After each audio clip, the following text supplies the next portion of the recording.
Steve does have great spaces. By the way, a little birdie told me all this drama is because they ultimately don't want a certain somebody coming back to the app, and they want the audience just to be in their rooms. Can you believe that serendipity? It's manufactured. Yeah, I can believe that. Well, they said as much when they were complaining, being known as the tallest of the Seven Dwarfs, Clubhouse famous. Like, yes, believe that. I believe that from more than one of the characters involved. But yeah, but he's coming back. So there's that. Madame Dia.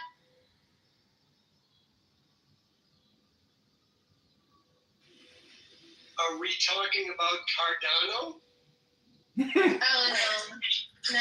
Beetlejuice. You guys are too funny. You know what the best part for me is? I don't know what you're talking about. That's the best part of coming back to Clubhouse. I honestly thought Son of Goku was Go. Why did I think that? I thought it at first too. When he raised his hand, I was going to say, Right. You behave yourself if you come up on stage. Exactly right. It wasn't good. All right, I think we need another poll. What's your favorite drink of choice for happy hour? Beer, wine, Vodka. dots, or what's the third one? Make a cocktail. Vodka. Well, there's daiquiri, these two. Liquor. Vodka. That's what I'm on right now. With vodka. Thanks for sharing, son.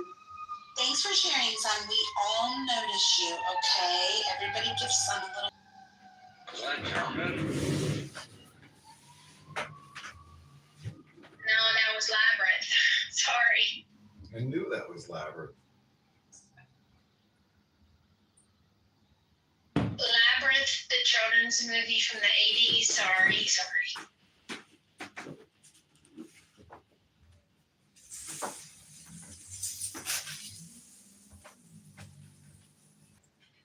Of course, and then The Princess Bride and The Last Unicorn, and sometimes Never Ending Story, but mainly Labyrinth, Princess Bride, and Dark.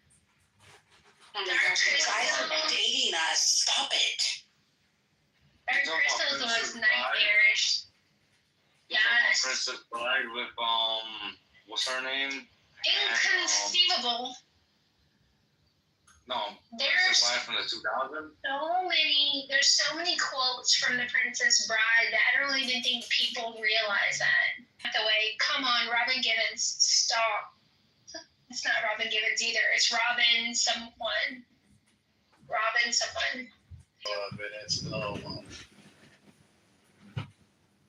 Andre the Giant. Billy Like- Crystal, remember he was in it. Right. And also Carol Kane? Carol? Yeah. she was in it. Mandy Patinkin. Very amazing. And Carrie, how do you say his last name? Elvis? Eloise? I thought it was Yules, but okay. Yules? That's not okay. I don't know, it's a good question. I don't know how to pronounce it. I don't think anyone around here cares about how to pronounce shit anyway. The other day, what was the word? Euro. Oh my god, if I had to leave the room, I couldn't handle it anymore. I was like exploding on the inside. You When said people were saying how they pronounced it, Yeah, and then yeah. we clarified how it's really pronounced for the room, and nobody cared. They continued pronouncing it atrociously for the whole rest of the next hour, and it really freaked me out. I couldn't handle it. I just left the room. I'm a word stop too. Yeah, I was telling you, remember, we had that conversation today about how I'm borderline autistic when it comes to like reading emotions, but I pick up on the actual words themselves very clearly. Yeah. And listening comprehension, I'm pretty high on that as well. And so for me, like when people pronounce things incorrectly, if they don't know any better, that's one thing. But if they know better and they continue to do it, it really freaks me out. I can't handle it. I just leave. I don't fight the issue. We had people calling it gyros, which is probably the least offensive of all of them. Gyros, which is probably the most offensive. What else were they were calling them? I don't know. We corrected that it's Ye Rose. Aaron. I do love that sketch. I think without a doubt the best skit this past season is on Saturday Night Live. They did it a couple of times where you've got the people in two different cars and they're doing hand signals while they're talking. Have any of you seen that or no? I've not seen that. I have not. Who's in it? Who's in it to YouTube? How would I find it on YouTube? They're just the regular Saturday night players. They don't put a and I don't even know what it would be called, but they're in two cars right next to each other, like they're stopped at a light for 5 minutes, and they're getting angry and yelling at each other, but of course their windows are up, so they're doing hand signals and they're it's hilarious. I'll see if I could get you the name of it. I'll see if I I'd like to know. Man, this is tangent to that. I was driving in aligned with me on the left, and he rolled down his passenger window that was between me and him, basically. And he took this hot coffee, a large, like a sprinkler in my car. Blowing hot coffee through my entire car. I had coffee in the back window. I had coffee in the area, in the slots where the seatbelt goes in. I had coffee all over, of course, myself. Every corner of that car was filled with hot coffee. And I mean, he was a perfect shot. He could not have done it better. And I was like, motherfucker, right? And so I'm trying to see, I got his license plate. I called the cops immediately, and they said it was a stolen car, and there's nothing they could do about it. And the worst part of the whole thing was going home and then having to clean my fucking car for like 3 hours. I was so pissed off.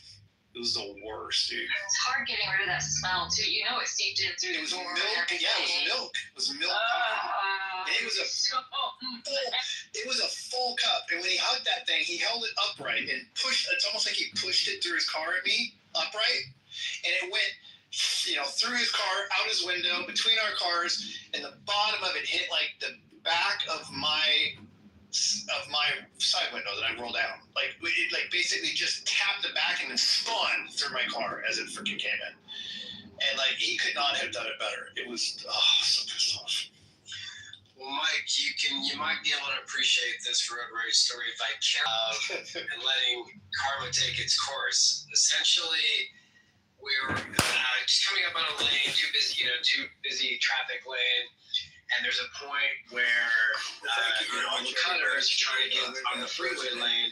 They try to do it the last minute because there's a long line of cars waiting. So here is like a big black SUV, like Uber driver. He had the permit on his bumper and everything. Is blocking one of the lanes because no one's letting him in.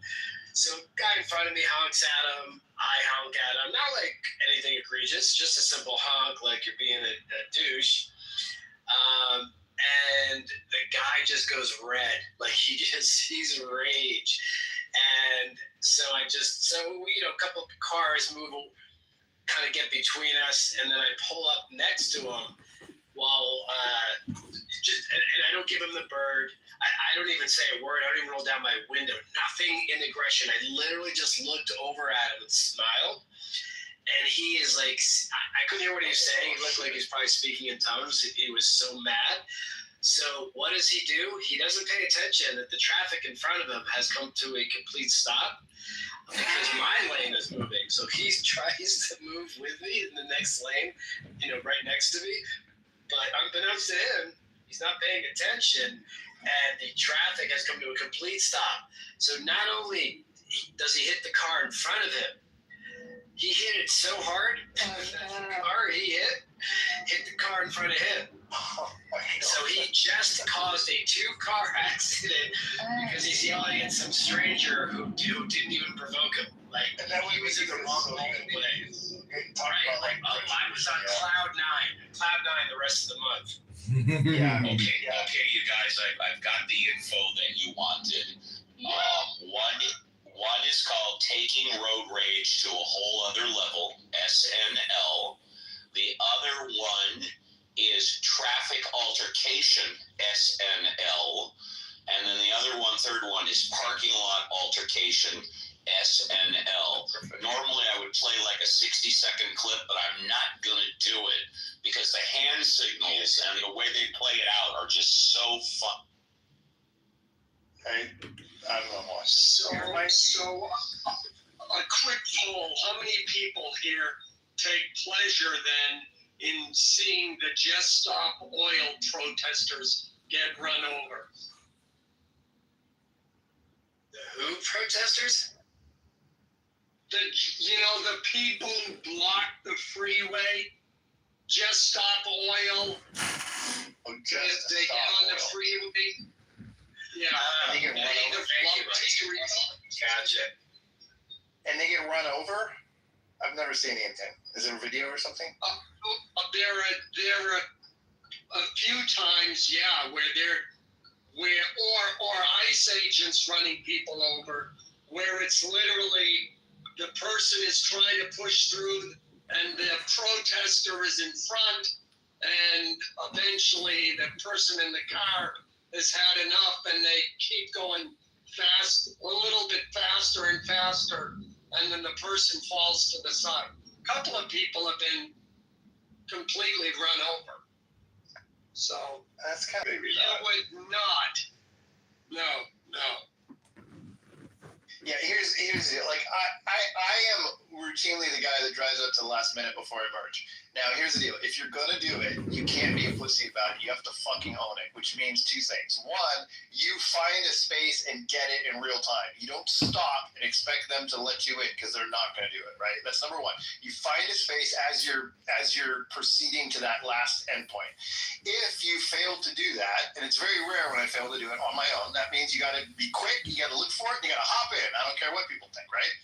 If you're not able to do that, then you gotta eat it and fucking just go straight if you want to turn, or you gotta do whatever you gotta do. But you don't get to stop traffic for that shit. So if you're gonna play that game, you gotta own it and you gotta be good at it. Otherwise, stay the fuck out. Because I'll tell you what, you know what I mean? You can't be holding up traffic and expecting them to let you in. Fuck that. But like what you just described is the actual correct way to do it. Yeah, because it's zippering, which actually reduces traffic flow. But that's only if you're not an idiot and you stop and hold up your lane.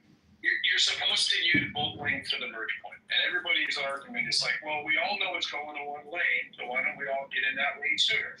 Well, if that's the case, they would have closed the lane that much sooner.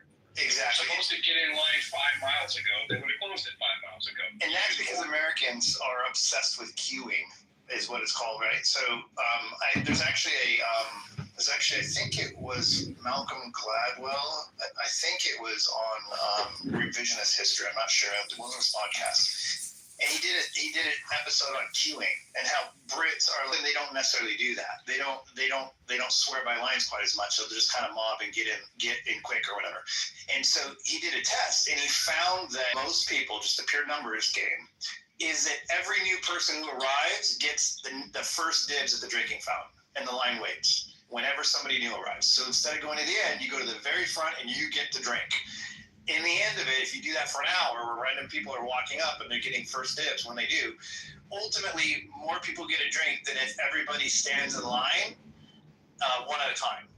And so it's part of what you're describing there is actually like there's two different layouts to grocery store lines. Yes. Right? Or like a shopping store line. The places that do it well are places like Marshall's and Kohl's, where they have like 10 registers that all serve one singular line.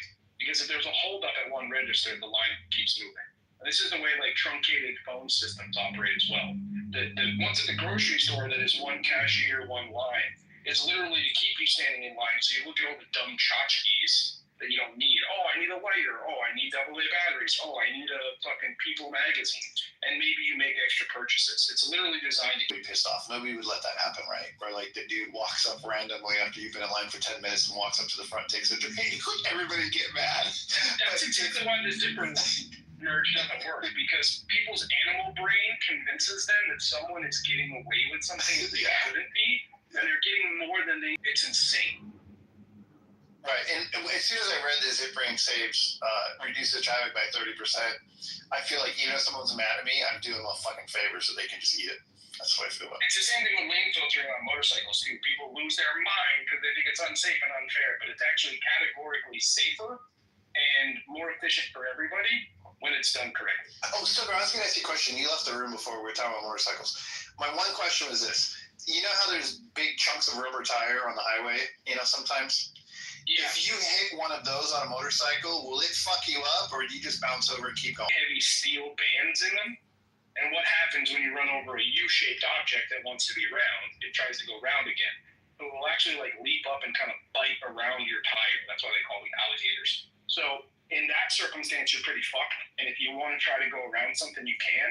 But the safest way to hit anything on a motorcycle is straight, upright, and square. If you're in a turn and you're leaning and you hit something, you're in way worse shape. So what they actually teach you is don't try to avoid the object if it's unavoidable, because that's more likely to hurt you than not. And try to hit it upright, straight, and perpendicular to your tires. Depending on the motorcycle, my motorcycle especially, the tires are larger than your average passenger vehicle, which means I can actually probably stomach a bigger pothole or a larger object than your average car can. But if you're riding something like a, Honda 125cc little putt-putt, then you're less capable of taking those sorts of things. So this is also tell you, if a deer runs in the road, hit the deer. Because you're more likely to swerve, miss the deer, hit a tree, and kill yourself. When I was 16, my uncle took me to some drag races. There's 2 lanes, cars drag racing, both one in each lane. And they're funny cars, and they take off, and they haul ass down the thing, and right when they popped their chutes, a deer hopped over the fence and stood in the lane right in front of the funny car. And the funny car smacked the fucker just going 200 miles an hour or more. Just popped the chute. And the deer just exploded, just absolutely exploded, and in a green cloud, basically. And the front end of it, from the front legs back, was gone, but it had its legs attached to its neck and its head still. And it kind of kicked its legs on its side for 5 minutes, and they came and they grabbed it. Had a rack, so they grabbed it by the horns and they drug it off the thing, and then they had to bring in a fire truck and hose the thing down, and then they had to wait for it to dry before they could go forward.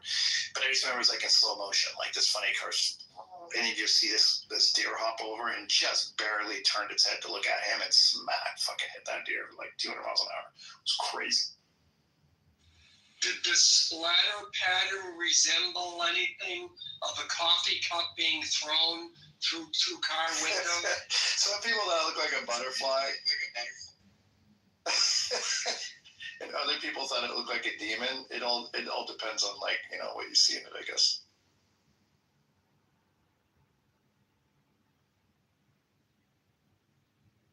I would be looking at that coffee cup to figure out what Starbucks it was ordered from and see if I could figure out the name on the coffee cup, and then I would hang out around that time at the Starbucks. I'd go to jail. I'd probably go to jail.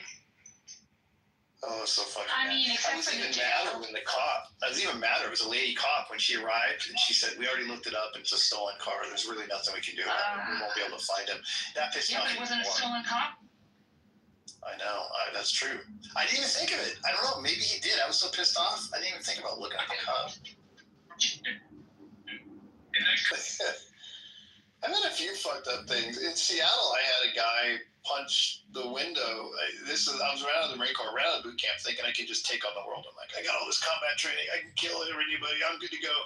And I was on the highway, and some dude was fucking with me on the highway, and I probably flipped him off. I don't remember what I did, and pissed him off. And I took the exit. He took the exit. I was going to take it in front of me, and then I took the exit. And then he slowed down on the exit and pulled off to the side, to make me pass him. And I was hesitant, but I passed him, and he whipped it right behind me. And then we stopped at the exit. And then as it took off, he started hitting the back of my car, bam, bam, bam. He hit a bunch of guys in his car with 3 or 4 guys.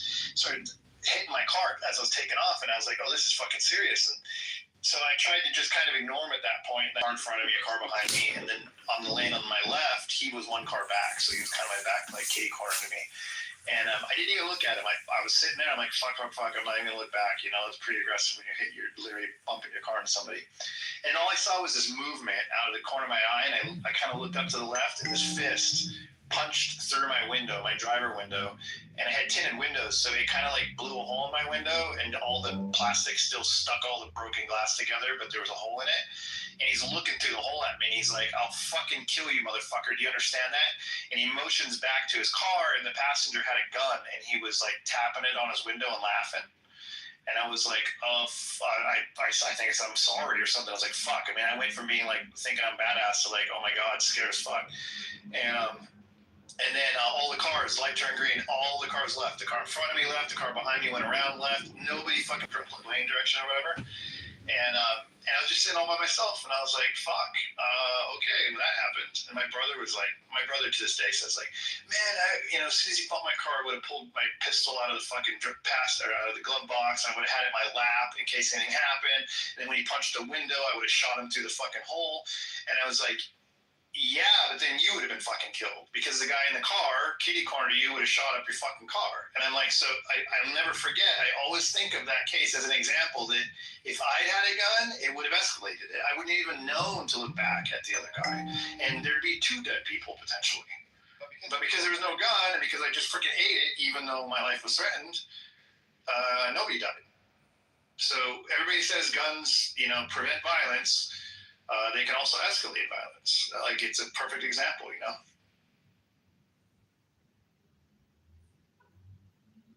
Also a great example that not enough people have that experience in a way where like things could have gone sideways, but it didn't go sideways, and that informs your decision making for the rest of it. You know, that knocks the wall of you and being more analytical. There's so much roaming around that now.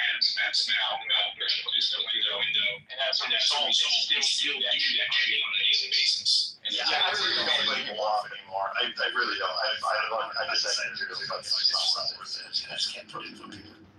There's a video in national news a couple of years ago of a couple of white shovels in snow in front of their house, and they're shit the neighbor to the my parking spot or whatever. And so just keep arguing, and they're arguing. The guy comes out and having security cameras, and then the guy goes on his head right now. And make sure he's like, you don't know how bad that day or how crazy something might be. Like it's some kind of friendly day, or I always try to show that cases. Nothing that can happen on the road just for that kind of beef, that kind of bullshit. Yeah, especially nowadays. John Kitover, you want to come on? Are you going to want to listen? Well, I'd like to read a poem, if I may.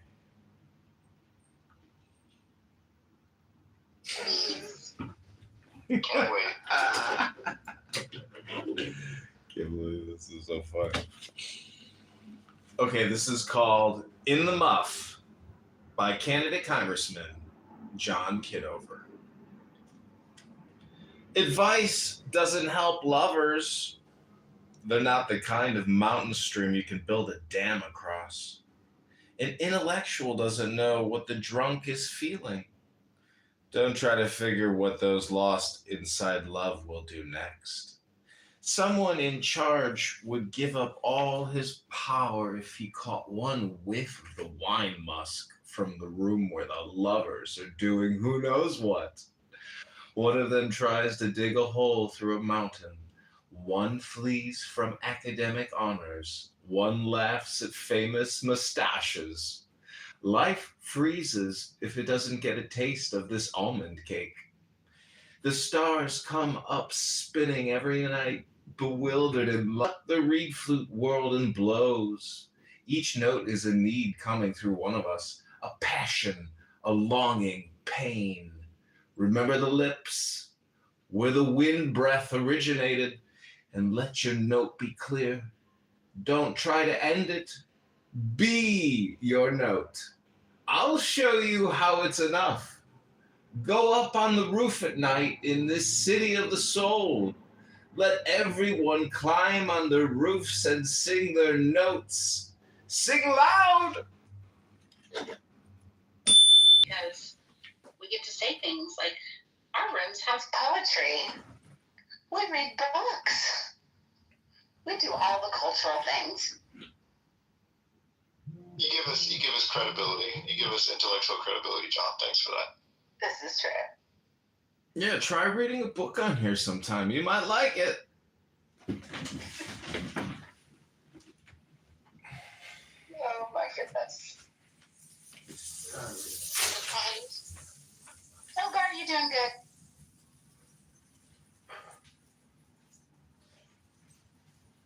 Sorry, Stilgar's doing good. He's also doing the dishes. So not so quick on Sorry about that. No, you're fine. Stilgar. Yeah, things are good. Things are good. Good. Is Feeling Mrs. productive, Stilgar getting things caught up?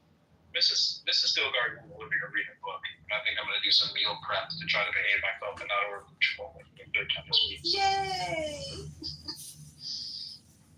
Feeling a little productive today. Dishes and meal prep. Like the game time. That's right.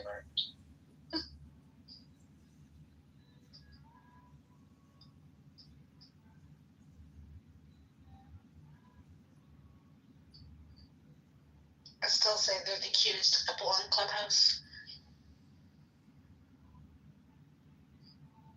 Okay, not really on Clubhouse, but she's not on Clubhouse, but I just love hearing him talk about Mrs. Stilgar.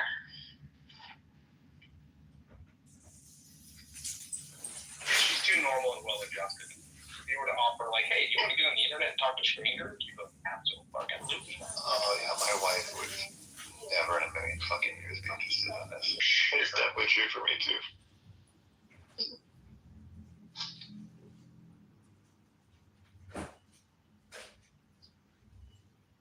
I'd have never been on Clubhouse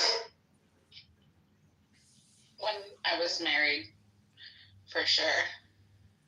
He'd have strung me up. I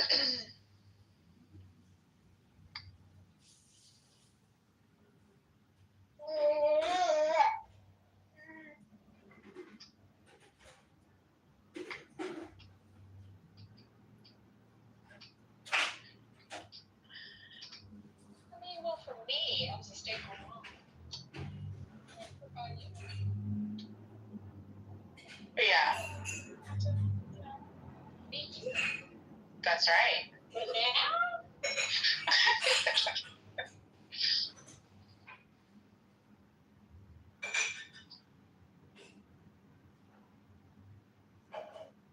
She says, but now? What? I'm back outside.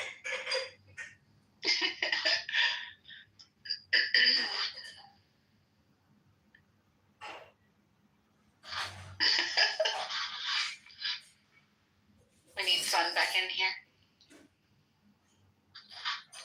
Sun was on one.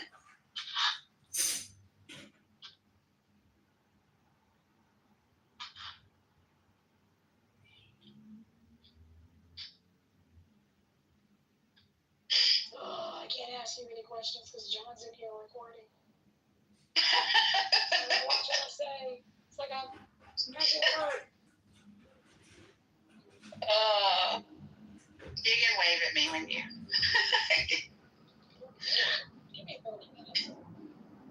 Right. Thanks, John. Thanks, John.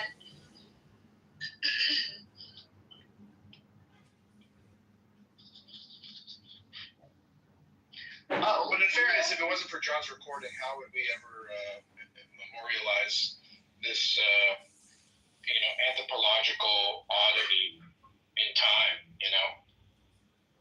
He's making a record of history for all of our favors. Thank you, John. You're doing the Lord's work. That's all sarcasm. It's his art, Stilgar. I never thought of it like that. And you know what? You're right.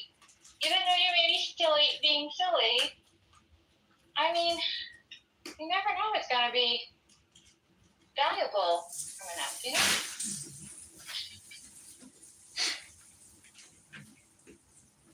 Life is fleeting.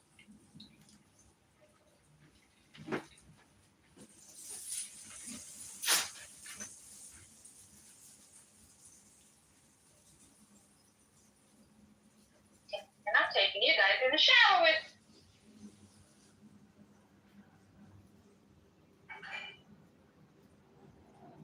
You know, one thing I've noticed about Clubhouse is there's two kinds of people. The kind of people that admit to peeing while on Clubhouse, and they don't. Clubhouse. You poop on Clubhouse sometimes too, right? Yeah, it's tricky though, right? Because like, I don't want to do anything but wash my hands immediately after I'm done. I don't want to have to handle my phone. So then the worst case scenario is like somebody calls on you and then you have to pretend you're doing the dishes.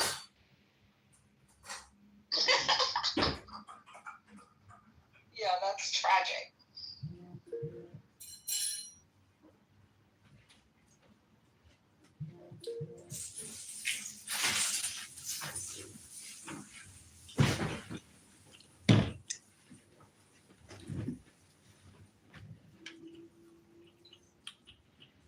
Yeah, if you haven't spent any time looking at my YouTube channel, there's a lot of videos on there and there's a lot of accounts on there.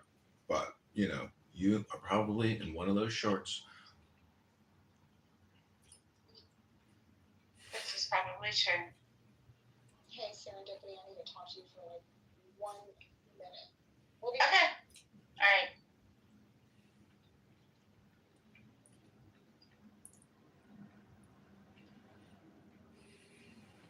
You're not watching Kristen do anything. Thank you very much.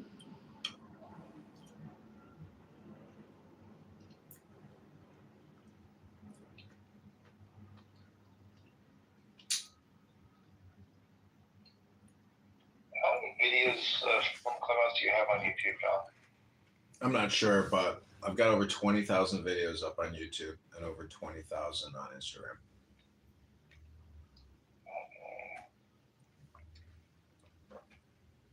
How many subscribers do you have?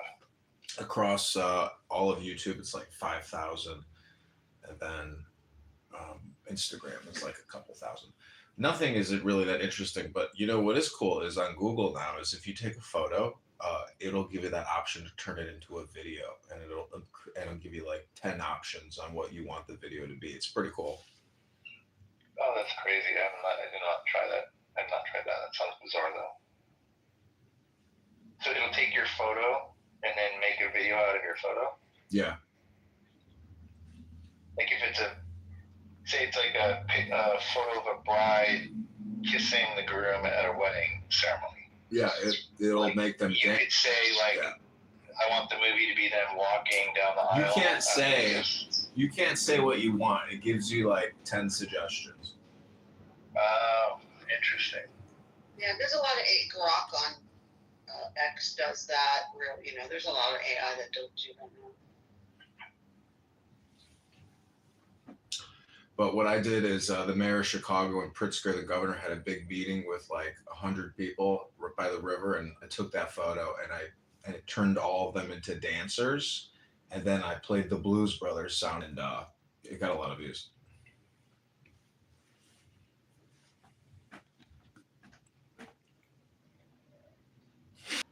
You have to do it with a short. So you click short, you choose your picture, and then above it'll say, do you want to turn this photo into a video?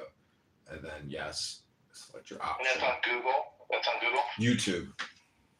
Oh, YouTube. Okay, YouTube short. Do you want to turn this picture from Rumi?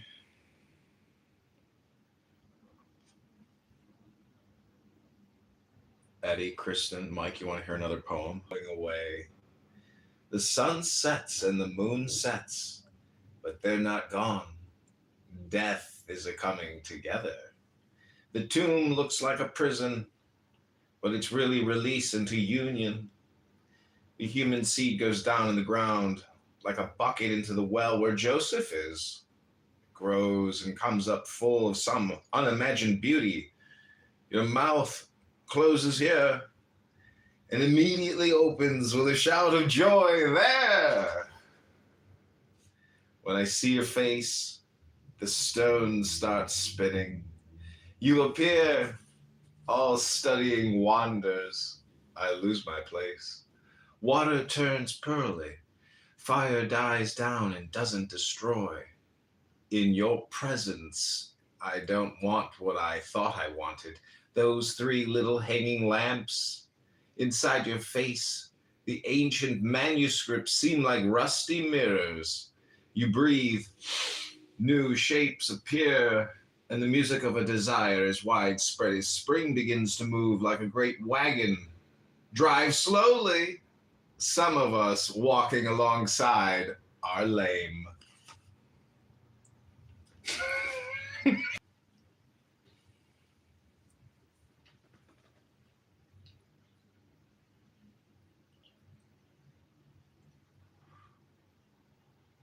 Y'all look at this room. You know what's going on, right?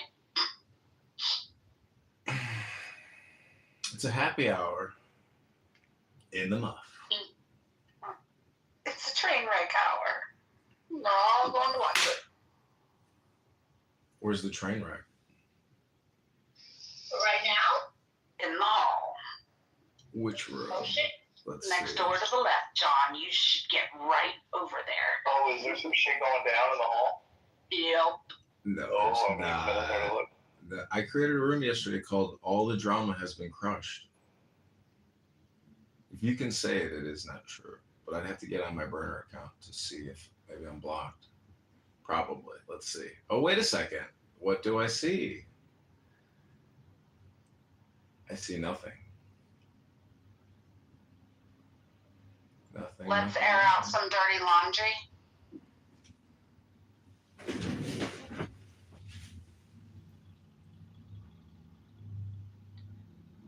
Yeah.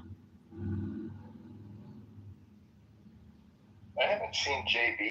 There's probably some intentionality behind that. I think that the smarter idea is to just not participate, you know? Yeah.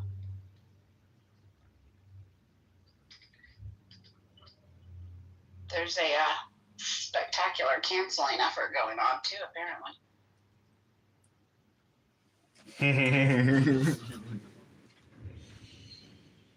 Well, you know, my accounts have been clipped, deleted, terminated, censored more than anybody on this app. And all I can say is, here I am speaking and breathing, recording and clipping everyone on Clownhouse. This is true, but you're not curating and clipping are not quite the same as somebody else's who wants to draw crowds. When you get clipped, just say you don't have an account anymore. Does it let you know, or it just doesn't work? It does. No. Yeah, it does. You get a red banner. But it's not long. You get a red get bar. like a red banner. You gotta look. You gotta really read it. Or whatever. Oh, okay. You gotta read it. Otherwise, you're like, what the fuck just happened?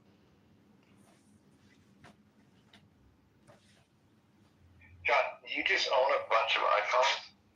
Is that what you No, they're all like $50 Motorola's, and they're 50 megapixels for $50, and then you just get a $15 1 month plan. Cancel, don't do the renewal, and then you got a phone, a $65 good phone that you can sit here and film with and live stream on. Because then it's just all Wi-Fi. You don't need cellular. Yeah. Well, how do you get the phone number to log into Clubhouse? It's a $15 a 1 month plan for not buying any more phones, because now I can just get a new burner number for $1.99. So it's pointless. How many phones do you have? No, I'm live streaming mostly to YouTube and X. The YouTube accounts again have over 20,000 videos, and there's a lot of Clubhouse videos. Like it is the de facto Clubhouse library from the past 5 years. There's nobody else. And you know what I found out in the state of Illinois? Anything that you record, that's your copyright. It doesn't go the other way around. Not in Illinois. So that's one interesting thing I uncovered while I was doing this podcast with this guy George, who runs the Prairie Report, this newspaper. So that was interesting because he was very upset that I live streamed the interview as well. But it goes both ways. So he was like, there's nothing I can do that you live stream yourself. He's like, but you didn't ask me. I'm like, well, we didn't discuss anything and we didn't sign anything. So, we were on a Zoom call that you recorded. So you tell actually. So anyways, this is what I'm doing. I don't know. This is like my next level game of Clownhouse. I can't believe other people aren't doing it. I would love to see a John Kitover YouTube account or a John Kitover Clubhouse account, like somebody recording me and publishing me. Like that's when I know I'm like starting to optimize and automate what I'm doing, because that would mean I don't have to do, that means people are doing for me what I have to do for myself. There's only one John Kitover in the world, John. We don't need two of you. Well, if I had an assistant, you know, a secretary.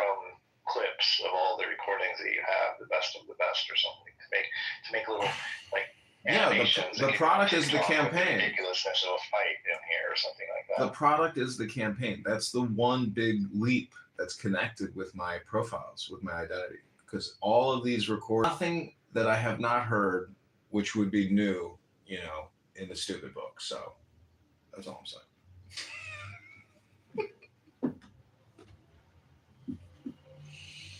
In the Clubhouse book, because like everything on this app is it's a lot of drama, it's a lot of gossip, it's a lot of screaming and road raging, but I will submit that even the two little poems that I have read today is of higher value to you personally, intellectually, and psychologically than just about 99.9% of everything you've ever heard on this app.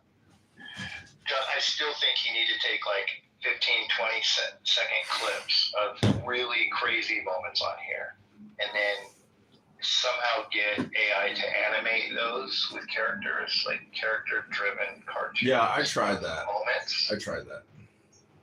Yeah, it's difficult because it would. I know it would be entertaining to throw it on Instagram or probably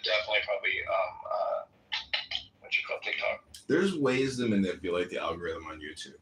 I have like some tricks, but you know, I've done the things that I've done so many times are, you know, what to me works best. But I'm going to this meetup here in Chicago at the end of the month with this Polish guy who has a very big X account, and he's friends with Elon Musk, and this former CEO of X, and he's putting it together this like 1 day training seminar for marketing on X.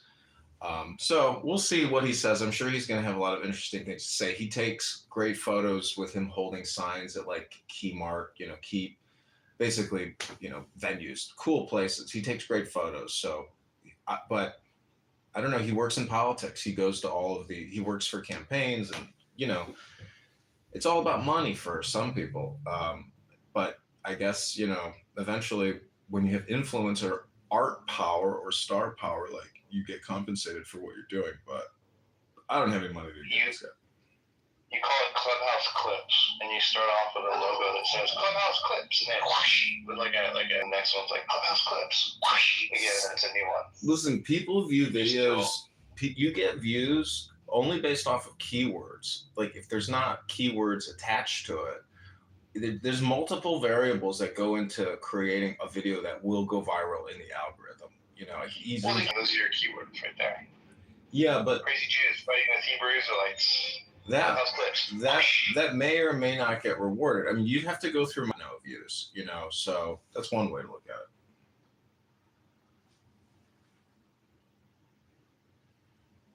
I just think they have to. Clubhouse people, you know, yelling at each other. Politically correct with Lisa and Patty and Dr. AG.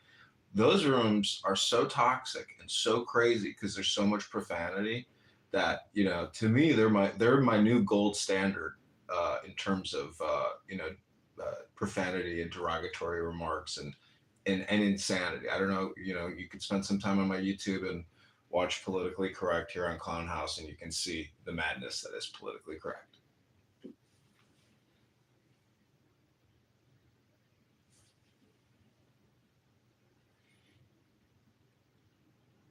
I mean, what does that say about politically correct when I look at all the madness that's been going on in these other rooms? Like, that's crazy. I don't know. That's why I think it's like, see, a lot of people say they take breaks. Like, oh, I haven't been on this app in 4 weeks. It's like, lady, you've been on here 2 weeks talking nonstop. What are you talking about? You haven't been on this app. Most people are probably so hypnotized that their amnesia sets in. They don't even know they're on this app all day long. So, you know, my point is, by not talking on here and just recording it, I left the house. I didn't even take my phone with me, to the gym. I had a great afternoon. I come back and boom, I'm still recording because the former room closes, but because of this clicker, it brings me right back. I've been enjoying talking apes lately. The last couple of days, I've actually really enjoyed their conversation. Me too. I'm just like, wow. They're not stupid, right? Like, I feel like some of the rooms people are kind of generally dumb in them. Like, Chillism is a more intelligent room, but it's outrageous. Talking Apes is fun and sometimes smart, and not necessarily outrageous, and they're not really rude. Right. And I don't know, I really like them. Me too. I've been enjoying them too. I stumbled upon them recently. Maybe because I'm like generally following you nowadays, like I didn't used to. Maybe that's how I found them actually. So I'm wondering why I haven't seen them before, if they've been around a while. Yeah, they have been around a while. But yeah, I've actually been really enjoying going into their rooms too. It's just like sometimes like I've just got so much to do that like I just really need to be in listening mode and not like up trying to make sure I'm talking to everybody and whatnot. And they respond and to anything if I want to add something. They're super cool like that. I really like them, but it's generally a black room. Yep, I think so too. I've enjoyed it. I thought their conversation today was they did really good given the topic. Yeah, I thought it was more interesting and JB's a friend of mine, but I still thought it was more interesting than JB's room on the male versus female take. I thought they did a better job of it. Yeah. That was really interesting. Yeah, I thought it was really good. And they listen to reason, and they're influential. I don't know what that word is. Influenceable. Yeah. It's not. They don't just stand in their way. Like you could actually see people kind of being like, well, yeah, okay, I see that. Totally, it's really unusual. That's what I noticed mostly about it today. That's the biggest thing I noticed about it was that was happening. I was like bing, like my ADHD, like heated the fact that this is unusual. Well, this is the trend. You know the Raven girl that was in there? Yeah. She's a Bollywood star. Oh, she is. Yeah. That's cool. Yeah. She is a Bollywood she's smart. star. She's fun. I like listening to her too. Yeah, she does like probably their equivalent to like daytime drama. She's done a couple movies, but yeah. She's got like over 1 million followers on Insta. Oh wow, that's crazy. Mm-hmm.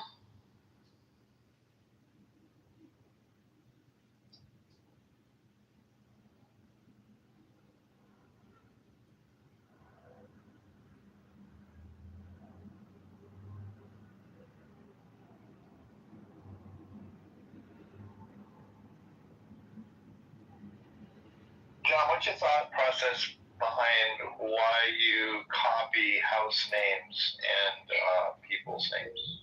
Yeah, what's up with that?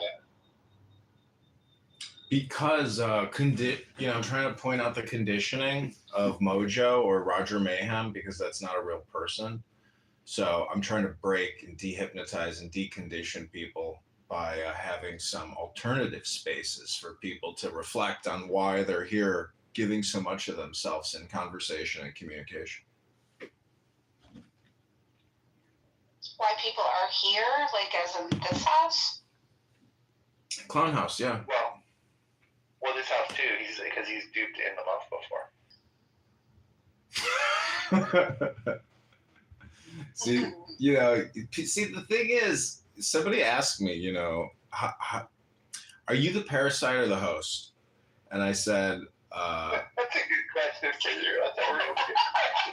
I wish I would have come up with that question for you. Because you're both. You're totally both. It is fitting. I told them, I said, those are Kitovers. See, this is a game, and a lot of people, I just wish they could view what I'm doing as a compliment to what they're doing. And if they were to run with it as they have ran in the past, we run pretty fast, pretty far together, and having all these extra brains in this room essentially creates a nexus of sorts in this political campaign, which needs money and needs action and movement and mass communication. So this app and In the Muff could be extremely vital in terms of managing this campaign, because imagine if chillism became like an actual politically organized room and somebody in there ran for Congress or mayor. Like they could potentially politically get together and really organize it, because having all these brains and all these fingers and all these cell phones, it's a massive brain. So that's really what you would hope to achieve in any political movement.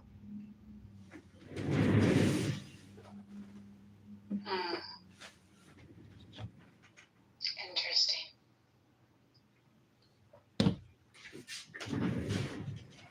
Yeah, it's all nodes and nexuses. I mean, that's the whole breakdown of the government and the chain of command, from the commander in chief down to the congressional, the senatorial, the judicial. Everything is like one huge, giant network. But I'm saying, in order to achieve a node in that network, having an app like this get organized and working together in a very intelligent way would be the ultimate goal of having a mass communication free telephone conference call app.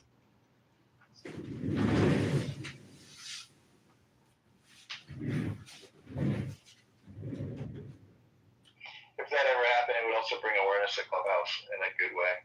It's largely unknown outside of people. And it deserves to be known more than it is, I think. But at the time, it needs to try harder to be less disgusting, if that's what it wants. You know what I mean? Like giving people the ability to be anonymous, in my opinion, is literally about creating more drama. And that seems the opposite direction that I'd be wanting to take it if I was in charge of it. Well, what's interesting, being somebody who records, so there's so much content of me which is clipped and curated, topical, versus the live stream footage that I've accrued. The live stream footage is so much data and so many videos and so many effing hours that if you were to look at it, you'd say, this is crazy. There's 7,000 live streams just in this one account alone. And it's all of Clownhouse, because I set it and I forget it. I'll come back in 2 hours, 3 hours. Some videos are 6 hours. Some videos are 24 hours. Some videos are 36 hours. So what I'm saying is there's just too much content, not enough substance. Yeah, 100%.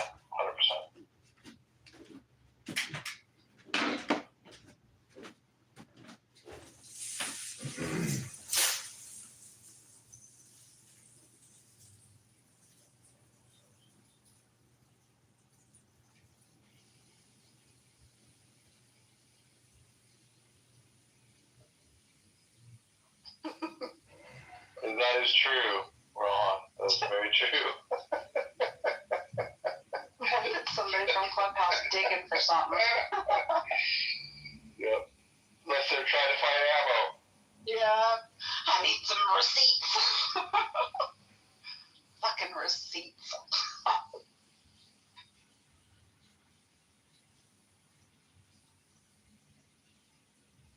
Ro, what are you doing?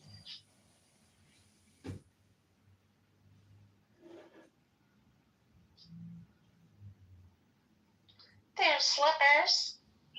Hey, slips. Don't mod me, everybody's blocked.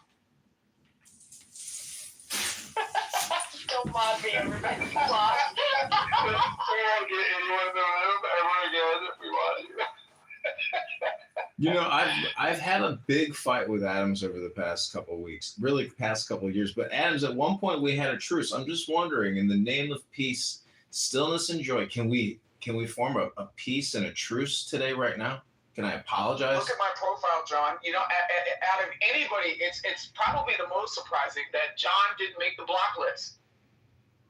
Wow. Good on you. Good on you, John. Don't mod me. John might be obnoxiously annoying sometimes, but he's far from dangerous. Blocklist is for dangerous people, in my opinion.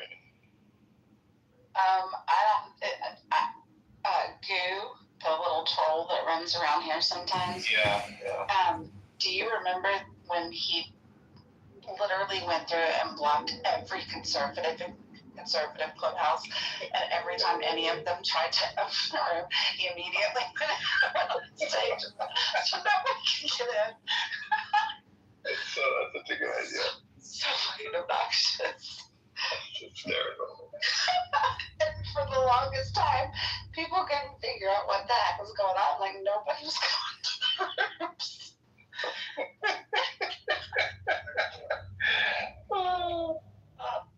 Every conservative on Clubhouse. Black.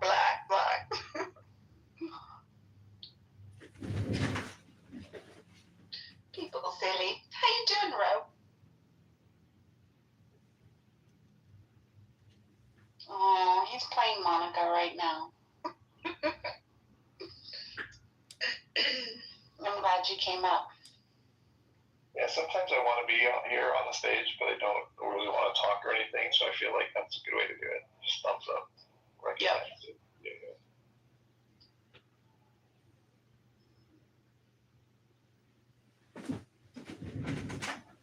Good. I'm glad things are good. I know, Mike, that's like why I land in rooms like Talking Apes. Because it's like, well, I mean, I want to be in a room, I want to be around people, but I'm just not, you know. That's why, I mean, until recently, I was almost never modded anywhere, and I don't mind being modded, but it doesn't really matter to me. I mean, it matters to me when I appreciate the people doing it. Like, I appreciate it as a courtesy or whatever. It's nice, but at the same time, I would never change because of it. It doesn't matter because I don't have the mind frame that feels like I value it very much. You know, it's nice to be able to say something and kind of have creative control when it's needed. You know, like that little default of creative control is helpful, provided the mod is acting appropriately at all times or whatever. I think it's helpful to have it, but for the room's sake.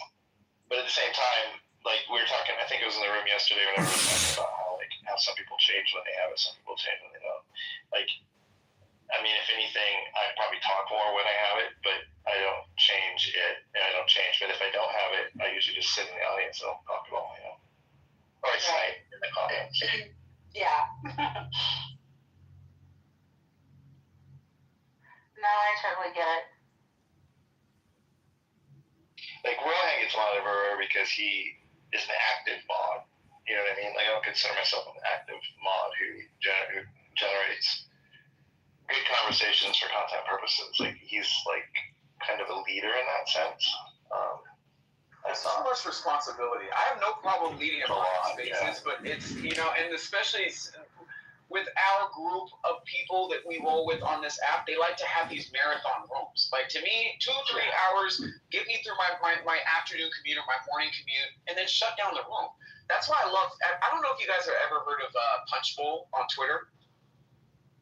Oh my God, it's amazing. So Margot used to be on the app, and I still talk to her every once in a while when they open up a night room and I go onto their stage. But she got tired of the drama over here, and they have a whole Punch Bowl conservative, Twitter where there's like 300-400 people, every single morning. They have, great music, like they have great topics, they have great guest speakers, and most importantly, there's no time. But wait. And I was in the fucking middle of answering your question. Can you be patient for the answer? Before you answer my question, man, Can you be patient for the answer? You have asked the question. May I respond to it? I'm actually very patient with you guys for the last 2 days. I don't know what's happening. May I respond to the question that you asked? Okay, wait guys. Okay, a good 10 seconds, get it off your chest, and then go. Okay. Well, you guys are fucking myself. Kill, what do you say? Answer. Go ahead. I'm gonna mute. You would get rid of it.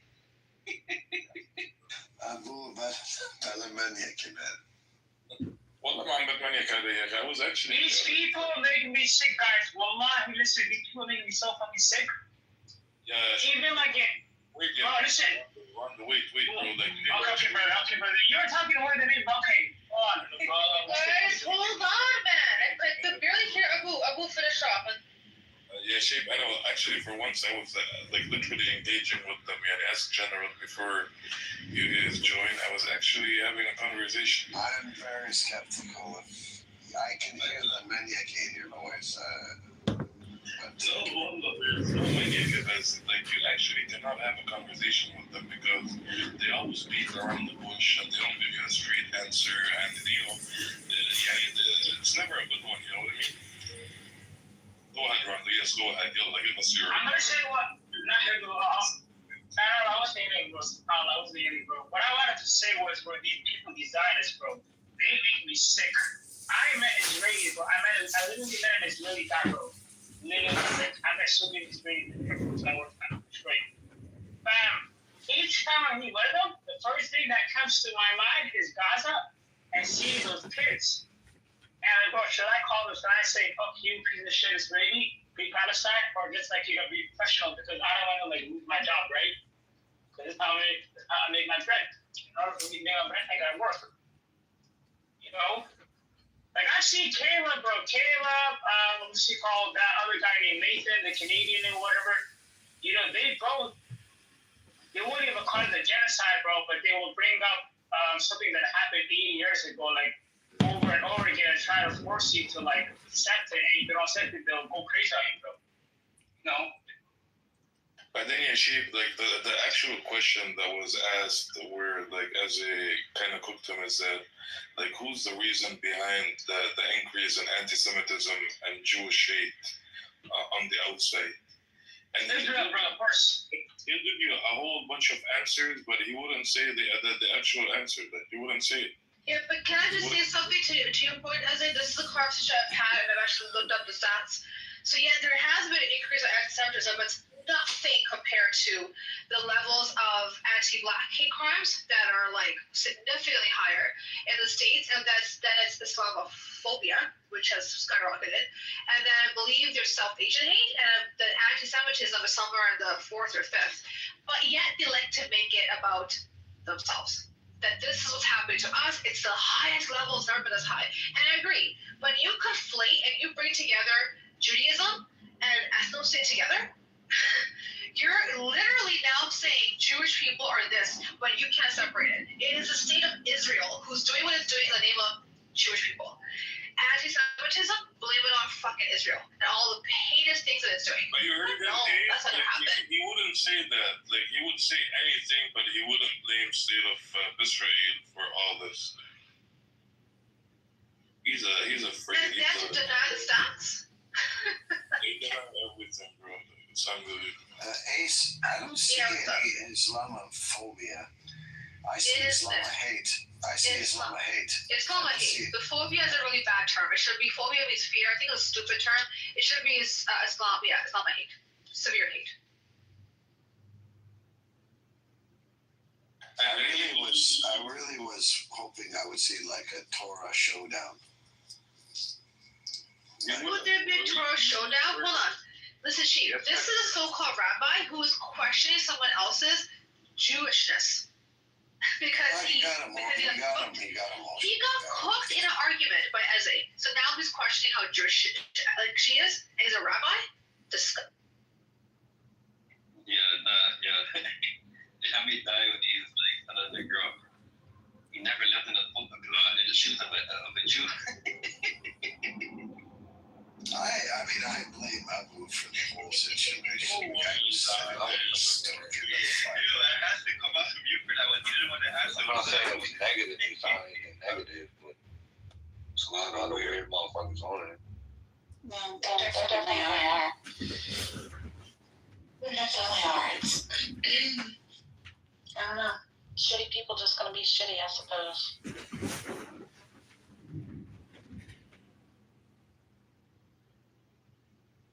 Was Pepe's room too boring for you, John? No, I went to Amir's room where Caleb had a crash out, and then they laughed at him and made fun of Jews and Zionists and said how much they hate the Jews and hate the Zionists and all kinds of other ridiculous lies. Then I clipped it, put it on.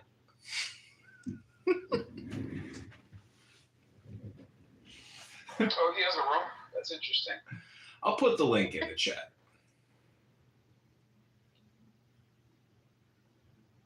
Who, Pepe? Slippers, were you talking about Pepe? Yeah. Yeah, airing out your dirty laundry. Oh, well, good for him. I hope he spends the next several hours making another account. Sounds like he bleached his tidy whities and now he's got them on the line.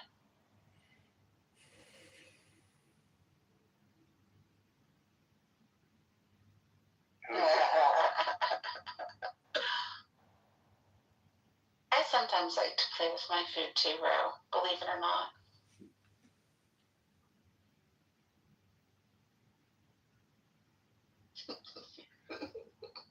See, your problem is you can't tell the difference between food.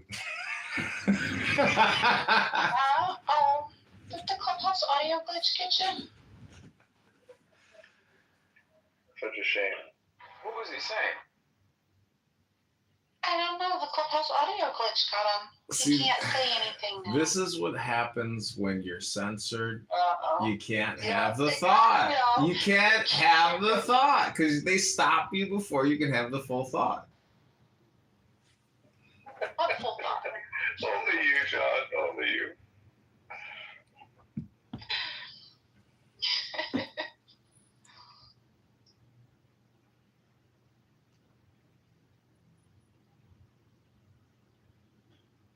Oh my goodness.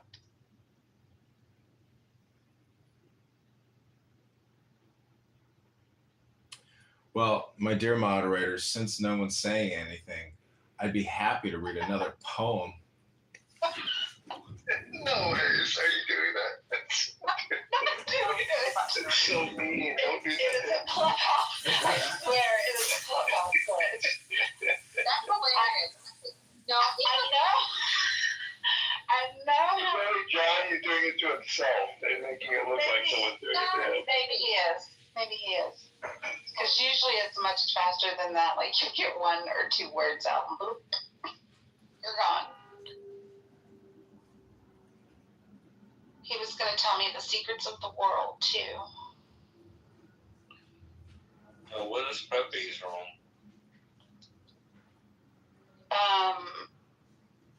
It's airing out your dirty laundry or something like that in the hallway.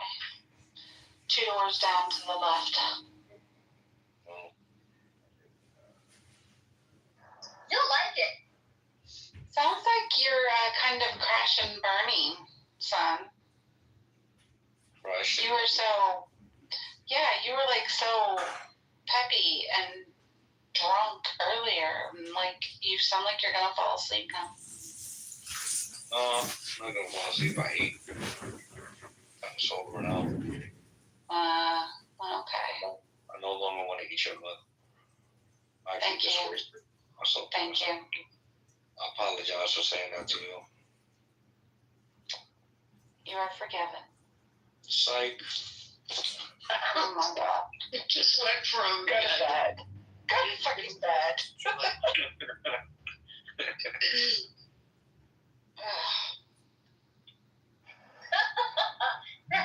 Edie, would you put him in bed already? The vocalization is good. I don't put him in bed. In my house.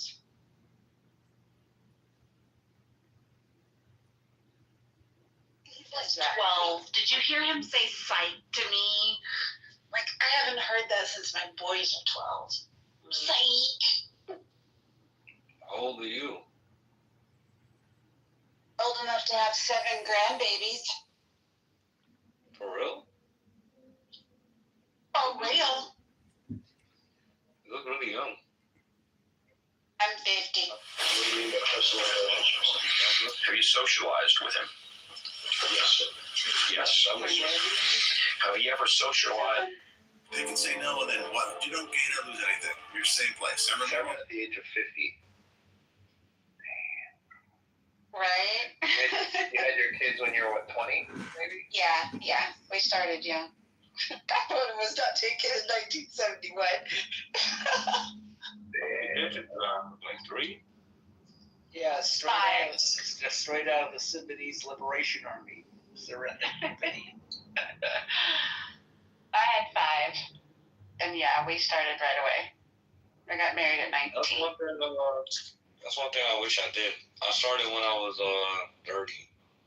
I only got 1, but I always wish I started younger.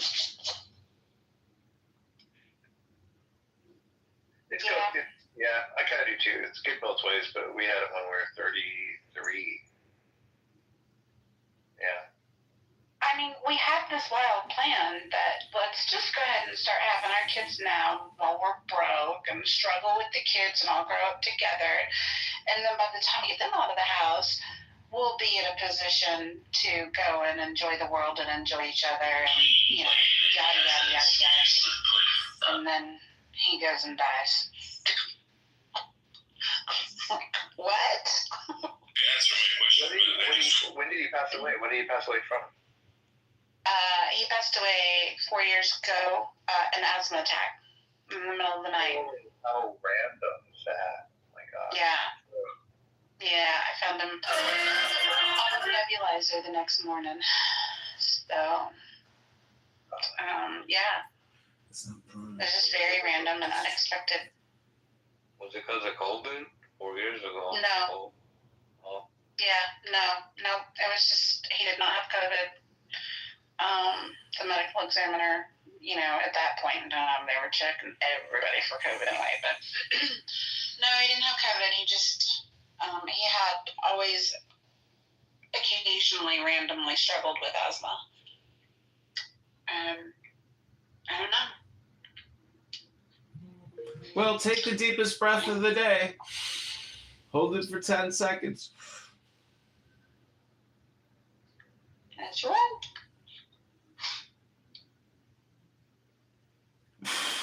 Let it go and say, I am serenity now. I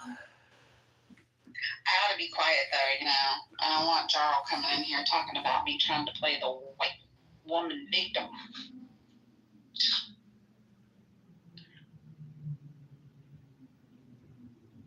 Well, it's the happy hour, and it's always 2-for-1 That's right. drink specials. Oh, hey, Mother. Mother, you were very fierce today. You really defended yourself quite a bit today. Wow, you didn't put up with any bullshit on this app. I heard you. Wait, what did I say? I forget. You defended yourself, very aggressively. Yeah, Mama ain't raised no bitch, but I don't know what we're talking about. This happens so frequently. Oh, you'll have to check out my YouTube. I'll just take the couple.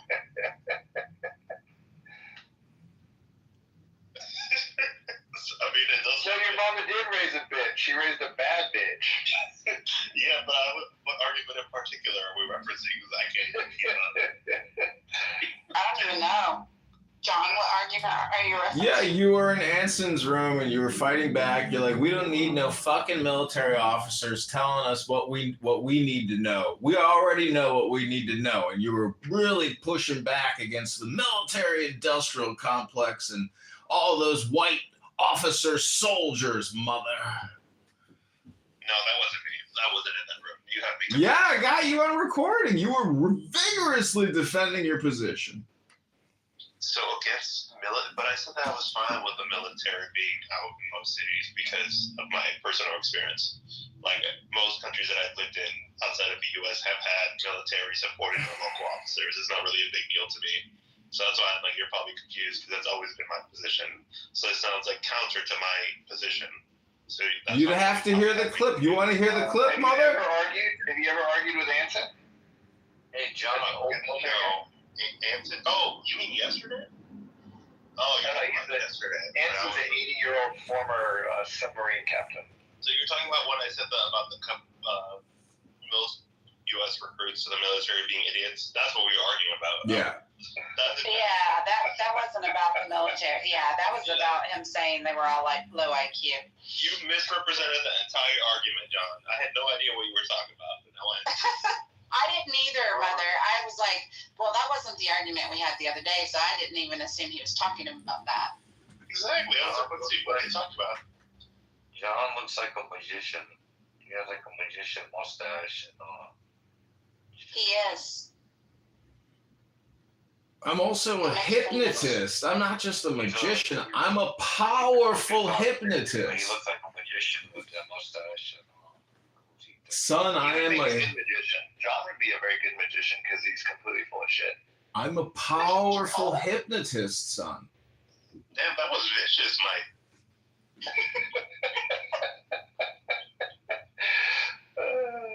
I'm willing. Mike is taking advantage of the opportunity that we're engaging with John. This is years of pent-up frustration coming out. I don't know why I like John. I've liked John for a very long time, but I don't know why, and I'm embarrassed to admit it. But it's Well, true. that's- It's just a curly hair. This is what it is. Well, the first time I met Mike, we read poetry for like an hour. We did. I remember that. Yeah. And you got me reading Marcus Aurelius, which I really appreciate. Actually, I really like most everything because. Well, looky there. Winning friends and influencing people. Sound like y'all fell in love. Well, in the muff, technically for, some people, when they get inside of the muff, if it's moist enough, while they're inside the muff, someone might ask them, what is your secret recipe? John, you know she doesn't like that word. It's in the room title. Moist is not in the room title. Moist. I'm sorry. Muff implies moist, though. Like it goes hand in hand. Don't say that word. The muffins aren't good if they're not moist, actually. Exactly. We want to dry. Yeah, nobody likes to dry muffins. I do. I'm hours working out. I want to be on stage over here. I got to sleep. No, so nobody likes to try muffins. Especially with a 50-year-old dry muffin. Right? So I have a question for you guys. All right. So I'm trying to plan where I want to go for a year-end vacation, and I'm trying to decide if I want to do 3 weeks in Brazil, or if I want to do a week in Spain, and then a week in Morocco, and then a week in France. Hey, mother, hold on. Were you uncomfortable that we were talking about muffins, and now you want to switch the conversation to the trip? That's what I think. I like the 1 week divided up. But I'm glad you did. Because vaginas that make me uncomfortable. It's kind of gross. Hey, you actually came out of one, mother. Whether you like it or not, you came out of one. Stop reminding me of my traumatic history, okay? Please, get therapy for that. Those are your roots. That's your foundation, sir. Yes, but someone. No, I was gonna say, if I was gonna do the 3 weeks in Brazil, I might do a week and a half in Argentina, and then the other week and a half in Brazil. Mother, the other week when I was at the bar, somebody said, "Are you a faggot?" And I said, "If I was a faggot, I would be upset at what you just said." I mean, if you were talking about this, I would think you were a faggot.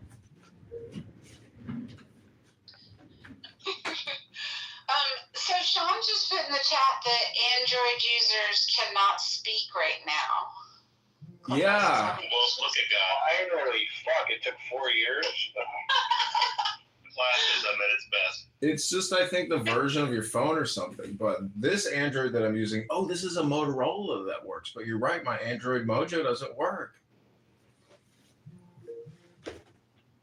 Well, there you go. So, John, That sucks. are you going to get offended if I share this with you? Go ahead, Mother. Okay. Are you streaming on YouTube?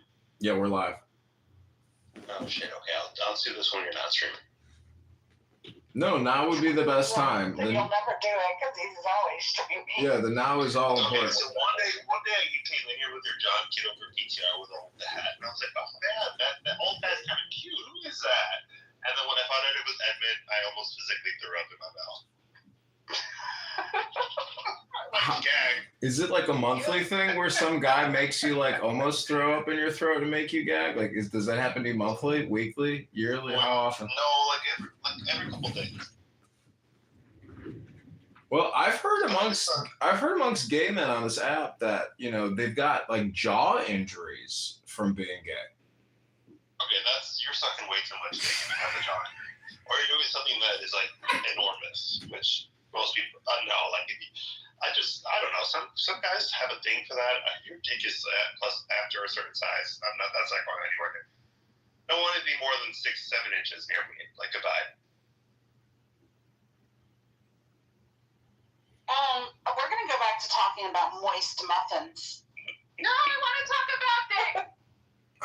Well, Mother, I can always fold mine in half for you. Thank you. At least Mike is respectful. Like I have to use his mouth rather than me.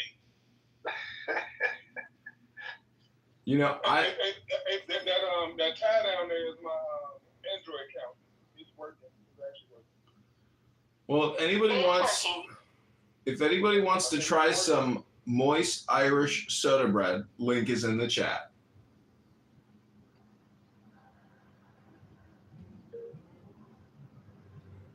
I figured out the secret for moist Irish soda bread. God, you're gonna make her go away, and I love her. Don't do that.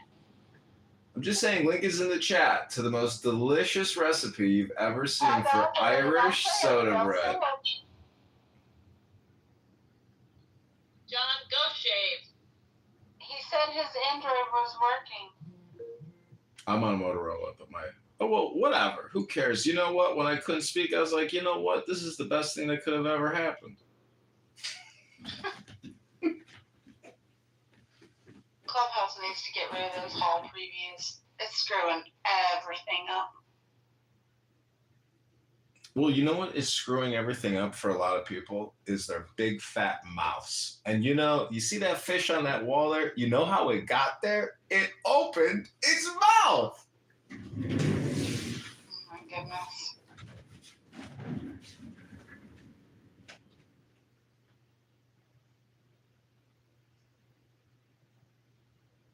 Hey, Kim, are you there?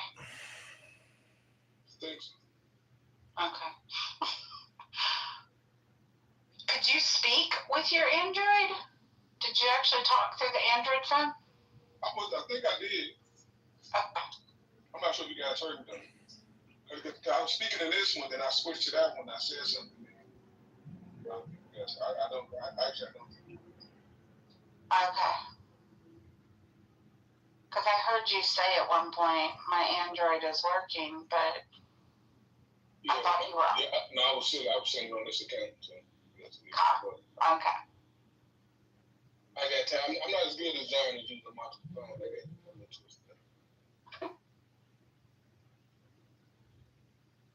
Yeah, all my accounts are pretty much shadow banned now on YouTube, so it's like I'm getting very little views, but surprisingly late at night, when I think an international audience comes on, my YouTube can get flooded with thousands and thousands of views. So I've just been setting it and forgetting it. I think they're showing you stuff in Chinese prisons. Well, I hope one day, Joe, you can maybe go get to visit a Chinese prison. Project however you want. Oh, dear. Monica, where you been? I have a Tuesday evening engagement every week. Gotcha. And then I went to go visit Chillism. They screaming over there. So much nicer. Monica, I know Mojo's not here to tell you how beautiful you smell tonight, but you look beautiful, Monica. Oh my God. You think so? I think I need my nails clipped in my PTR, but okay. Oh, look at Prince down there. He's all tucked in, looking professional, like a pro terrorist. Are we searching for a topic that we're commenting on people? We're talking about what it's like to live in a moist place. Like Indiana, the land of sweaty corn. Wherever. Is that in the muff? Like, he won't quit saying the N word, and Serendipity's going, Wait, it's in the rules not to say the N word. No, muff. sorry. M as in Mike. Sorry. As in waste. That doesn't help things that you said it. That disgusting word. Well, if you'd like, I can read you a poem from inside the muff. No. That was quick. That was a quick no. We talked about our favorite genres of music this morning, and I got criticized for an inferior poll, and then no one put up the new poll with the corrections. And we could talk about our favorite songs.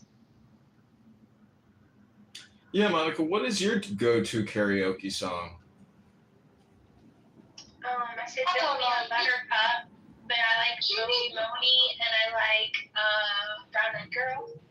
You didn't even include rock as one of your options. I don't know that you're the authority to be discussing music genres. I asked someone else to start the new poll after I screenshotted and took down the one that had Tom McDonald. Oh my goodness. You know, I don't mean to brag, but I'm gonna. I have a knack for making polls, and it should be recognized. My skills at surveys. Wow. You're great at rising polls. Time have math skills. Making polls or dancing on polls? Raising polls, No, I leave creating that, John. polls.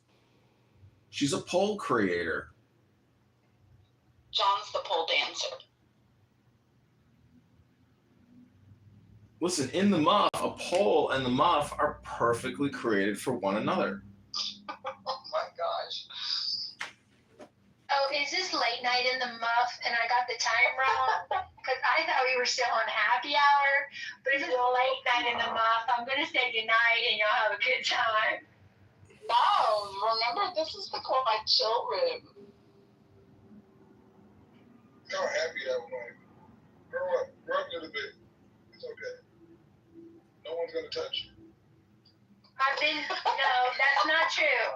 I've unfortunately been touched in the muff before, and I did not enjoy it, and people need to hands off Monica in the muff. No touchy Monica in the muff. Just saying. You do not have her consent. I paid for consent. I thought Trump said girls just let you do it.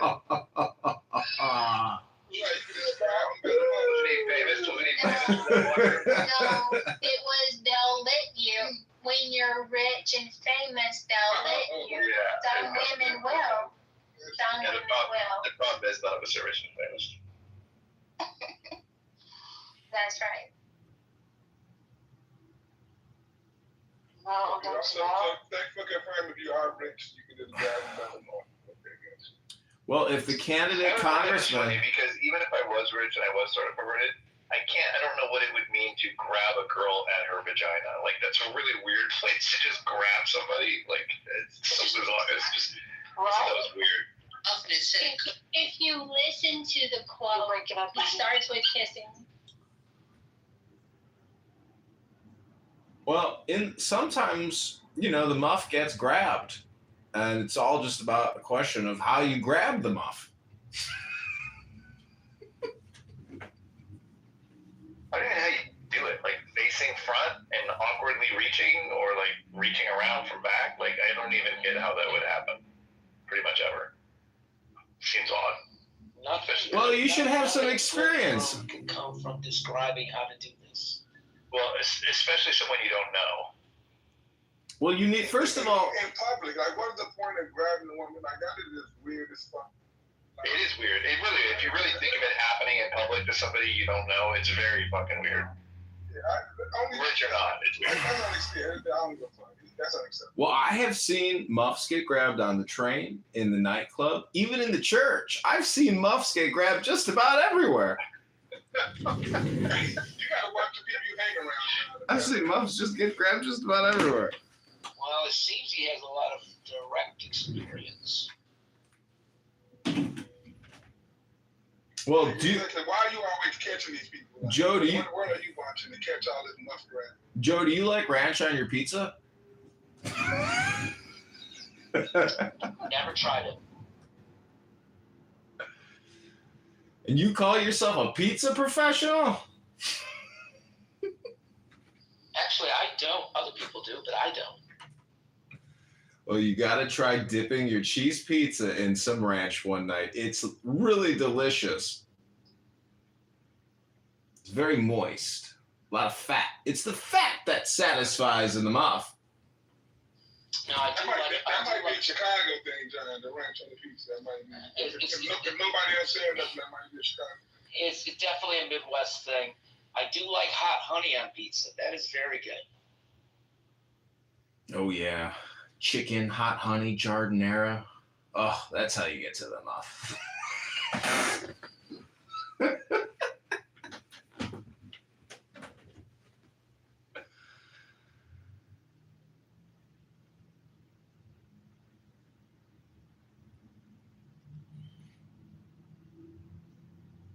Well, at some point, I'd like to read another poem to all you beautiful people in the muff. Okay, hold on a minute. Oh, did the mute button get you again? No, bitch. I muted myself. I did not mute him. I did not mute him. I absolutely did not mute him. Oh boy.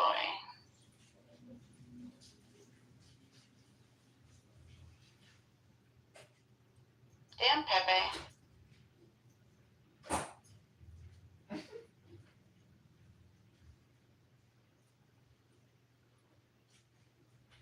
Thankfully, his room is not popping up for me in the hallway at all.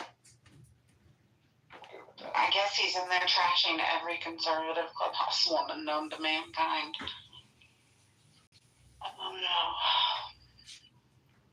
I thought that thing was banned in the room. Yes, he keeps. Yep, he's back again. Yeah, another house or the same house. No, his house is gone. He's got like a public room. But yeah.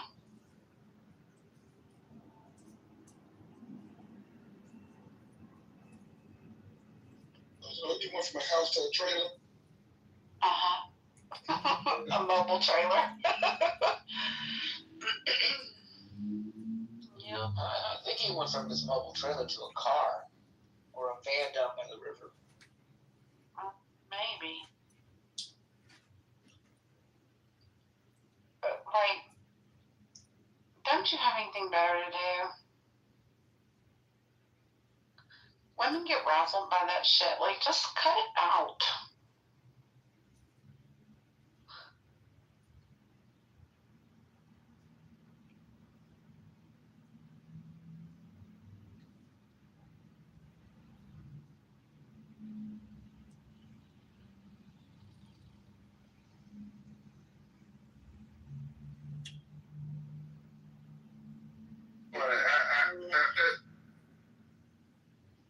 Central Park. We are so reading. Oh, I am sure I agree with you. It's not reading.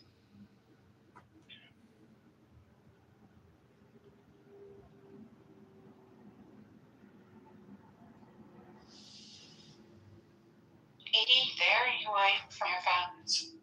I'm here. Grab him by the mouth. Who did that? Wait, people think audio votes are counted for. Oh, I love you, Jen. Uh-huh. Damn, man. No, I love you like that before. It's terrifying most Americans. Like I'm Look, it's William Wallace. Everybody look at William Wallace. That's right. Sending William some love down in the goon. I was watching John on Kitover's YouTube live. And then William appeared. Hi, William. Wait, you were watching this room live? Yeah.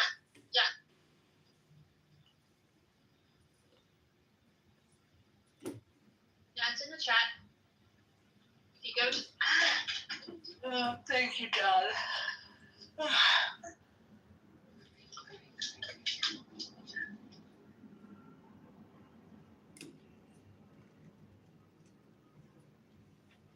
It's just funny hearing the voices coming back. I'm not quite sure what John's doing, but okay.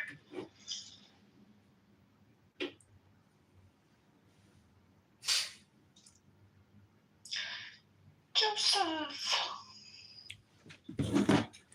I remember you from Anson's room yesterday.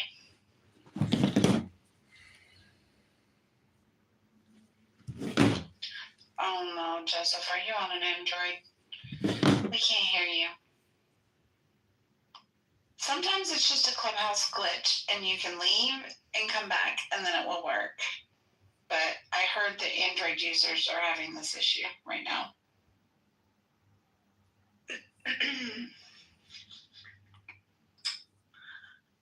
Try the leaving, like exiting Clubhouse and then coming back into the room and see if that works. If not, like I said, there is apparently a known Android issue. Oh, yeah. Are you on an Android? Yeah. I guess they've all been having issues with it all day long.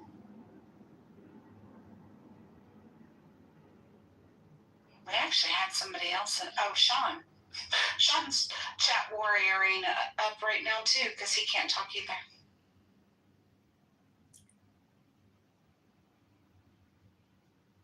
It's so good that Sean can't talk. Be quiet. Not too much on Sean. Shut the hell up, Sean.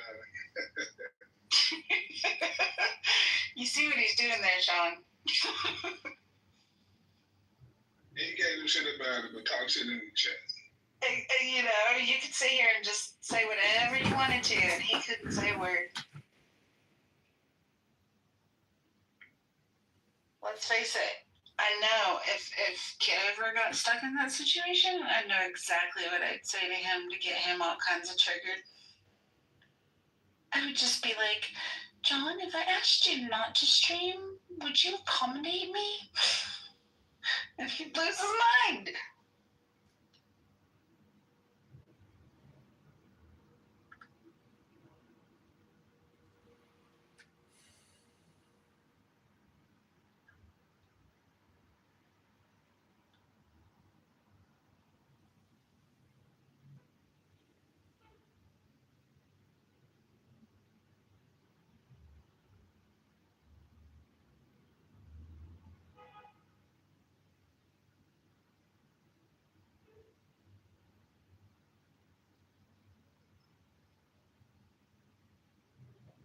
It is what it is, right?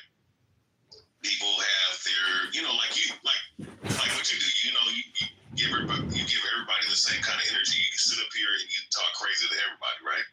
Which I can respect. Not everybody. Right? So like, well, you know what I mean. Like everybody's, like every race, every particular individual. sure, but it's like, but if you've ever caught on to me, They have like, an instruction. it's Why? really Yes, something specific.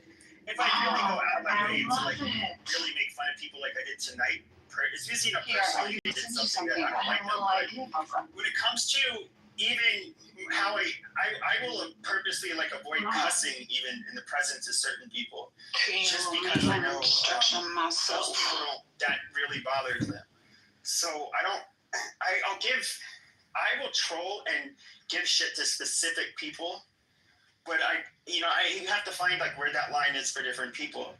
So I usually, I don't just go off on anybody. No doubt. I'm just sitting up. The only reason why I came up here was to sit up here and let you know that, look, there's a certain reason why certain people like that, like Abby, like Monica, like certain other people, there's a reason why a lot of people have issues with these characters, El Normo, so on and so forth. What is? I mean, I can see with El Normo because he has fun doing his debating. He does have, I would say, annoying debate tactics. But what has Abby said that's like?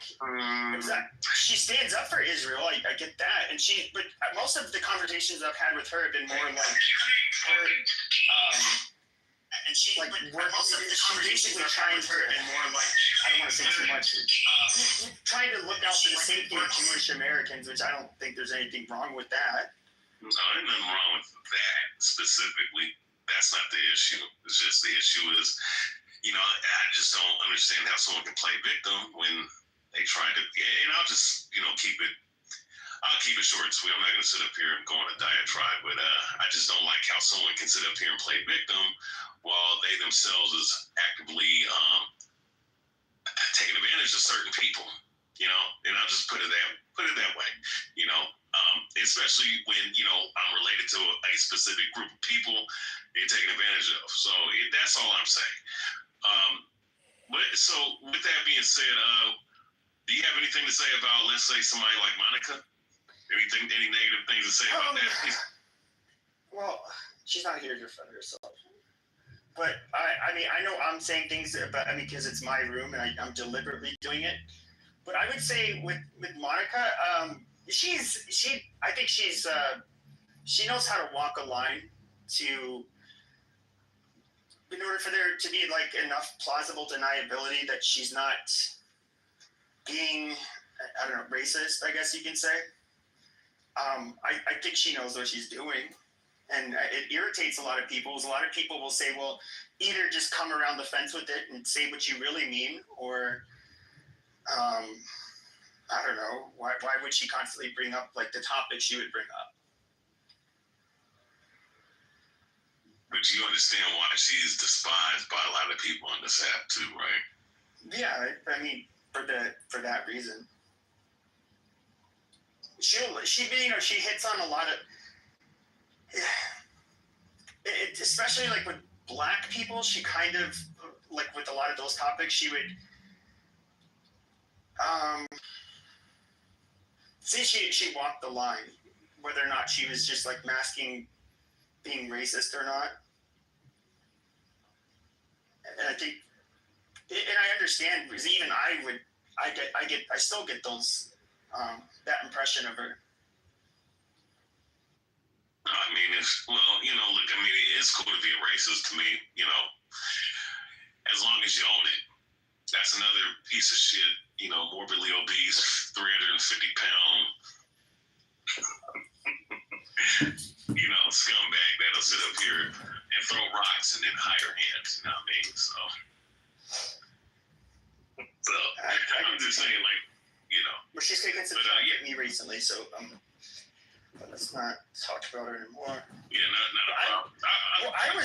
Go ahead. No, go ahead. I was just gonna drop down, but I was just giving you a couple candidates for people that you can blast if that's. Well, I do think, there's two groups on this app that definitely, I'll just say it, the Zionists and the pro-Palestine side that you guys really don't like each other very much, and I understand why you guys don't like each other, but it's not really like it's not something I feel super personal about. Like I don't feel like it's attacking my identity. Oh yeah, no. I was just sitting up here saying, I thought you might have to run in with that person because that person claims to be so-called conservative. We can go to sleep soon. What makes you think she isn't? I've talked to her. She's definitely conservative. I mean, look, mind you, I really don't play the political party game of conservative or liberal or whatever, moderate or whatever. But based off of the way she looks, all right, she looked like the one that leans left. Not saying that she wears blue hair, but she physically look like. does like I don't she definitely. Since I don't look at it as whether it's a Democrat or a Republican city. Wherever there's fun, I think that President Trump should go for that. All the time in certain rooms, and like even yesterday, do you know who Tira, the attorney, is? Yeah, I've seen her in the room before. And she's like a pretty sharp woman, right? So is Abby, and she was definitely wasn't. I guess that one wasn't too. That was more about the Constitution, like the law, but it wasn't really left versus right. But I think that was a bad example. Yeah, I don't quite see that part. I mean, she could be to the right of me, even. I don't know. Well, I mean, I've seen her in rooms multiple times going at it with people who would lean right, like Brad. Like other people. I mean, what? I know you have an issue with Brad, or I don't know. I'm not paying that much of attention. Huh? I think she gets along with Brad as far as I. Oh, hell no. I'm serious. No, I don't know about that. But no, I mean, I'm just saying, like, she's a character on here that, although she claims to be conservative, so-called, she has run-ins with a lot of different people that are so-called conservative or right-wing. I've seen him talk real bad about that bride, directly. So I'm just saying that I've seen other right-wingers on here talk crazy to her because, at the end of the day, she fakes the fun, So I don't. I've not seen this happen. That's why I don't even know who it would be. I mean, I would have to ask Brad. I'm not familiar with any of this happening. No doubt. I'll drop that. I was just giving you some candidates, No words. The family's first defense is the Second Amendment. Help support the Second Amendment So yeah. by joining today. As far as I know, I was talking about some of the sluts that are on the right wing. Holy shit! Now I'm trying to think what I was talking about. Yeah, I was putting headshots on people because I'm bored, and this account will probably get clipped. I see all of the oh, we got resistance up here. This should be interesting. I saw a picture of you, resistance. The beard and all. Yes, I'm the biggest threat to the Zionists. Really? Yes. Wow. Because you look like you can eat all the food aid. I also look like I could beat the shit out of Christians and Jews with impunity too. Really? But didn't you get arrested for it? I got acquitted also. Oh wow. Why do you want to beat up Christians? Because you got piece of shits like Marco Rubio who stayed the Palestinian children who got bombed by American bombs can't come over here and get treated. So you're gonna take a shot at La Raza, your fellow hombres, because they support Israel? He's not my hombre. He's a white boy. Is he? Wow. Yes. He's a white American. Nothing Cuban about that cocksucker. Oh, his family's not Cuban? If that's what they want to so-called identify, they look like white Americans' ideology to me. Amazing. What did you plan to destroy the Zionists?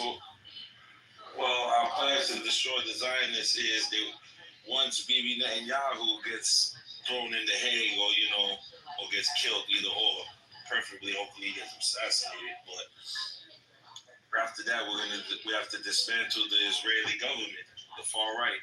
They all got to get imprisoned. Amazing. Who's going to imprison them? The Jews, the Israelis. Oh, so the Jews are going to lock up their fellow compatriots too? Well, they're not their fellow patriots. They're the ones harming their country. They can't be patriots if they're bringing death and destruction to Israel.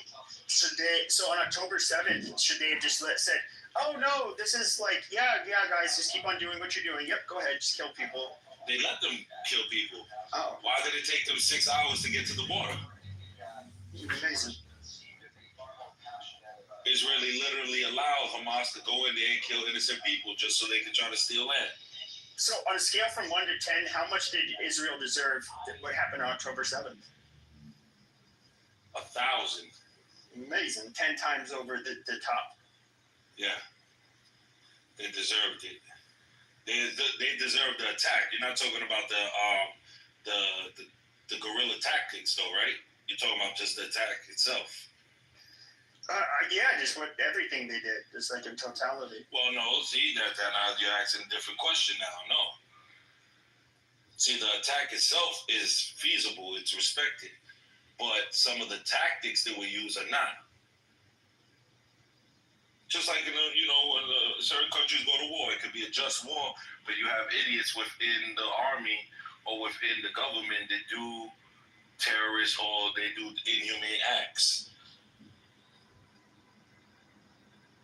Okay.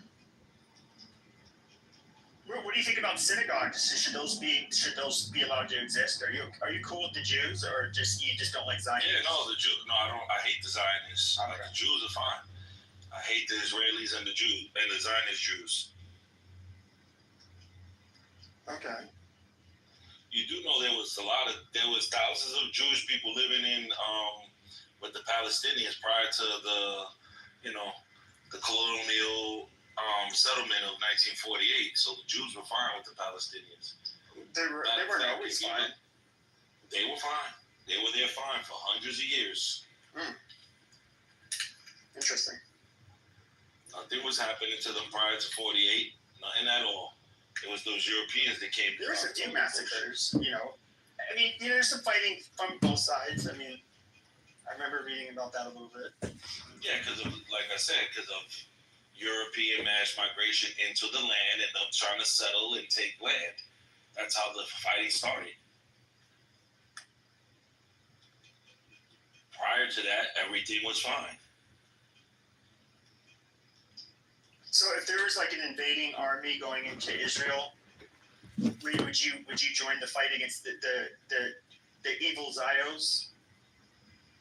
Yeah, of course. The Muslims versus the Zionists, yeah, we're supposed to invade them and take them out.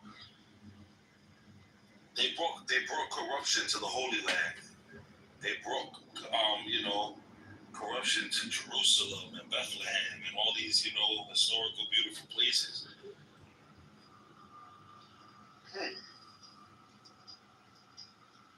They made that shit into Sodom and Gomorrah. Well, I have to push back because I do think if there's going to be like anybody I do think Christians should be the ones that would rule over it. Well, I don't think that would be logical, especially when we once again took out the Christian supremacy. Yeah, that's why we're going to take it. And yeah, so you guys ended up conquering, and so I think the Christians need to reconquer. Yeah, conquered justly though, because Christians were committing atrocities. You know that. The Crusades, they were wicked people. The Christians were persecuting other Christians, slaving them, robbing them. I'm sure, with the resistance movements, are you Dominican or Puerto Rican or both? I am Caribbean. Amazing. Yes. Narrows it down. Well, I mean, the Reconquista of.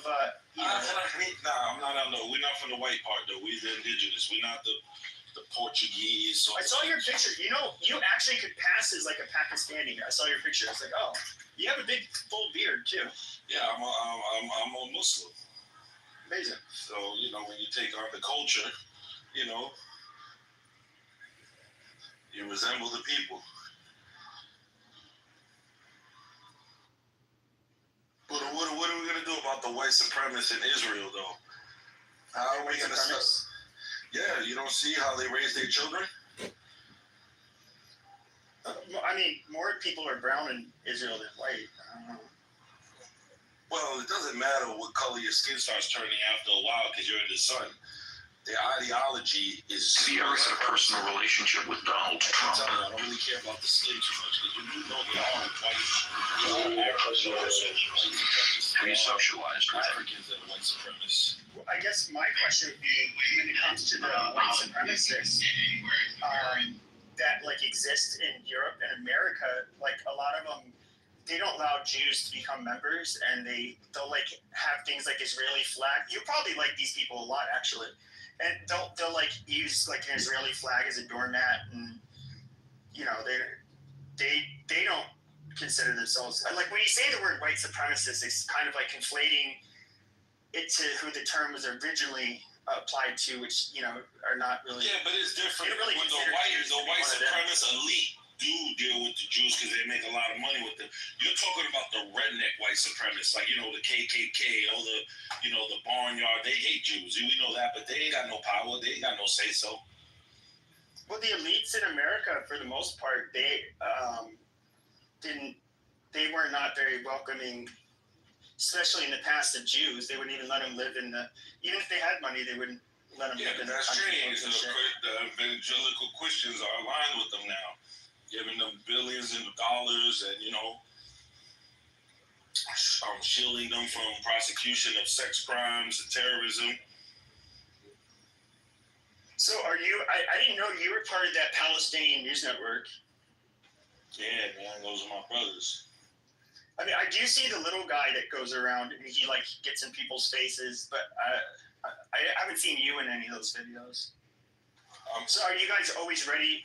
It looks like he's willing to fight. We're always ready for hand-to-hand combat, absolutely. Well, here's what I would say about that. When you go across, like, especially people that are not, like, you can't always tell, but I mean, let's just say they're just like everyday Americans, they're probably not Jewish. When you say, oh, do you support Palestine? And they just say, and they shrug their shoulders. I would say the last thing you want to do is be offensive to them if you're trying to win people, to your side, and you definitely don't want to make them feel physically threatened, because then they're going to start associating pro-Palestinians with being, violent and intimidating, and how would that work to convince people? Well, we're not trying to convince people. What's the ultimate goal then? The ultimate goal is just to bring awareness that you white supremacists are not going to get away with this barbarism anymore. Well, before you were a Muslim, would you have had a strong opinion, you think, on Palestine and Israel? Probably not. So just think about before you were a Muslim. That like these people. I can't do that because then I'll be a savage just like them. How are they savage if they're just not invested in it? Because that's our culture here in America. We live like animals. We like our sex, drugs, and rock and roll. We really don't care about people's feelings. We're very shrewd. That's American culture. Not really caring about other people and their feelings and their plights. It's finally. So I try not to think back on those days of ignorance. I would say most of us care about the plight of I actually care about the people in Palestine. I don't want to hear about innocent people dying or anything bad happening to them. I mean, I think most Americans are like that, but I think most Americans don't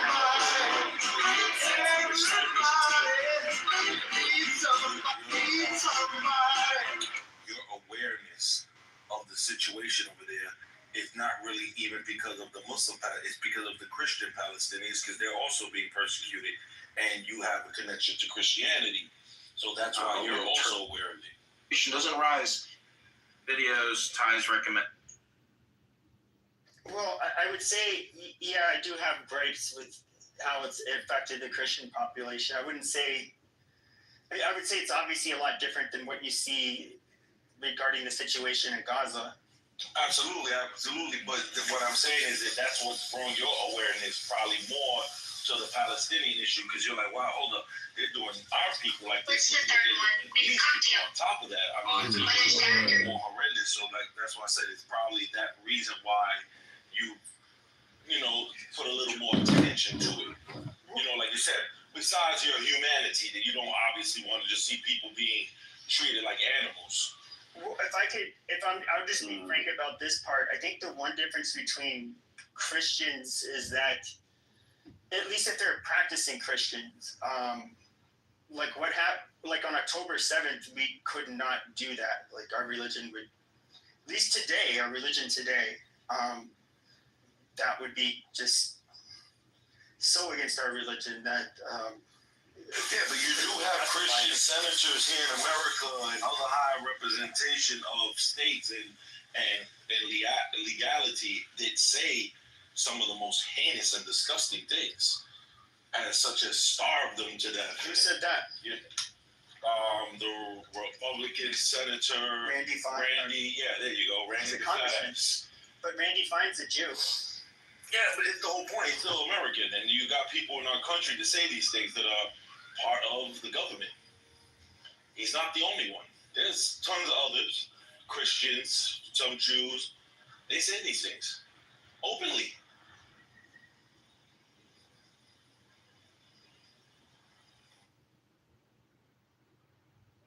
I would say pretty much all around America, if you go to any Baptist church, they've brought up how Gaza needs to be wiped out because it's promised to the Jewish people and it fits into their apocalyptic prophecy. Well, yeah, I'm not a evangelical Christian or a Baptist. I don't really agree with them on their end times prophecy stuff, but yeah, I mean, I don't know. I mean, you resistance. You know how I will push back, and I'll say that Israel's justified to have a response after October 7th. Well, that's technically not true because once again, how can you be in a defensive posture at the same time as since 1948 always being on an offensive stand? It just wouldn't make sense. You're not really technically defending anything. Well, I would say no. They were. So I would say it's kind of similar. They created a condition to where their country, men and people, were attacked due to their apartheid and ethnic cleansing and their bombardment of another people. That's why that attack happened. It didn't just happen out of thin air like a terrorist attack. Like, oh, we just hate these people and we're going to attack them because we're sovereign, meaning the Palestinians, West Bank, Gaza, that meaning they were sovereign. They had their own, presidents, their own prime ministers, their own military. That's not the situation. It's a people literally being occupied. So therefore, you're an offensive stand. You can't claim that you're doing defending your people. You're not. You're literally bringing harm to your people. I don't know why people struggle so hard to understand this. Like, Israel is America Junior. They don't need a fucking reason to go into Palestine. They do it because they can. They are the dominant power in the region. Yes, Hamas was a provocation, but this country needed to be eradicated in the first place, right? Life is not fair. The world is not fair. We know the Israelis really don't give a fuck about, whether or not these people are starving to them. Hamas is a threat. They're also a threat to America and the West. And we need Israel to do this dirty work right now and take care of this, right? Like, I think we need to stop beating around the bush. Americans don't actually give a fuck about this. We massacred, 350,000 Iraqis, destroyed their entire country. We have been involved in over 100 fucking wars in the history of the United States. We have massacred, turned governments over across the entire fucking planet. Americans are not people who are kind or care about, diplomacy and the rule of law, blah, blah. That's horseshit, right? We go into countries, we do whatever the fuck we want. Israel has just learned from its daddy, America. Now Israel goes into countries and does whatever the fuck they want. Well, I just want to say this resistance. I look at it a little bit differently when it comes to. So you brought up. So you're talking about the territory and all of that since 1948. But I look at it when it comes to like what happened on October 7th. So I look at it's kind of more similarly to 9/11, where you had a group that ended up committing the terrorist attack, and then you had America responding and targeting that group, which is kind of what they're doing, or trying to do. They also took hostages, which was obviously like, what do you think they're going to do? That's absolutely wrong. The people who did 9/11 is not who America went after. They invaded two countries that had nothing to do with 9/11. What? So Al Qaeda wasn't in. So you're telling me Al Qaeda wasn't in Afghanistan? No. And let's not forget the fact they killed 350,000 civilians in the process. So what is? I mean, is what Israel really doing that much worse than what we did? No, it isn't. Right? Israel still has many more thousands of people to kill before they reach America's stand.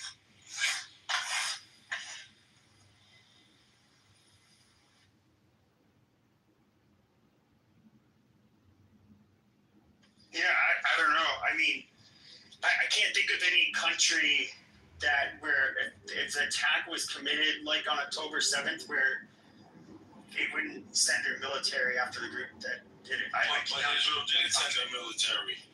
They ended up just carpet bombing the whole place. They're scared to send their military. They don't want to face Hamas and ground combat. They never have. They do, but they end up walking into like human mousetraps. So they get their tanks blown up by like a $300 explosive device, and it blows up like a $4 million. So that's what the issue is, Pep. Israel is incapable of fighting a ground invasion against Hamas. But the ground, you're making it sound like it would just be a battle fought with small arms fire. But even when it comes to the controlled detonations on the ground or from above, they realize that those when they end up you're a smart and logical guy. They are booby trapping them, and so the only way to set off, make sure there's no ordnance left, is to literally. Yeah, but once again, you're smart and you're logical. You're telling me there will be more casualties if they just did a more ground invasion other than a bomb, throwing bombs? Yeah, definitely. Exactly, that's my whole point. There'd be more casualties, I'd say, fighting at a ground level. Impossible. Because the bombs, 3,000-pound bombs, blow everything up. If Israel, for example, in the beginning, if they would have told everyone, we're doing a ground invasion starting in the north of Gaza, everyone has to leave to evacuate. Tens of thousands, hundreds of thousands of people would have evacuated, and they would have never been in the way of the actual ground invasion of people. Then why wouldn't they have left? Bombs, if that's the case, flee anywhere. Sure, but they did tell them before they bombed it. They told them to leave the north. And hold on, Pep. You know there's reports that when they told to flee to these areas, these corridors, they bombed them. The same corridors they said to go through. There's massive reports about this.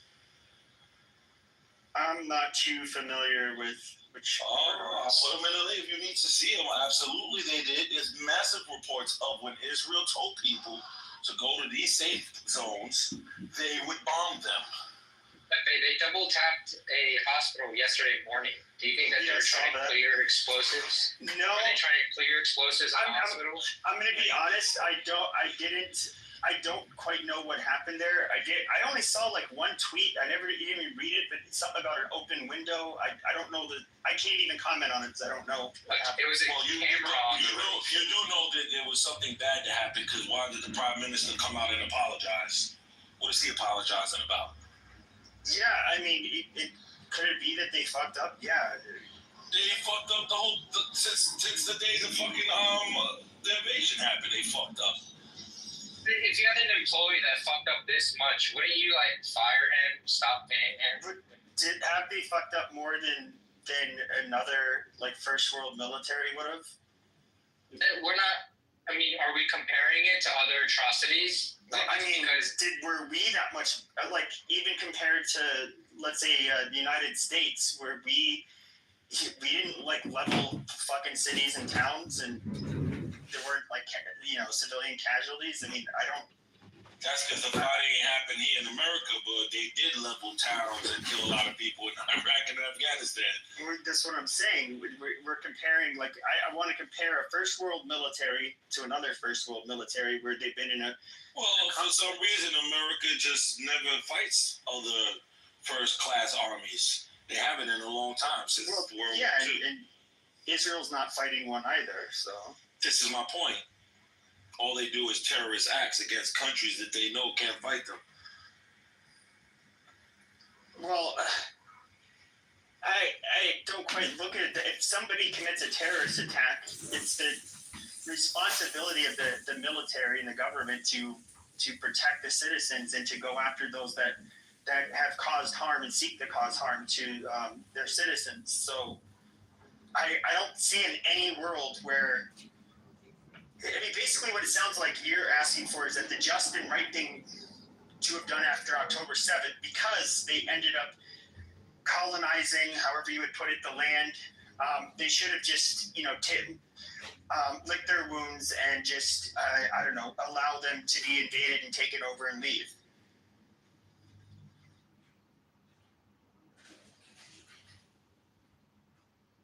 I say that. I'm saying be some real men, and next time, take your military with all this moral army in the world and your special forces and your special intel that they say is the best in the world, and do a ground invasion. Don't be cowards and bomb indiscriminately hospitals, children's centers, mosques, churches. Like, come on, don't be that coward. The special forces are they're less than they're like a fraction of the percent of any modern military. They just do very. It doesn't matter. They're entering a small strip. The Gaza is not there. So, let's do 50% of them are all under the age of 18. So let's do worst case scenario. Israel goes in, they massacre 2 million Palestinians, and now we have peace in the Middle East. Would that really be so? There will never be peace in the Middle East because Israel's an expansionist colonial idea. They're not going to stop with just Gaza and the West Bank.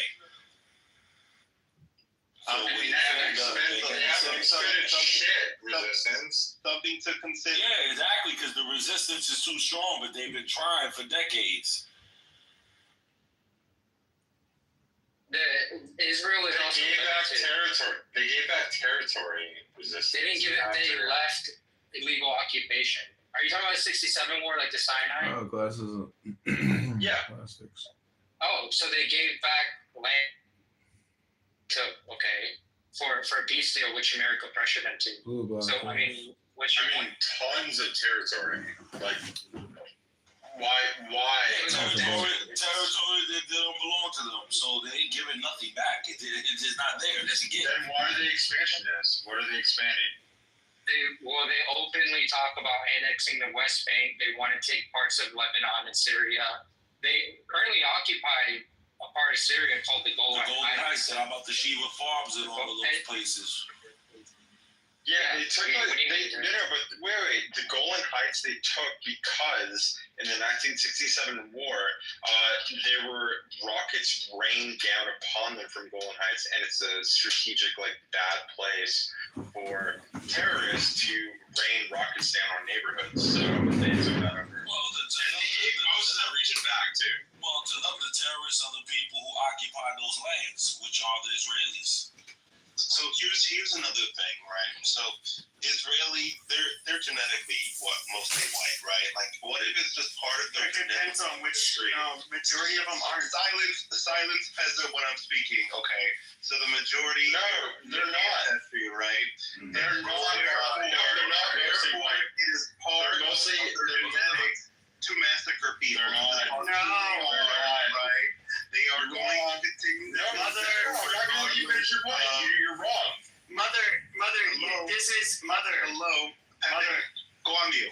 No, you stop for a second. You're saying something that's and this is really annoying when I hear people say that as a white person, having to hear people call them white. Yes, there's a. Go on mute. Stop. So if you're only talking about the Jewish population there, less than half of them are what you would. They have, I guess you could say, large share of European ancestry, but they are more than half of the Jews are actually people who never left the fucking Middle East, North Africa. But then 20% of them are Arabs, in addition to the Jewish population. It's a majority brown country. Okay, are Arabs white? Yes. Are people that are Jewish people white? Are they north of the what is it called? You have this weird woke idea of Jewish people. You're fucking wrong. You're Jewish people. No, you're not gonna go stop and tell the Jews. That white man thinks he is, but the Jewish people are white. And they hate people. Every category they fall into the white category.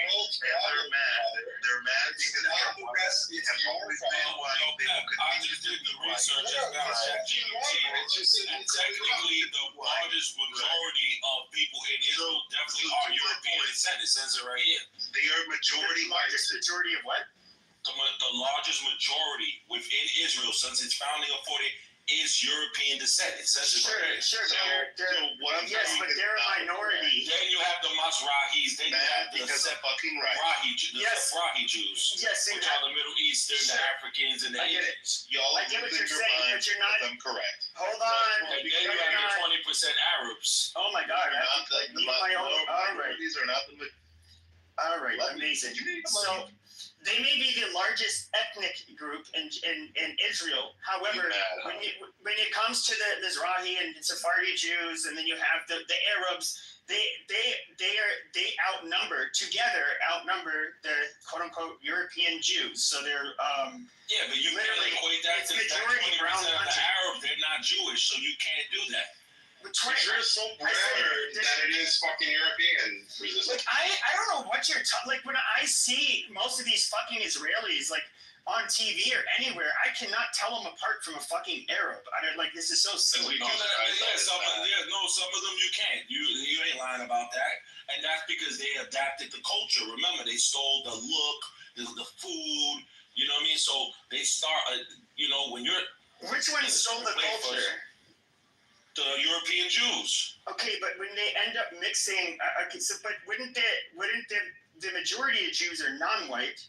Well, and they stayed in the Middle East and North Africa. Wouldn't they be eating the same Middle Eastern shit that everybody else? No, that's not true because a lot of them have different cultures, especially the African Jews. They don't eat food similar to that of Algerians. Somewhat, some of it, yes, but some of them have also their African cultures of different kind of foods and languages. I'm sure the Ethiopian Jews eat with their hands and a lot of lentils and beans and shit, just like that's just the custom of people of religious faith. That's why. There's no such thing as an Israeli dish. Simplified. I don't know if that's what you're trying to say. But I do want to point out that resistance, it's that actually the majority of Israelis are Mizrahi. But when you look at the leadership of Israel and all the founders of Zionism, they're all Ashkenazi. Majority. Oh yeah, we know that all their prime ministers, they're all a bunch of Europeans. So it says right here, it says 80%. It says 47% of Israeli Jews are of Ashkenazi descent. Globally, 80% of the world's Jewish population is Ashkenazi. So the majority of the Jewish population is white-descended, Euro-descended whites, right? You can get triggered all you want, but the reality is these are white people with probably curly hair, right? So now back to my fucking statement. These people are inherently violent. They're white people, right? You're not doing the math right, Nicholas. And they are learning to massacre people through their genetic ancestry. They have picked this up from other Europeans, and they are just acting out according to their amazing. You just proved the point that less than 50% of that country is Ashkenazi. But no, it's less than 50% of the Jews in that country are Ashkenazi. If I recall correctly. Amazing. Yeah. And then the Jews are only 80%. Then you have 20% that's Arab. So it's like hilarious that you're trying to turn Israel into this white country when in reality it's probably mostly people that have lived in that region for thousands of years. If you don't mind me asking, was LGBT in that land until the European Jews? What is the story of Sodom and Gomorrah? 47% is not a small minority. These people have been predominantly white this entire time. This whole notion that they're not white, even in Mizrahi, I would consider as white. If you are going to get triggered about that, they fall as white into my camp. You just retarded white people that much, if you wanted to look at colorful quotes, even I think Netanyahu even said something about, was it the Golani Brigade or whatever? I guess they were mostly ethnically non-European Jews, and he made some off-color comment. I don't know, the 80s or something. He's like, oh, but they'll at least have smart white officers or something like that. like I mean, I've heard that in decades past they didn't, they did see each other as ethnically different, and maybe there's some little bit of. They still do. There's still racism there. They still like that there. What do you mean? I've heard today that's not really much of a thing. No, it's like that. They even put the Ethiopian, the black colored Jews. They put them in the front lines and everything. They're not command. They don't no shots. Ask some of the soldiers. They'll tell you. This is the annoying part when you grew up like this large amount of people. Like when you talk about the Mizrahi Jews, if we're talking about the Libyans, the Iraqi Jews that are Mizrahi descendant and moved down there. Those are fucking white people. If you're talking about the ones that came from Africa that are also descendants of Mizrahi Jews, those are obviously African people, right? Do you think Iraqi Christians African ancestry as part of their DNA at significantly larger quantities. But we group them all together, because some of them have some African. You were saying that the majority of them are African, and that is flawed. The majority of the Mizrahi people are still white. No, the majority of them have ancestors that never stepped foot in Europe. They literally are not. When people say white, they mean European. I'm aware that most of these are descended from the Middle Eastern, Northern Middle Eastern. Those are all white people to me. Arabs are white to me. So this is a fundamental difference of viewpoint of do Arabs qualify as white, yes or no? For me, these are all amazing. Yeah. I know. I would say that they're pretty brown, to be honest. Arabs go from, there's some that are, I guess, white passing, but for the most part, nobody's, if you had to describe the person to like a 911 operator, you'd be like, what does he look like? Oh, Middle Eastern man, medium colored skin or some shit. And, probably bushy eyebrows or whatever the fuck. I don't know. They look different. They start getting whiter, just quickly, they will get whiter in the Balkans and like in Turkmenistan and like that whole region. But like, no, it kind of moves the further north you go. But like, I wouldn't consider like Turkish people white, would you? Yeah, I just came from Turkey actually, and these people were shockingly very European looking. With fucking light pale skin, right? The entire fucking city of Istanbul was full of light skinned fucking European people. Yes, I would consider them as white. If you ever travel to these countries, you will realize that a significant portion of these people are just as white as Europe. Turkey also has a shit ton of European. You asked me a question, I gave you an answer. Well, but you're missing out on thousands of years of cultural difference to like the Europeans versus like the Turks, the Ottoman Empire and everything to do with that. I mean, there's like people that would be closer aligned that would be black to the Ottoman Empire than the Turks would be to like modern Europeans. So you're missing out on many, many historical facts right now. Cultural differences doesn't make them any less white, brother. I don't know what tangent we're going on, but I don't know how this is even. Well, it's not just about a black person. It's not just about their. Goddamn, it's not even. And part of the reason why I think it's useful when they say white, it's meaning European, is because they're outside of the borders of Europe. As you go into the Levant, Middle East, you start getting people that I would say phenotypically start looking a lot differently, but also they're culturally much, much different. The cuisine suddenly drastically changes. Of course, their religion drastically changes. Their language family, the Semitic languages that they speak, drastically different. And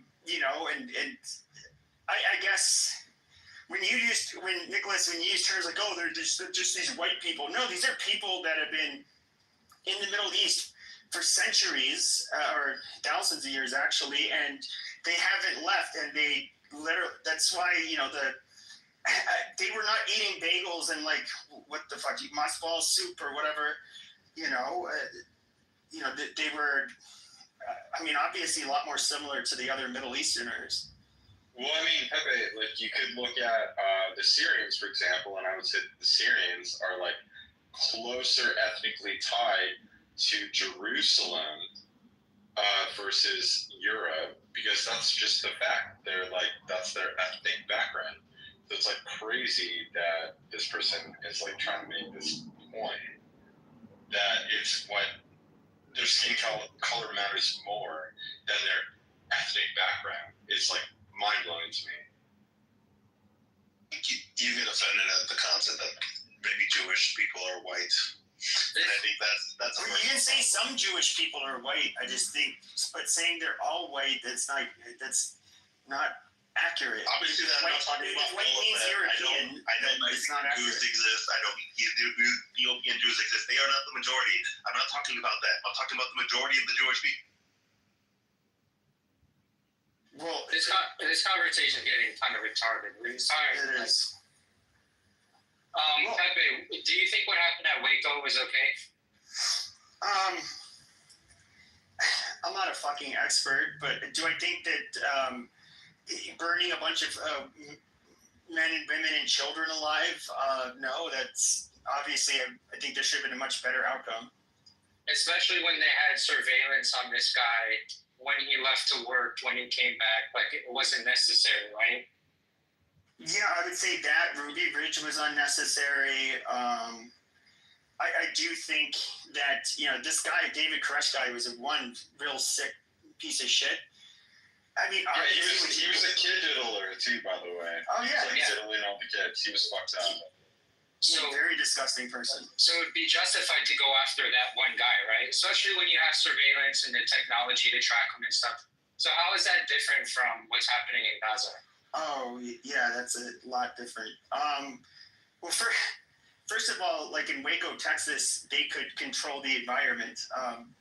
It's one compound in a state where they could see who's coming and going very easily, as opposed to like a highly densely populated area where because of their guerrilla warfare tactics, because of where they hide weaponry, because of their tunnel system, you don't know. How do you really target? And these are tens of thousands of people, not one person.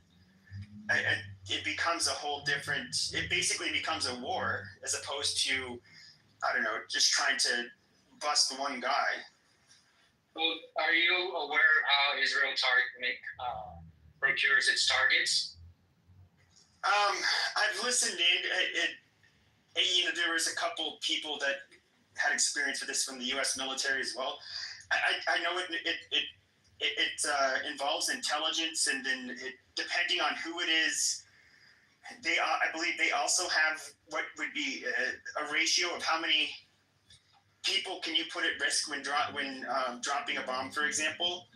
How many innocent casualties are acceptable will depend on like the number of people you're targeting, who they are, how important they are. Right. It's called there's a chain of command.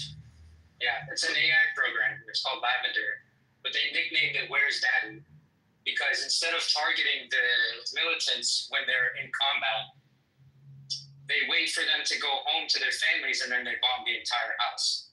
And a lot of the time, the AI system actually makes mistakes. They might get the guy with the same name. They might get a house where the militant had moved from. And the ratio is 25 for every low-level combatant and up to 100 civilians for a higher-ranking combatant. Yeah, I don't know. I don't quite know how that's different for other first world militaries when they're in war. I know that a lot of people have talked about this after the fact. People that have served, where they know they ended up, targeting individuals and facilities with what ended up being faulty intel, and then innocent people were being killed. I know this happens. There's a guy, John Spencer. I've listened to him talk. I don't really. You have to understand. I know it happens. Period. So just because it happens doesn't show me that Israel's doing it the wrong way. I don't. Did it do it worse than other first world countries? I haven't seen that. So I don't really, and it's not my area of expertise or something I've really looked into. So I don't really know even how to respond to that. You look at the ratio, like when 60% of the casualties are children, at least close to 50%. But that doesn't say anything. Is that indiscriminate or not? Well, you compare it to other first world countries. Yeah, including first first world countries like in Afghanistan. How do you mean it doesn't mean anything? Oh, sure. Because especially Afghanistan, it was very common to be fighting children. The children had guns. Children of how old? In Afghanistan, they could be as young as, 10, 11, 12 even? I mean, they're a bit different, I would think, than Gaza. But, I mean, we do know that there are terrorists. There are people that fight for Hamas that are under 18. Hey, Pepe, when you say 10 years old, right? An average kid, black, white, Hispanic, Asian, you name it, right? You think the average 10-year-old can handle AK-47 and go like freaking ham? In Afghanistan, yeah. The average kid can pull a wire and fucking blow up a bomb. I think we'll have Sudan. There's been hundreds of thousands and more people that have died in that war than in the Gaza conflict. So we should talk about that one. Well, that's unfortunately, it's just a bunch of dirt poor, dark-skinned Africans. In a part of the world, none of us have. Mainly done by the northern. If anything, a lot of Arabs killing a lot of black people. That's true. If you look at northern Sudan, I mean, it's kind of. I believe the Nile goes through it. And the top part is more desertish, but they have the river. And then South Sudan, as we get into like the more tropical areas, it's pretty it's very black. And there's been a lot. This has been going on for several decades, and I'm just being realistic. It's a place that very few of us have ties to in the West. And when we think of Sub-Saharan Africa in particular, we generally have a very low bar for what we think is atrocious. I feel like a lot of people have the sense that this is a place where starvation, disease, and war are just endemic to that area. Yeah, so we don't. I think that's the reason it doesn't get much attention. But you are correct. Like it is. We do focus more on Israel, and I do think that part of the reason why is because if you look at Israel, I mean, looking at the music festival, it almost mirrors America in a weird way. How the people are dressed, not necessarily how they look, but somewhat. But it looked like a modern country. Like you can kind of put yourself in their shoes. Like, oh my God, this could be. Imagine if this happened in America. And they had to deal with the savagery, and so we kind of. Perhaps a better question is, if you fly from the top of Israel all the way to the bottom of Israel with a commercial helicopter, it's like 40 minutes, not even. With an Apache, it's like 9 minutes. Right? An Apache goes way beyond 200 miles an hour. Right? And why did it take them at least 4 hours to respond? I don't know.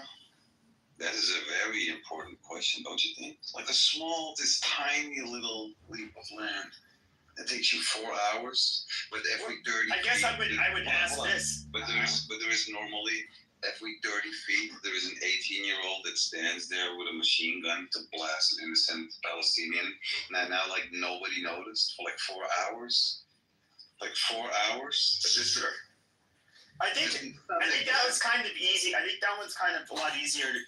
So we have like troops that can be put on standby for deployment within 24 hours. I believe like some of the the different airborne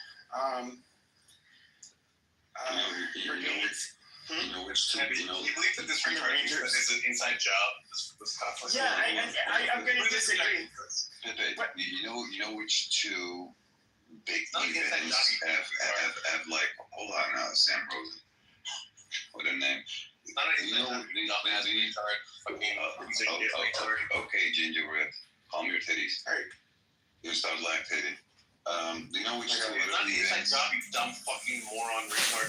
Okay, time for your medication. Well, there was a stand down order. There was definitely a stand. Do you know which two other events had exactly that? Not a fucking inside job, you dumb fucking. Well, just let him get it out. Just let him get it. I don't agree that it's an inside job, but I'll let it. Just let him say it. Do you know which two other events had like the similarities as the patterns of like these events? It was the bombing of the USS Liberty, right? Oh my fucking god. And it was the same thing with 9/11.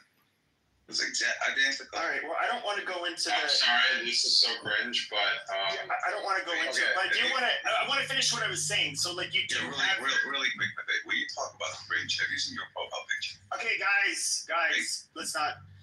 So, okay, in the U.S., like for example, what we would consider ready for like rapid deployment, it's like 24-hour notice. Now, what I would have to think is that. Obviously, they have a good segment of their population that is active duty. I don't know what how many of them, even their quick reaction forces, for example, how many of them were on base ready for like literally half an hour deployment? And they'd have to get kitted out. They'd have to, go in their vehicles or whatever to respond. I mean, I would think that would still, if I had to guess, Israel probably has to rely on their police to deal with incidents somewhat, even though they're different, so their military can, but they probably rely on the police for the response for the most part. So I do think the fact that it take a few hours I don't find it that surprising. It takes you a few hours to add those men in the Apache helicopters to like make a move.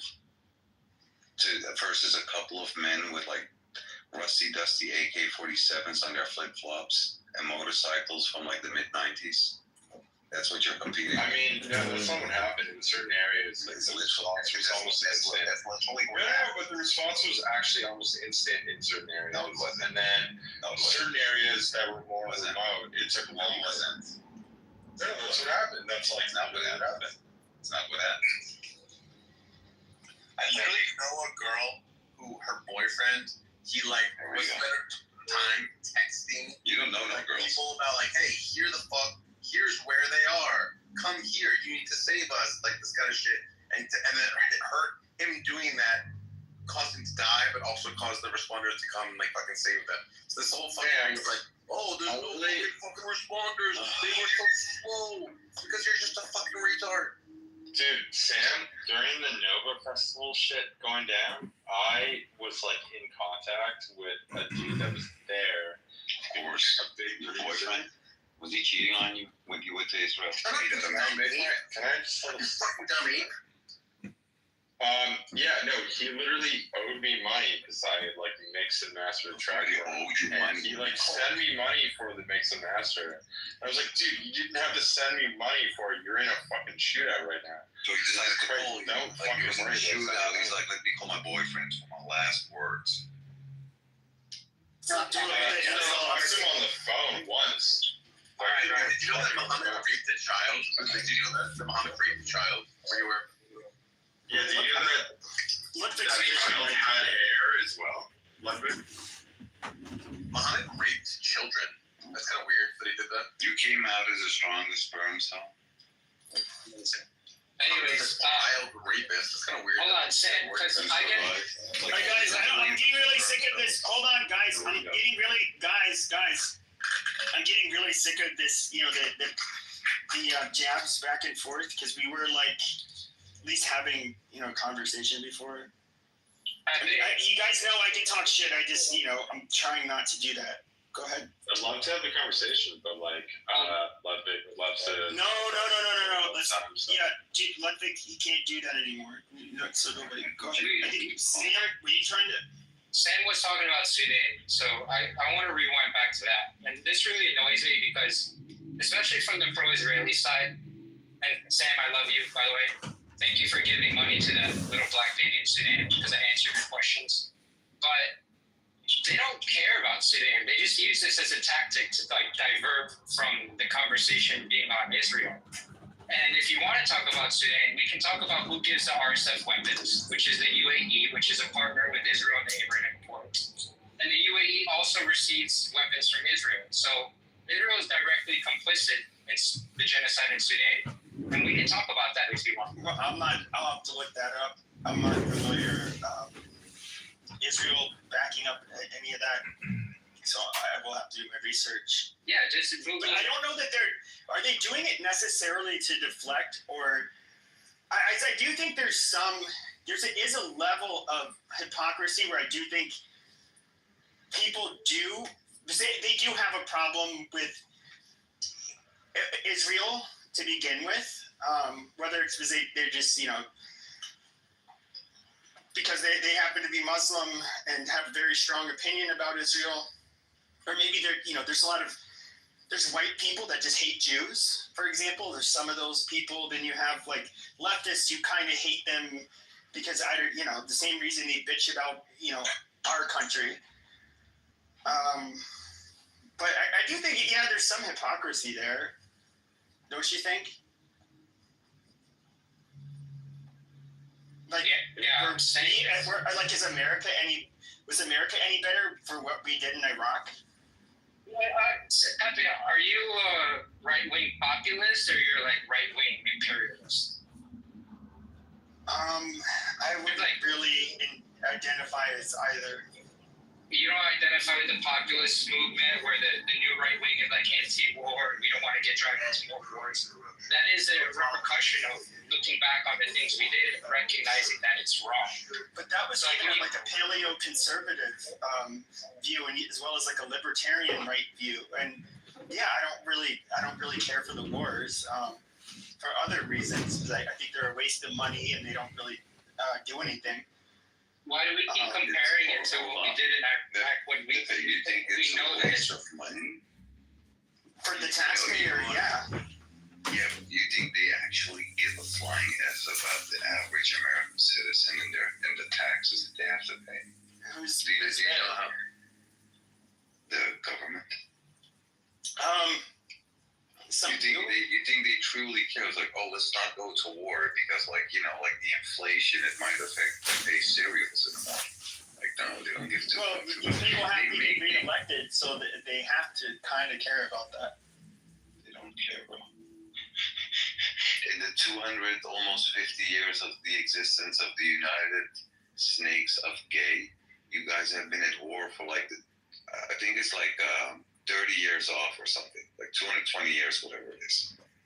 Like it's the predominant reason why you guys make so much money. We get it. You hate America.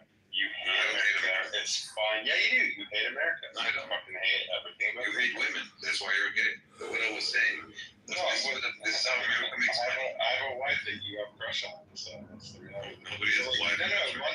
You hate America. That's the problem that you're facing right now. But I think that Pepe is trying to make a different point. Okay? Grab a lubricant. You're running out. Well, the point that Pepe is trying to make is the fact that America has a different set of principles. Like, you live in Holland, okay? You live in a different country than America. No shit, Charles. Your worldview is very different to Pepe's point of view. For example, you guys, live with your parents until death, apparently. Yeah, I love my parents. Sorry, your parents did you. I love my parents. Yeah, but then also, like you live in Europe, which is dealing with like a rape crisis right now, which you probably shouldn't be very proud about. Whereas let's talk about Israel. How the sex offenders are. No, you're obsessed with Israel. Deported to the United States. Let's talk about Israel. Sex offenders. Right? The point that I'm making. Wait, you were making a point. This message from FuseNet, the Feminine Early Warning System network from the US, nobody mentions it. They all mention the UN agency IPC, and then they say that Israel says that UN report is biased, UN report cannot be accepted. So they will write these two things, but they will never write or publicize what the US agency on starvation and famine says about it. It says the same thing, and I've shared a link. I've shared that article over there in the chat for anybody who wants to read. Thank you. Yep. I think the other things you come across is they always deny that there's nobody's starving in Gaza, right? And this is a very known tactic in Zionists. And there's a lot of Zionist talking points from even in relate to genocide, they'll deny the genocide, and they'll even deny the apartheid. Have you been to the West Bank area when you went to Jerusalem? You've been to the West Bank, right? No, I did not go. Because my husband didn't want to go, so we didn't go. Okay. So if you were to go to the West Bank, we have Brother Jindip here, he lives in the West Bank. There's about 920 checkpoints in the West Bank. And so let's say if they want to and these checkpoints are the only people that get stopped at the checkpoints is the Palestinians. The Israelis, the settlers, they don't get stopped at all. Because of the Israeli license plate, they have Israeli identity, and so it's two sets of laws, for two groups of people. One, you got the Palestinians, the other ones are the Israelis. And that's where it kind of gets, so let's say if somebody wants to travel to a wedding 40 kilometers away, 50 kilometers away, right? In America, I'm in California, by the way. Here, 40 kilometers, meaning about 20, 30 miles, it only takes me about 30 to 40 minutes. But over there in the West Bank, they would have to leave at least 4 or 5 hours before, because at the checkpoint, you never know. They'll stop you minimum for an hour up to 4 hours. And there's multiple checkpoints. And they even have checkpoints on flying a chopper. You see what I'm saying? And it's crazy. And there's a lot of organizations out there where it makes it apartheid. It gives you evidence. Why is it apartheid? Because there's two sets of laws. I'll give you one example. Let's say a Palestinian in the West Bank gets attacked by a settler. All right. Now, who should he call? He or she? They will try to call the Palestinian Authority, right? And they'll be like, nope, we can't come. We can't deal with it, right? And if they call the IDF comes around, protects the freaking crazy psychopath terrorist settler that's committing crime, that's pretty much raping the shit out of Palestinian. Palestinian resists. He gets arrested. He gets locked up in Israeli prison and under administrative detention without due process. And this is the big problem for the Palestinians in the West Bank. And every time they release about 100 or maybe 50 Palestinians, they'll go in there and arrest about 500 of them without due process. And some of these, there's some of them are kids, even just for throwing a rock at IDF truck. They'll pick them up, arrest them, and it will get renewed every 6 to 9 months. And sometimes they can be in there for about 2 years, 5 years, 6 years. The longest one I think I've seen was about 9 years without, under administrative detention, without due process. And I was in a shock, But I think Leila is a Palestinian. She wants to add something really quick. And if you have any more questions, Ariel, you're welcome to ask us any questions, Or if you hear any arguments from the Zionist group, you're welcome to come in and say. Yeah, I mean, the only thing that I was going to add was that, so where I live in Gaza, it should only take you maximum about like 40 minutes, right? Like technically based off of the distance to get to Al-Quds, which is Jerusalem. Okay. And unfortunately, due to the amount of checkpoints that are there, and story back, a lot of my family members tried to go to Jerusalem for pilgrimage or like to see, our mosque and our holy sites and stuff like that. And a lot of our family members from Gaza would travel, and what should have taken them maximum anywhere between an hour, to 40 minutes, ended up taking them about 4 to 5 hours. Some people actually had to stay at checkpoint overnight in a little cell. Very, very similar to what you see in the United States with the ICE detention centers. And even after all of that, you could still be denied leaving Gaza. You could still be denied, entry into Jerusalem after going through all of that. And when Amir talked about how, there are people who are held without due process, who are held, under, who are held under, who are held without administrative detention. That's the word. I actually have a cousin within my family who is right now being held under administrative detention. And he's been in administrative detention since he was 12.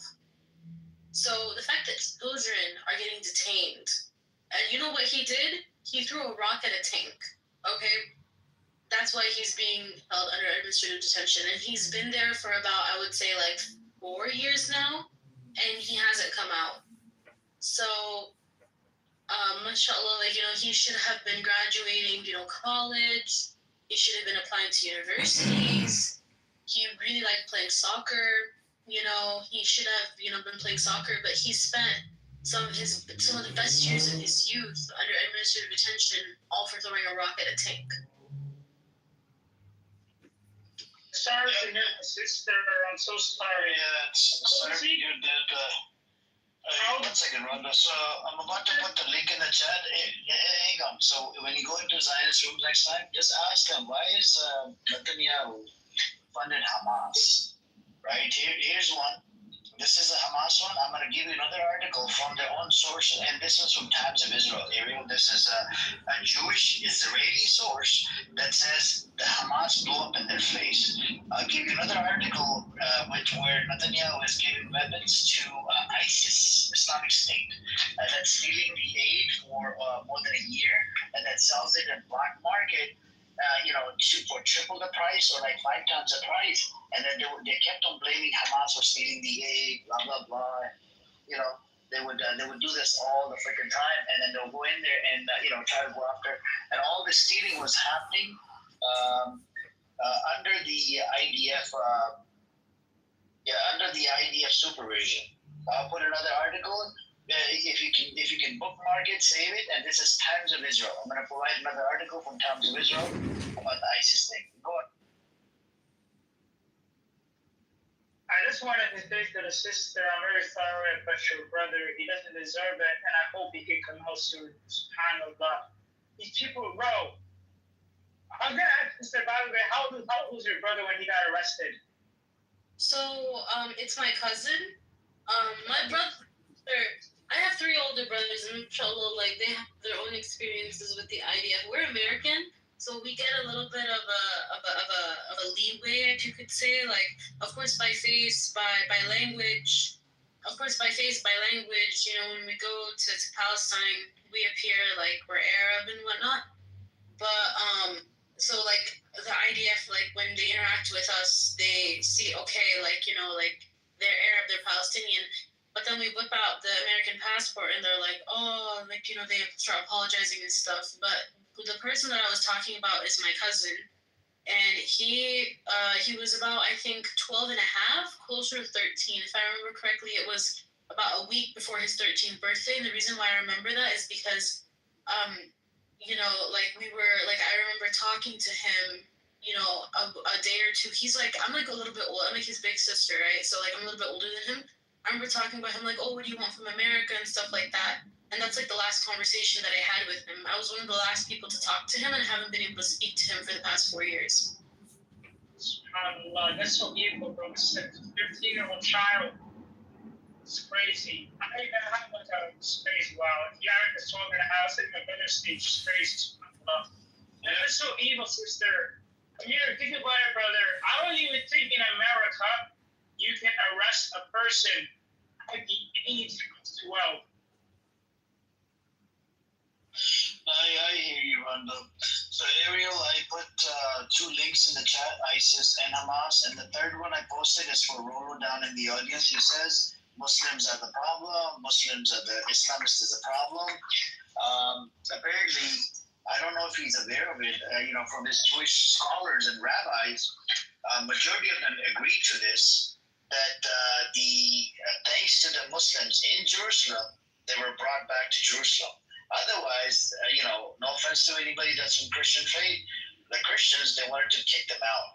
They do not like they did not like the Jews. when Muslim, conquered the land, they took over. They brought the Jews back into the land. And by the way, Caliphate was Islamist, by the way, Rolo. I don't know if you know about this. You should be respecting, the Caliphate. You should respect all the Muslims instead of talking smack about it, instead of talking shit about Muslims in your rooms, in here, or in real life. And learn it from your daughter. Your daughter is pro-Pali. She's raising funds for the pro-Pali protest. I don't know where you get your facts from. You're just a dumbass, And what else can I call you? A kangaroo fucker. That's it. That's all I can tell you from Australia. Laila, are you there, Laila? Hey, Laila, are you there? Amir, you okay? You okay? I'm okay. Kangaroo fucker. Did you want to say something? Yeah, look, I get how you get. Islamist is a problem. Islamist. Did you read the rabbi? Did you listen to the rabbi? Yeah, look, something like a conversation with you. Okay, cool. Okay. Look, nothing that I said is non-factual. The fact is that 90% terrorist organizations that have been designated by countries just happen to be Islamist. I don't know why you didn't. Same talking point.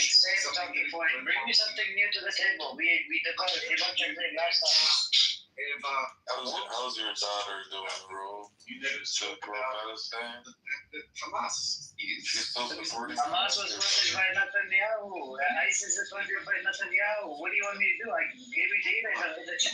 Your daughter is an Islamist, bro. What's an Islamist? Whatever her things. All the IRGC, all Islamist terrorist organizations. What is Islamist? Does your daughter support Islamists? And rape Your daughter and pillage and to be able to conquer. This is what they do. So Roman, hang on. One question to you. You want to talk about these things? You got to be. Yes, I want to talk to you. I want to ask you one question. Roman. Accused me of sex, saying lies. Okay, can I ask you one question, Roman? I'll ask you one question. Were the Jews kicked out of Jerusalem? About what I'm talking about? Where's the Jews that kicked out of Jerusalem? There's no script. Were the Jews kicked out of Jerusalem? Hajj. Do you remember? By the Christians. Were the Jews kicked out of by the Christians in Jerusalem? Hajj Husseini, who is the head of Jerusalem, of Hitler. Right? Okay, Lehi, a Jewish militia gang in 1940 to 41 worked with Hitler. You had the Hawara Trust Circuit in 1933. Did it with Hitler. No. We're going before the Hajj ibn Hussein. We're going based on Lehi Jewish militia gang. They were working with Hitler. They opposed the Hitler. Wow. So you wonder why Are you going to acknowledge the Lehi Jewish militia gang opposed to Hitler in 1940? Are you going to acknowledge that? You're excited about this. Look, I don't mind acknowledging. Do you support Islamism? Do you support terrorist attacks? Do you support Do you support the terrorist attacks? The Jewish rabbi supports it. I put the link in the chat. If the rabbi supports it, I stand with the Jewish rabbi. You can't say. I stand with the rabbi. The rabbi. Hold on. Rabbi supports it. I put the link in the chat. I get it. Let's say. You're getting very tricky up here. Okay. I asked you whether you support Islamism. You couldn't give me a straight answer. Okay. So you support it. You support Islamism, and that's okay. You can say. Okay, what is Islamism? Can you elaborate for us? 3 times fast, please. Oh, okay. What is it? Well, I don't know. I mean, you know so much about Israel, about condemning Israel, about the history of the region, which you make up a lot about, which is really interesting. You've got no idea about. Rollo, you're actually a bot, bro. I swear to God, you literally a bot, bro. By the way, sorry, I'm gonna go. I've got a life. Do you figure run away? Do you figure your mom, bro? You want to do a drive-by. Run away. Read the script and leave. Read the script. Yeah, run away. You just did a drive-by or not? Disgusting. Can I speak, guys? Can I speak? Yes, brother. One thing, Fayez, can I just make one point real quick, then you can speak? One sentence. We, as Muslims on this app or just in general in real life, please let's stay away from the word Islamist. It's a made-up term. It makes no goddamn sense. That's some shit that we have to stay away from. We can't normalize that word. It makes no sense, correct? Thank you, Mazi. Hello, Rohan. How are you? It's been a long time since this toilet cleaner spoke to you. Remember me, Rohan? Are you there? Okay. He's not, or maybe he doesn't want to engage with the toilet cleaner. Doesn't matter. It's okay. The thing is, this they keep talking about this, the Jerusalem high priest Al-Amini meeting Hitler. You know what? He met Hitler. I went and researched Holocaust Encyclopedia and Yad Vashem. Yad Vashem is the details that are kept in Jerusalem, in Israel, in the Israeli Museum. And both say that Al-Husseini did not meet Hitler to target or to incite him to kill Jews. First of all, the Holocaust started in the early 1930s.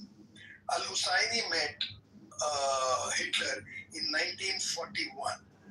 And why did Al-Husseini meet Hitler? Because at that point in time, Hitler was a very powerful world leader.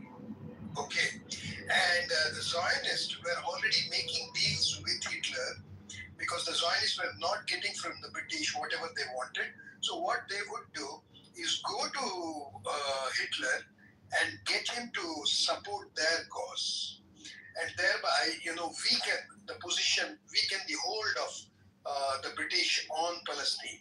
This is what they did. In fact, some of them went to the extent of making deals with Hitler, overlooking the Holocaust, the mass killing of Jews that was going on. In fact, there was a Hungarian Jew who made a deal with Hitler, and during the course of the negotiation, it came to knowledge. It was brought to it came to his knowledge that Hitler was planning to murder 1 million Hungarian Jews. Okay, in fact, incidentally, the biggest Jewish population in Europe that was gassed to death was Hungary, one of the biggest. Okay, and this guy, his name is Rudolf Katz. He went on to negotiate with Hitler when the matter of 1 million Jews going to be killed in Hungary came. He did not take it up. He did not bring it back and alerted the world. He did not do anything. All he did was, look, this is a list of 1,600 Hungarian Jews that I want you to release. Let them escape. We will also pay you a lot of money. And he paid them because he was a very rich Swiss-Hungarian. Some people were to be driving across the border in Tijuana, and there's like a dead, mangled girl in the back of the truck. And they'd be like, oh, skills, oh my God. They'd be like, how horrible, So, but I would say, we would have ended up, abso-fucking-lutely, our military would go in, you would probably, similar to 9/11, have you would kind of see like Americans pulling together and being a little bit more patriotic, and then there would be a subset of the population that would be like, yeah, I'm going to join the military. Fuck this shit. How dare they do this? And then we would go in and we would not stop until the organization and the fighters and anybody that was part of that enemy organization was completely fucking dead. That's reality. We talked about. Hold on. When you think about, He asked me, and we actually talked about this last time. And Ludwig, you actually brought up Rachel Corrie, and I want to bring up in 2014 when Israel was bombing Gaza, because this didn't all happen and start on October 7th. The members of the town Seredot, which is now far outside of Gaza, it's an Israeli settlement, they set up beach chairs and grabbed their popcorn, and they said it was better than fireworks when they were looking upon the bombing of Gaza. We talked about Rachel Corrie, who was a white American volunteer in Gaza, who stood in front of a bulldozer in protest of a home getting demolished, and the bulldozer crushed her. Israelis started baking her face into pancakes to mock her. You You can look at the Israeli Telegram channel, which has over 200,000 subscribers, called 72 Versions Uncensored, before it was taken down, of course. I don't know if it's still around. Trying to get at, Josh? I agree. Violence begets violence. So you have this. I agree with you. Violence breeds violence? Really? Gunning people? Violence begets violence. I agree with you. There's cringe things. So one girl got run over by a bulldozer and that's an excuse for genocide? That's just no. That's one example. I mean, Josh, have you ever seen the red blooded window? After those fucking absolutely Well, hold on a second. We're using. Hold on. We are using anecdotal examples. Okay. Yes. Do people do really cringe shit? Do I think it was really like gross? Some Israelis, they would make these TikTok videos and they would like pour water from their faucet and be like, "Oh, look what we have." It's like, okay, I get it. You guys are angry. You know, I guess in the moment they're thinking a certain way or feel like a certain way, fine. But at the end of the day, though, you said how like these people were looking out and saying, "Oh, it's like fireworks." But what I recall saying, and this is even before October 7th, is that every time there was a terrorist attack that happened, when somebody from Gaza ended up committing, I remember there was a mass shooting at a synagogue. I believe a guy with who was carrying ended up neutralizing him. But what did they do? Literally lit off fireworks, passing out candies. They're celebrating. They're like, yay, yay. And so it's like, okay, if we have to be consistent because, and even how they were celebrating with the dead Jewish girl in the back of that truck, that is disgusting. Wait. Let me actually make a point, Pepe. Wait, no. You guys are going to talk about the same bullshit. Wait. Let me make a new point. Hold on. I'll let you go next, but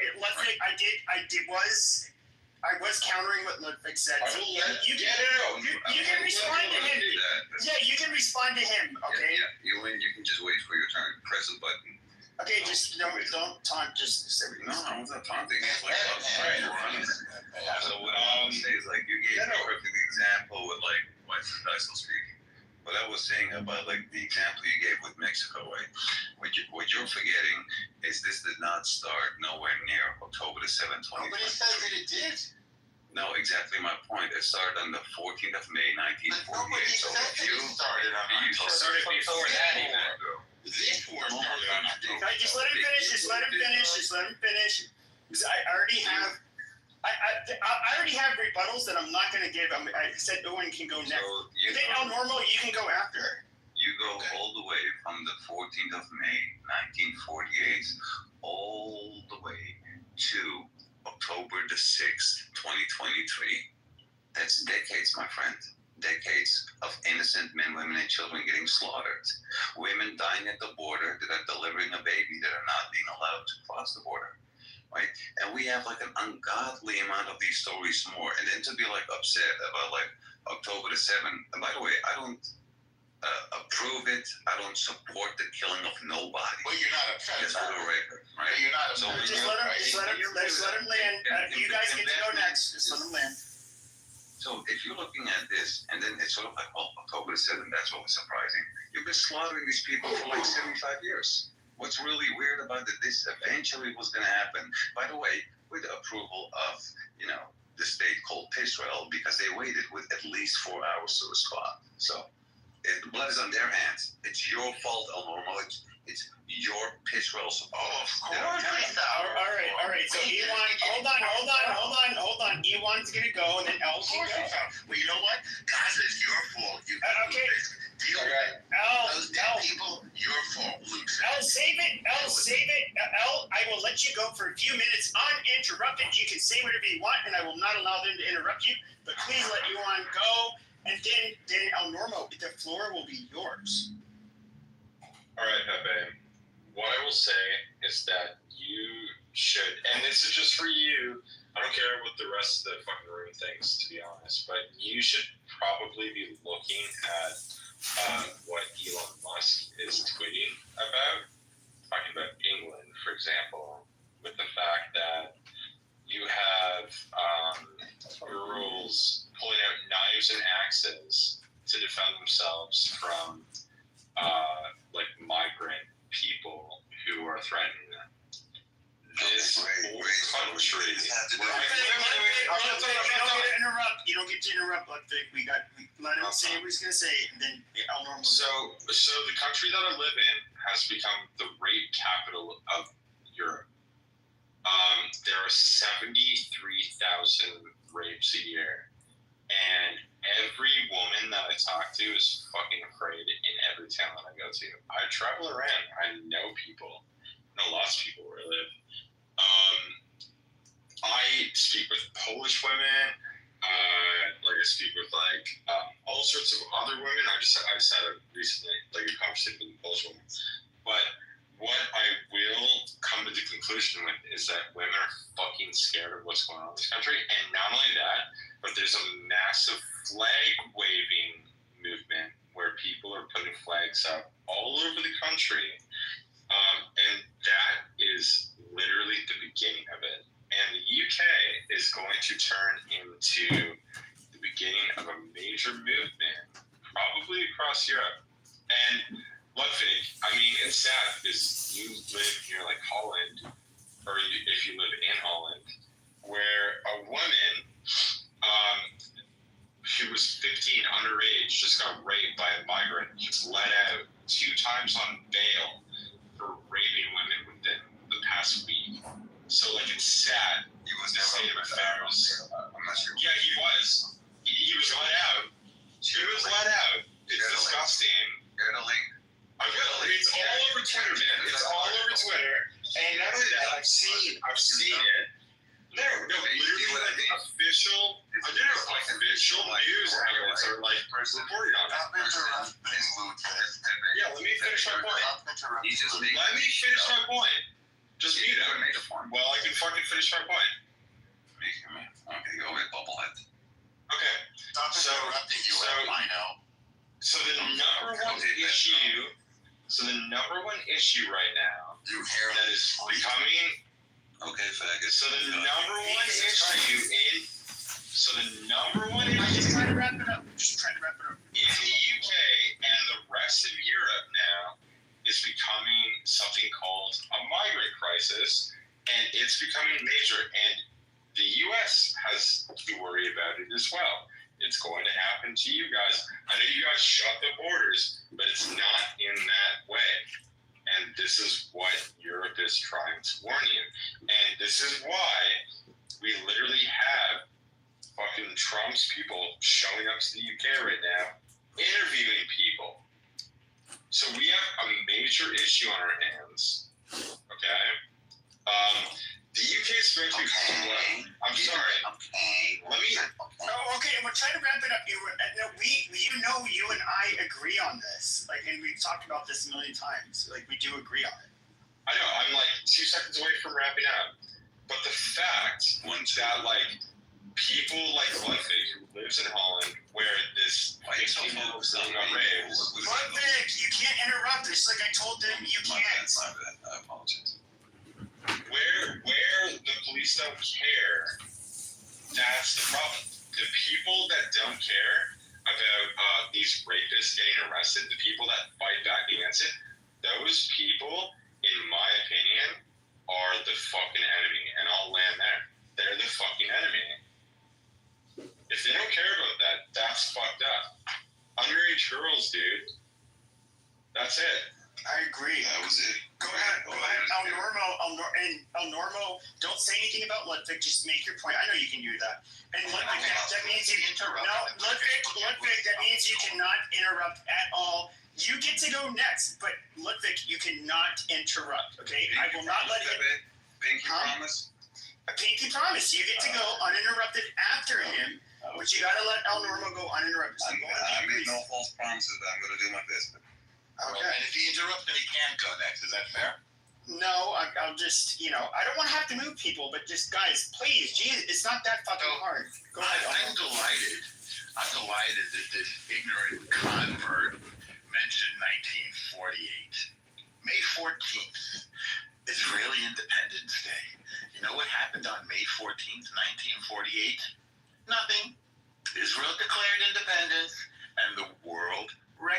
against it without one single shot being fired. But wait, what happened on May 15th, 1948? 5 Arab nations attacked little Israel, just one day old, filled with refugees, weak little Jews from refugees from all over the world, all over the Arab world and all over Europe. 5 armies. Syria, enormous. Egypt, enormous. Jordan, quite large. Lebanon, big. Saudi Arabia, enormous. Plus 2 militias, one of local Arabs and one from Pakistan. What were they doing there? I wonder if that was a religious thing. And what happened to these 5 countries and 2 additional armies that attacked little Israel? They got their bloody asses kicked. Why do you have so What much was their to point like? when they attacked? What was their point when they attacked? Oh, they told you what the point was. Bloody annihilation. They put it in writing. Extermination. What does that sound like? Genocide, perhaps? And they failed. And they attacked again in 67 and in 73. And what happened? They got their asses kicked. So now Israel has become, by winning a series of wars, the regional superpower, the dominant power in the region after finally kicking Iran's ass. And by the way, it deserved it for a long time as the world's foremost sponsor of terror. So yeah, Israel has a right to demand that its neighbors not be terrorists. By the way, Hamas is not a legally recognized government. They slaughtered the legally recognized government, the Palestinian Authority, in Gaza. That's right. They slaughtered the only legitimate representative of the Palestinian people. Fancy that. They're illegitimate. The Arab world wants them gone. The Arab League said it. The Arab League said it last month. They want Hamas out.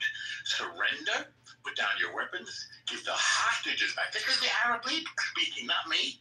This is not a Jew telling you this. This is the Arabs telling you this. Give back the hostages, put your guns down, and get the hell out. I'll end it there. All right. So I get it. Quickly, Pepe, what I want to say. All right, I'll give you guys like a minute. I'm gonna start timing you fuckers. 59 seconds. I'm good. Okay. This guy was talking about this poor girl, 17 years old. She got killed. I'm not sure if she got raped as well. So that's not even certain for him to speak about, like, oh, she got raped and whatnot. We do know she got murdered. We do know there's a 22-year-old man that got somebody stealing a motorcycle. Welcome to Amsterdam. We do know he's 22-year-old.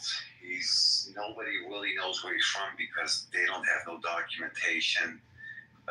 So for you to even claim that he has been arrested twice and he's been released twice, it's completely false, because if that was the case, a single fingerprint or a DNA sample would have proven.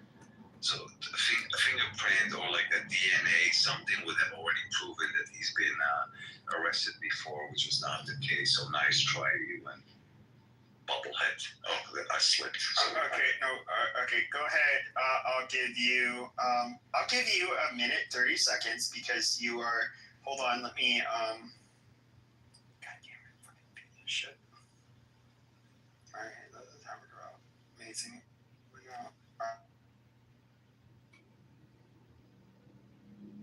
All right.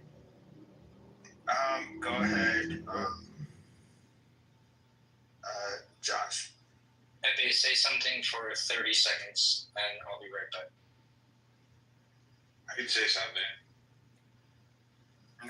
Go ahead, if you want to say something. Dude, let's keep it to Israel.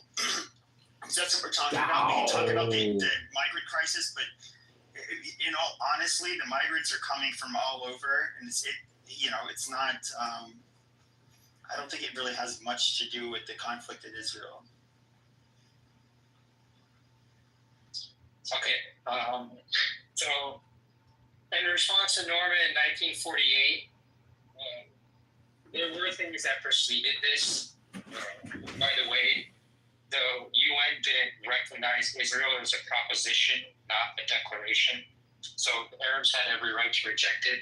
But prior to the Nakba, there was the Deir Yassin massacre. All right, so when Israeli soldiers from before it was the IDF, there were terrorist groups known as the Haganah, the Stern Gang. My God. They belonged to King David Hotel. They're actually the first ones to do terrorism in such a way in the Middle East. The Deir Yassin massacre it happened, and they raped and killed women and children along with the men. So when the Arab countries saw this and they saw that Zionism was taking a hold militarily, they decided to do an intervention. Zionists will call it an invasion that came out of nowhere because they wanted to kill all the Jews or whatever. But it was exactly that. It was an intervention to prevent further massacres and further displacement that was already happening there by the terrorist groups, Stern, Haganah, and what's the other one? Let's call it what it was. It was a genocide. They said we want to annihilate the Jewish state. They said they wanted to do a bloody extermination. I'm quoting them. I'm not making this up. They said it in the newspaper, the head of the Arab League. It was a genocide. They never said a genocide that failed. They said those words that I just told you in that way. But is it bloody extermination? They wanted to exterminate the Jewish state. Let me ask you a question. But they say it all the time, by the way. It's not the only time. Well, sure, but let me ask you a question. Is that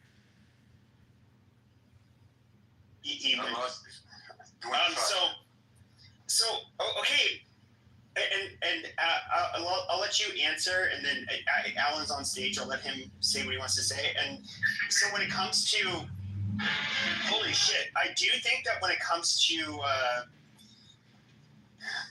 okay, so it was a Jewish state. Do I think that you were going to get people that saw these people that were coming from outside of the area moving in? Do I think that they were being nativists? Sure, maybe they didn't have a country. It was just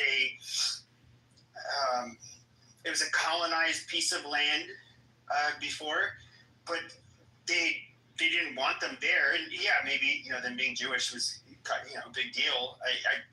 I personally wouldn't doubt that, but I mean, was it that they wanted to exterminate them, or is it they wanted to just get them out of the land? They said in words that they wanted a bloody annihilation and extermination.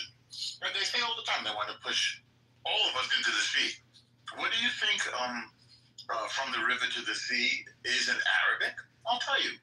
In Arabic, they say, from water to water, Palestine will be Arabic. They want to end the Jewish state. It's genocide. It's a call for genocide. Now, regarding the Arab nations, listen, they got all the land. They got all the oil.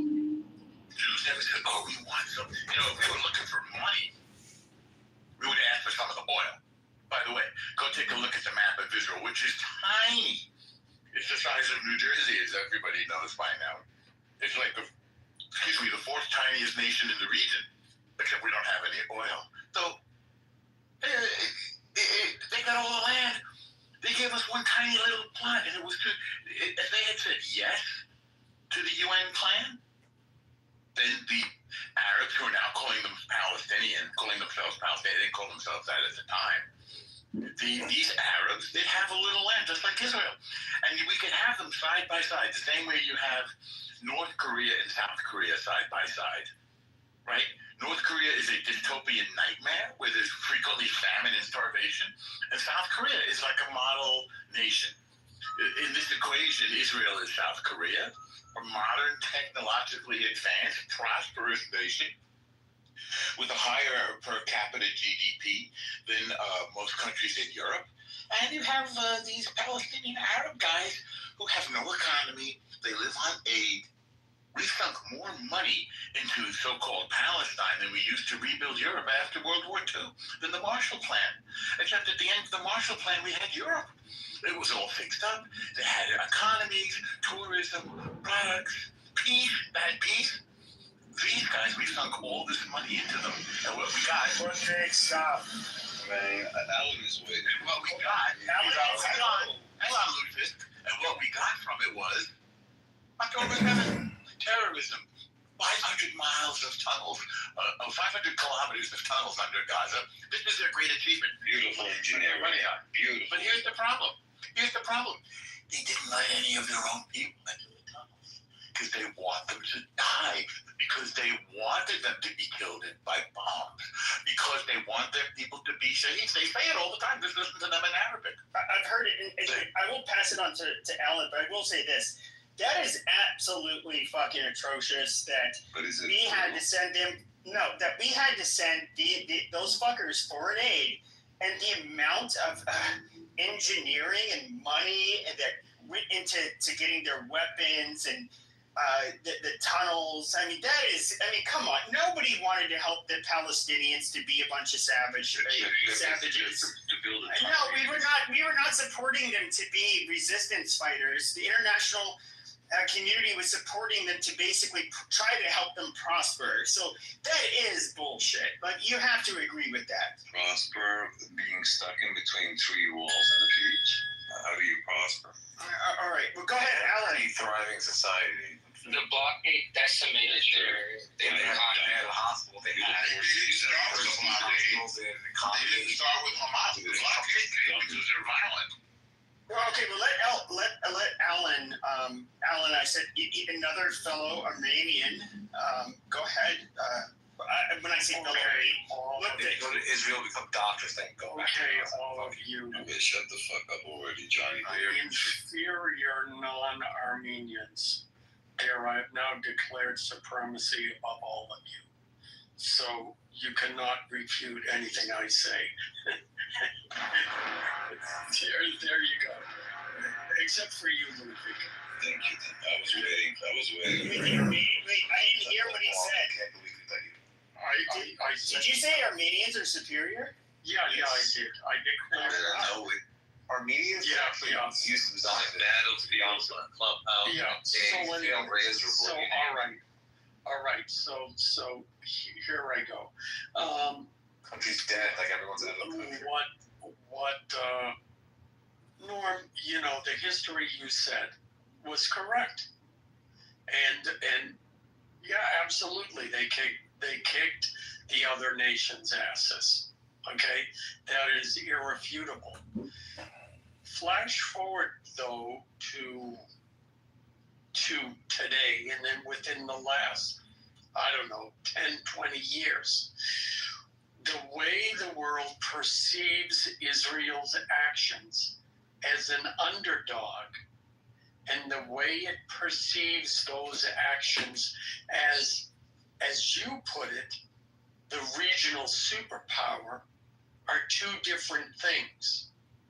And people, and Israel and Jewish people, keep defending themselves or using the arguments as if they are the underdog. And it isn't, and it hasn't been for a long time. And that's a problem. Now, I'm not going to get into the whole back and forth between Palestinians and Israel and any of that. I don't want to address that. I'm only talking about the perception on the world stage.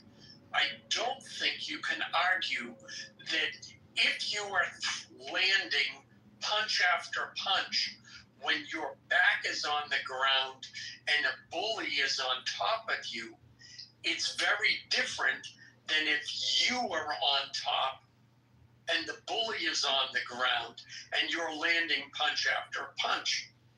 At a certain point, people are going to look at the person on the top, regardless of whether it was the bully or the victim, and they're going to say, hey man, that's enough, stop punching the dude. And so, and I think it's an important distinction that people miss in all of this, and it's a distinction that I've tried to make in various different ways when this subject comes up. Because to me, and I'm sorry, maybe it's because I'm psychic, or maybe because I understand things or view things in a different way, But October 7th, I knew Israel was going to, that this was the last straw. And Israel was going to bring its full force down on Gaza, and it would decimate that. And I knew that that would be, as far as the world stage, that was a losing proposition. Now, what a better solution is, I don't know that there is one. And I think that was the whole point, to goad Israel into that reaction. Much in the same way that the United States got goaded into a war in the Middle East after 9/11. I mean, it's sort of like, well, you kind of have to do it because you can't look like a pussy. So we have to kick ass over there. But then, did we win? No. Bin Laden got exactly what he wanted. What he wanted was to make Americans paranoid. That's what he wanted. And he won. So those are my comments. The last comment I'll make is we don't need to compare Jews and Muslims or Islam and Judaism and say that, well, yeah, Jews are better than Muslims or Muslims are better than Jews. I mean, what's happening in Europe, that's been going on. I mean, the grooming Have you ever had a personal relationship with Donald Trump? Muslims are committing in the Middle East, that bullshit and that scumbag and sadistic practices by Muslims have been going on, and it's the European leaders' own fault. That's something at least since 2005, the whole fact that Muslims are raping English girls and gang raping them and grooming them and mutilating and attacking people with acid and knives. That's been going on for a long time, and the British government and now the European Union are condoning it. Why? Because they're sadistic pigs, and they deserve to all rot in hell. Amen, brother. Perpetrators. So, go ahead. No, that's I'm done. I took the concept of intergenerational. What is it called? Intergenerational trauma. So the Jews were victimized. No, so now they that's get not real. victimized. No. We're not talking. No, but that's not what we were talking about. They need to. Why don't you just kill them all? Like, why don't we just repeat? Oh my God. Wipe them off the map. Yeah, we weren't even talking about that. At this point, you might as well. Like, let's get it over with. Just wipe them off. What you're trying to say. You can't even choke a person out because you're so gay. Get the fuck out of here. I'm gonna start modding Bashes.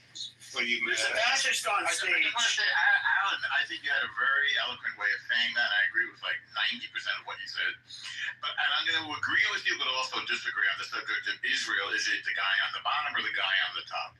Yes, you're right. Israel has emerged as a regional superpower, but that's as of June, when we had our 12-day war, because before that, we were fighting proxy wars. So if you go all the way back to the period after Israel declares independence and then kicks the ass of those nations to try to wipe us out, it became a proxy war in the Cold War, meaning the United States was behind Israel to keep this sort of the Western power in the conflict, and Russia, or I should say the Soviet Union, was backing the Arabs, and that was the play there.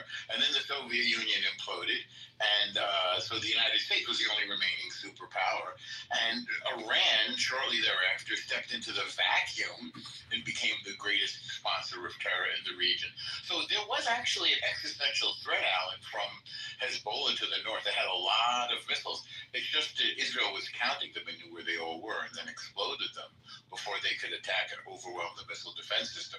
They were supposed to attack at the same time as Hamas, but they didn't trust each other, and Hamas rushed it. So there was an existential threat, despite the fact that Israel has emerged as a regional superpower. And also, we didn't know that Iran was a paper tiger. We didn't know that they would be that easily defeated. At least I didn't know, and you didn't know. So Israel went into this, I would say, as first among equals, shall we say, on some level, but has emerged, especially with U.S. backing. As the superpower, the U.S. doesn't want to get involved in this. U.S. would just as soon sell Israel the weapons and let Israel be the peacekeeper in the region. And the other stuff that you said, I kind of agree with. So I'm not anti-Islam, but I am anti the destruction of the rule of law and decency, the kinds of things that you're seeing and that you're talking about around the world. We're worried, I think, that there's this weird sort of fake coexistence going on that's then going to turn into a real subversion and a destruction of the values that we hold dear. All of our freedoms, free market, free to dress the way we want, express ourselves the way we want, and trade the way we want. We're worried that Islam is doing one of these weird kind of jihads by it's weaponized. Okay, could I jump in with that? So, Norm, I have a question for you. I find that, like, when we get into these conversations, especially about Europe and the UK and stuff like that, you don't really want to talk about it. I do agree. I do kind of agree with you. But I do think that when it comes to, you say we should not talk about Muslim, and Alan was kind of saying like Muslim versus Jew. I get it, but when we talk about and even this is kind of like why I didn't want to diverge from the Israel. Gaza conflict is it is somewhat unrelated, but I will say the people that, and I've been seeing this a lot online, a lot of the people that I think are hostile towards Westerners and Western values, that are pro-Palestine, they're taking on both the far right and the far left positions in particular, in order to propagate their cause. And if we look at the far right, they're going to be far more likely than others to say hey, wow, these migrants are a problem. And of course, they always have this convenient excuse. Well, it's okay, so the Jews are kind of pulling the strings. Amazing. And it's just okay, but I don't want you in our country. They're like, dude, we wouldn't have to be in your countries if it wasn't for the Jews. The Jews are, causing you guys to cause instability and, wars and Middle Eastern countries. And if it wasn't for that, we would never come. I wouldn't say it's using the Jews, though. Wait. But no, these are what the pro-Palestinian people will say. Muslims in particular will say to people who are further on the right or maybe just right wing. They hey, even though they're literally coming into Europe in droves, they're hostile to the native populations of Europe. They will say oh yeah, the only reason this is happening is because the Jews and or the Zionists is usually how they'll put it. They're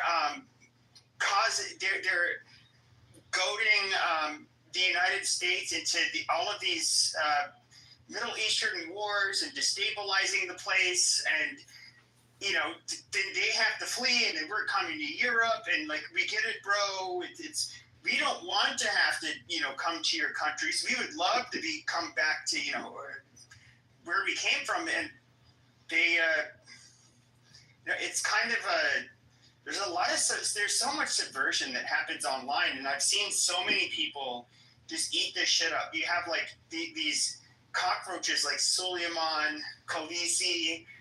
She blocked me. I called her a lot of choice words. I don't know. I kind of get what you're saying. Well, just kind of frustrated. I'm kind of frustrated at this point, Pepe, because I don't know. I look at every social media platform, and it could be And Norm laughed. Yeah, of course. He always leaves when this conversation comes up. I know this is what is. I mean, you did change the topic, to be fair, but and Alan kind of touched on it. Like Alan, I don't have a problem with Muslims. And I've made it very clear. Like Prince, Mikhail, any of the Muslims that I've talked. I'm sorry, hold on. Optimize service and process for your team. Manage service end-to-end in a single platform. Secure a qualified local process server for you.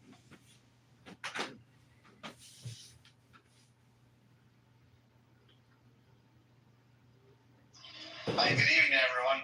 So my name is Adrian Gonzalez. I'll give you guys an update on what I know as of now. So approximately 2:30 this afternoon, we received multiple radio calls, shooting calls at this location. The location where the shooting occurred is behind me, in front of the market. At that time, our officers responded to multiple radio calls of victims laying down. We did locate ultimately 5 victims so far. They all suffered from various injuries. They were all transported to local hospitals. And as of now, we haven't had any victim who has been pronounced deceased. It's an ongoing investigation. We continue to, our investigators are here, our detectives are here. We continue to scour the location for video, for additional witnesses, for additional evidence.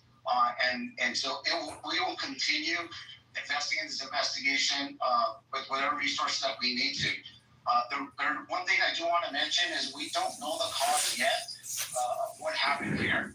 As we continue interviewing some of our witnesses, we might get more information. We are looking at it from a gang-related component. And so that we have our gang officers here. We have additional gang officers working the streets, conducting follow-ups and trying to gather more information. I was gonna be the one who's targeted, and then Iran might join. I know Iran has saying like they believe strongly that an attack is imminent against them. So and I have heard what you said before, Abu Maida, from news sources also. But if there's a deal that's worked out this way, you know, what happens to Iran? Because Hezbollah protects Lebanon, but at the same time, I think, Shape, I mean, I don't know how you feel about this, but since the early 80s, Israel has been antagonistic and, you know, outright murderous to Lebanese people, you know, since in the occupied Lebanon. And they have not drawn a border between Lebanon and Israel. You know, meaning Israel. Across the board. So, I mean, it's like, look, you're dating a girl, she's nice, she's good in bed, but any other time, you're fighting all the time. Sooner or later, you just have to realize, okay, this ain't gonna work. It's time for a breakup. It's not you, it's me, and end the relationship. And people in these countries don't want to acknowledge that. Well, I agree, Alan. Would you, to an extent, I would, if we're looking at throughout history, it's not, you guys know that I don't personally have a problem with Jews, but even like Christians' history with the Jews, I would say, and of course Jews are different because it's not a proselytizing religion, and you know their numbers are pretty small. But I would say like our history with Jews, it's just like they flourish, and they'll often do like way better than Christians in many of these blips in history, but then they also are like demonized and we don't get along with them, and you know sometimes we do really mean shit to them, like, which is kind of a precarious situation for Jews, because it's like, what do they do? They're such a small minority. Like, where do they go? How do they navigate the world where they can't? They don't have the numbers or like a place that can be a quote unquote safe place other than a small little country like Israel. Yeah, which is why I'm grateful that we have a fucking place to live. That's literally the reason. Like, honestly, it's like the leftists and the fucking jihadists or whatever that want to come after Jews. It's like, you can't fuck with us anymore. That's like the greatest feeling in the world.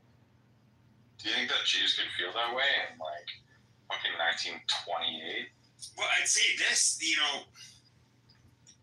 unfortunate reality for Jews is just like, imagine there were populist movements all over Europe, the USA, everybody would say that fuck Israel, fuck, we don't like Jews. I understand that it's an option, but I mean, Jews would be genocided, literally. Their safety, because of how small they are in numbers, it does rely upon their ties in the international community, the countries that are powerful. I mean, to be quite frank, you have to be when you're like, Jews are like 0.02% of the population. If you look at the entire as a whole, you can barely even see Israel. It's like tiny. That's like the reality of the situation. Well, I guess it's random. No, I get it. I guess my reality, or not my reality. I guess what I'm wondering is that Jews are kind of like in a precarious position because they have not been treated the best by anybody, really. If you were to go back centuries, just they have their nice the moments in time where they're treated very well, but then they're also treated very poorly. It's just if I was going to look at like long-term survival of Jews, that's like very tricky because I'm not going to say. I don't mean this in a mean way, but I don't think Jews are natural allies to Christians because otherwise Christians would have and Jews would have always gotten along, which was not the case. Where Jews wherever Jews have been in proximity to Christians, the Christians have always outnumbered them and had the majority of the power. I'll have a whiskey, please. And cheers. Well, I mean, it's always been very spotty. I'm not a spokesperson on this app, so we'll probably hate me for saying this, but like, Christians and Jews have not gotten along every point in time. But what I would say is that if you go down to like the philosophical sense of like what are your morals, what would you consider to be more Jews are no, like I'm talking about the region, like the physical region of Israel versus Jews. Any of the countries that we surround that. Sure, Jews are I would say, religiously in terms of. I don't know that much about Judaism except for what This phone call me, man. No, I get it. No, I get it. Just like. Obviously, Israel is far more similar to Europe or the United States than any other place in the Middle East. We all agree on that. What did Israel do? Okay. What did it cause? What do you mean? It caused the Abraham Accords. Yeah. Okay. So, I mean, if you look at the Abraham Accords, right? So you have Saudi Arabia, the United Arab Emirates, who I have friends now there. You look at Abu Dhabi, you look at a bunch of different other countries that are signing trade pacts that like become trading partners with Israel. That tiny fucking little plot of land, right? This phone calling, mate, for me. You're looking at that and you're going like, what the fuck is going on with that? Why? Why is that place so important? And the reason why I would say is because I think that Israel and the Zionists, or whatever you want to call them, because I'm a Zionist, I'm Jewish, but man, I'm not even it seems like I'm just like ethnically Jewish. I just think that they're more moral than the rest of the region. They're less fucking troglodyte than the rest of that region. So you have other Middle Eastern regions that want to trade with them. It's not because of the Jews. It's because, like, it's because everybody wants to make money. How do you make money? It's like we're surrounded by oil fields and gas fields and amazing things that would bring you lots of money. Instead of, well, let's look at our religious backgrounds and fucking fight each other. Like, do you realize that, like, for example, the Gaza Strip, it turns out there's a massive gas reserve under there, right? Do you realize that in 2005, when Israel cut off all contact to the Gaza Strip, they could have gotten people in, found that gas, and turned Gaza into the Palestinians. You realize that, right? They didn't cut off all contact. It's under international law. It's still considered. They knew that they were fucking huge gas reserves But under. to be fair, though, like even there's like the Gazans are given, they can go like 5 miles out to sea or some shit. Like they're not. Yeah, No, I mean, yeah. the blockade decimated. Do you know what that? Do you know what that's okay? Do you know what? I agree. I don't think that it was totally right, but there could have been a way to navigate this way, especially with gas reserves where they could have created a multi-billion-dollar economy just from like fucking dinosaur farts, and it wouldn't have even been that hard. It's not that hard to fucking drill for gas. Honestly, it's really not. Could have fucking shipped it up to Iran. Iran would have loved it. If it was that important, they would have made it happen. So, like, I don't understand this entire point of, like, oh yeah, they were, completely cut off and they couldn't do anything. They were all helpless. It's like, no, they were the most gifted people by, like, fucking, they made $45 billion in fucking international aid. I just can't get over this shit. I'm sorry. Like, fine. Israel has become a bit of an economy and they're doing very well. Yeah, with the help of the U.S., that's a large group of people. But I mean, the U.S. looked at what they were doing and were like, oh yeah. I kind of agree with those people in the Middle East. They're not fucking throwing days off. That's not necessarily. They're not like fucking forced marriage and women every fucking. That's not how it's started. Have you ever had a personal relationship with? The fuck is his name? Sacha Baron Cohen did this movie. It was based on reality. It had to do with the Mossad agent that was he infiltrated the Syrian government. And he was communicating with Israel, using some kind of radio frequency. I forget. I watched this years ago, and basically the Russians were there with the Syrians trying to geolocate where the frequency was coming from. They ended up finding them, and they ended up executing them. You just look up like Mossad agent executed in Syria. The deer just exploded.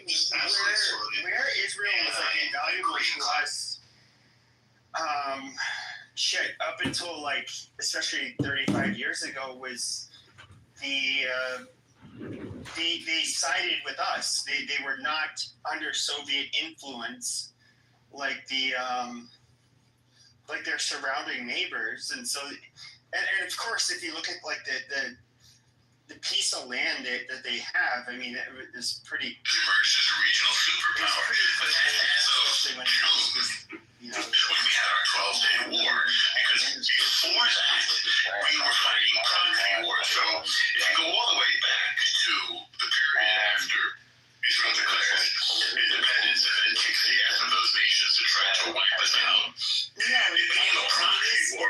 In the Cold War, meaning the United States was behind Israel to keep this sort of the Western power in the conflict. And Russia, personally, and I don't want any of the Zionists to get mad at me and shoot me. Like, it looks like they. To be fair, they were spying on Israel when they got attacked. The USS Liberty attack. They probably did it intentionally, but once again, I don't have a super strong stance on that, but there's no way I can fucking prove it. My personal take on things is that people are too hung up on historical things these days, and I kind of find it retarded. Like, well, I'm not hung up on but no, it happened in the late 1960s, but so I'm not hung up on that. History doesn't matter anymore. So, but these are the same people that can't stop talking about. I think that you should throw out all history, but like the obsession with history actually makes you guys like focus on something that isn't relevant to like today's world. Well, I do think that, and this is like, okay, so when it comes to the amount of like espionage Israel would do, like our telecom system, they were basically able to like tap into telephones, do it was crazy how much they infiltrated the United States up until 1911, or I'm sorry, 9/11. Jesus Christ, sorry, I was reading something. Up until 9/11, and they ended up arresting, I believe, like a couple hundred Israelis and sending them back, because they were looked at as being, spies. There is like an existential crisis, I believe the Israelis in particular felt that is in a way like real. I mean, these are a super small global minority, and it's like, how do they navigate the world? I don't know. It's like I get annoyed at the fact that they have like AIPAC and all of this shit, but if I was trying to just like, I don't know, at least assure the survival of my people at a minimum, I would have to like, I would really have to go out of my way to, I don't know, do things that other groups of people wouldn't do. Like, I don't know, have groups like AIPAC. Like, how do they? To be fair though, so how many Israelis got arrested again? A couple hundred? Something in total. I don't know if it was arrested, it was detained. You have to understand, these are foreigners. So I don't. Of course. So being detained is different than being arrested. So that, but a lot of them were sent back. I don't know, but when it comes to our telecom system, like, yeah, they absolutely. I mean, what do you infiltrated that in the 90s? What do you think happened to the rest of the diplomats in like that entire region? In which region? The whole Middle Eastern region. During 9/11? Yeah, so a few hundred Israelis got sent back. Okay, I mean, if I'm just being realistic, I'm just talking about like there was a war. Sure. But if I'm being realistic, the Israelis have quite a bit of smart people. These other countries, even Saudi Arabia with all their money and they're not known for being, I don't know, they're trying to be attractive for Westerners to like come to them. Yeah, but they're not known for being like. I'll just say this: especially the Ashkenazi Jewish population seems to have some very intelligent, crafty people, and they're able to. They're kind of a force to reckon with, and so. Do I think any of the other groups in the Middle East are even closely as capable as them? No, not even. Like the other groups in the Middle East aren't even capable of competing with Europeans in general. I mean, we are a force to be reckoned with, I guess. But with that being said, I don't know. No. I look at it as. I think that 9/11 was somewhat of an inside job. I don't think it involved Jews, though. I think actually it involved the full confession tape of them. Yeah, I don't think it involved Jews either. I completely disagree. No, I've seen. Yeah, I can hear you, but we've debated this, and I completely. Okay, let me ask you one question. You're gonna join my room next month? We can. Yeah, I'll join it. It's gonna be like 4 or 5 hours. We're gonna go from A. You're gonna lose your hair, Papa. With all the proof, not just theories, all the proof, who was all behind it. So I'm cool with like who wants to deny it now. At least have the character to join my room next month, and I don't have to mention which day. You also, Pepe, you should look into the Israeli spy ring in Florida, the Israeli art students in Florida. Harassing FBI agent. Yes, but back in 2001, when the attacks first took place, that was one of the things that was brought up that I absolutely ended up reading about, and it was reported on the news at the time. They did. So these art students that were quote unquote say, "God damn it, Luthvik, you're a mic." They ended up selling. They were quote unquote trying to sell their art in federal government buildings. That's how they were getting access to them and so forth. I mean, do I think Israel was conducting espionage against the United States at the time? Yeah, absolutely. Okay, so there you have already something that's very alert, right? When you say like art students getting access, right? You should look into like which floors they had access to of the Twin Towers. It was precisely the floors where the drones, and you're gonna laugh because I'm saying drones, and I'm gonna elaborate that in the next month. Right, I'm gonna explain to you why those were not planes, but those were drones. Right, it was exactly where the drones slammed into the buildings. Right, mind you that on the 10th of September, 2001, right, the elevator company that was doing all the maintenance of the Twin Towers, miraculously, just one day prior to it, filed for bankruptcy, disappeared. The documentation was all fraud. They never traced down who Right. individuals. This is getting retarded. So I think that wait. You're interrupting. Let me say, I think that 9/11 was like a fucking. Well, hold on. I'll let you go. Stupid shit. I know. Okay, You have a right to stop me. Give you another example. You can take this as a finish and then you. And so it's not only then if you look into this messaging. Please don't scroll. Odigo, right? There were those two people that and I gotta say we have quite a few just like not that I give a fuck, but it's a different story.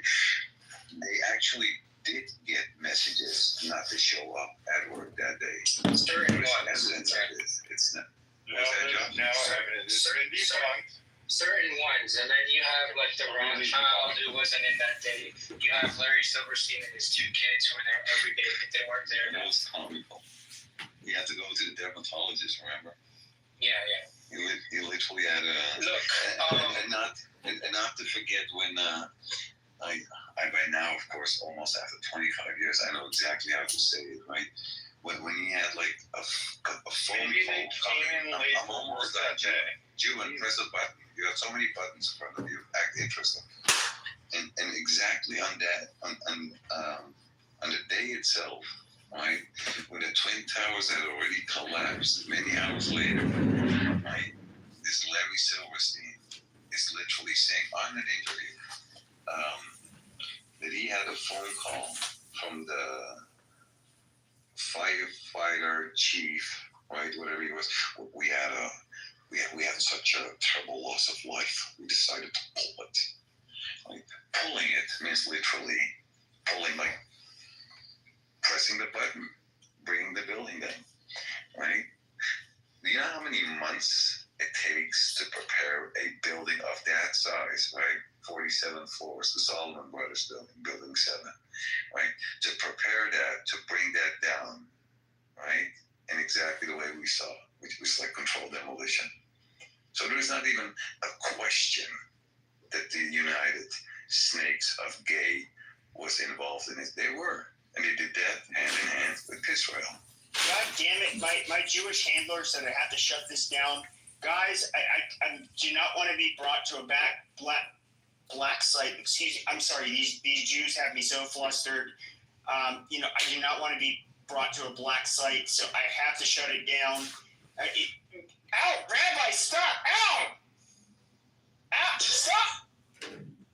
Cities, blue cities, black people. That's it. They found something that stuck. And now we're talking about it. And now we got black people. It's amazing to me. And I'm reading the chat, and it's amazing, Queen. Negotiate is when they would do the most land grabs. They would steal the most land and put up the most settlements. And this, so I can't imagine what they would do if there was full normalization and Palestinians were not included. What happened in Gaza would have happened to the entirety of the West Bank. It would have had to. There's no else. There's no other equation where Israel would be able to have,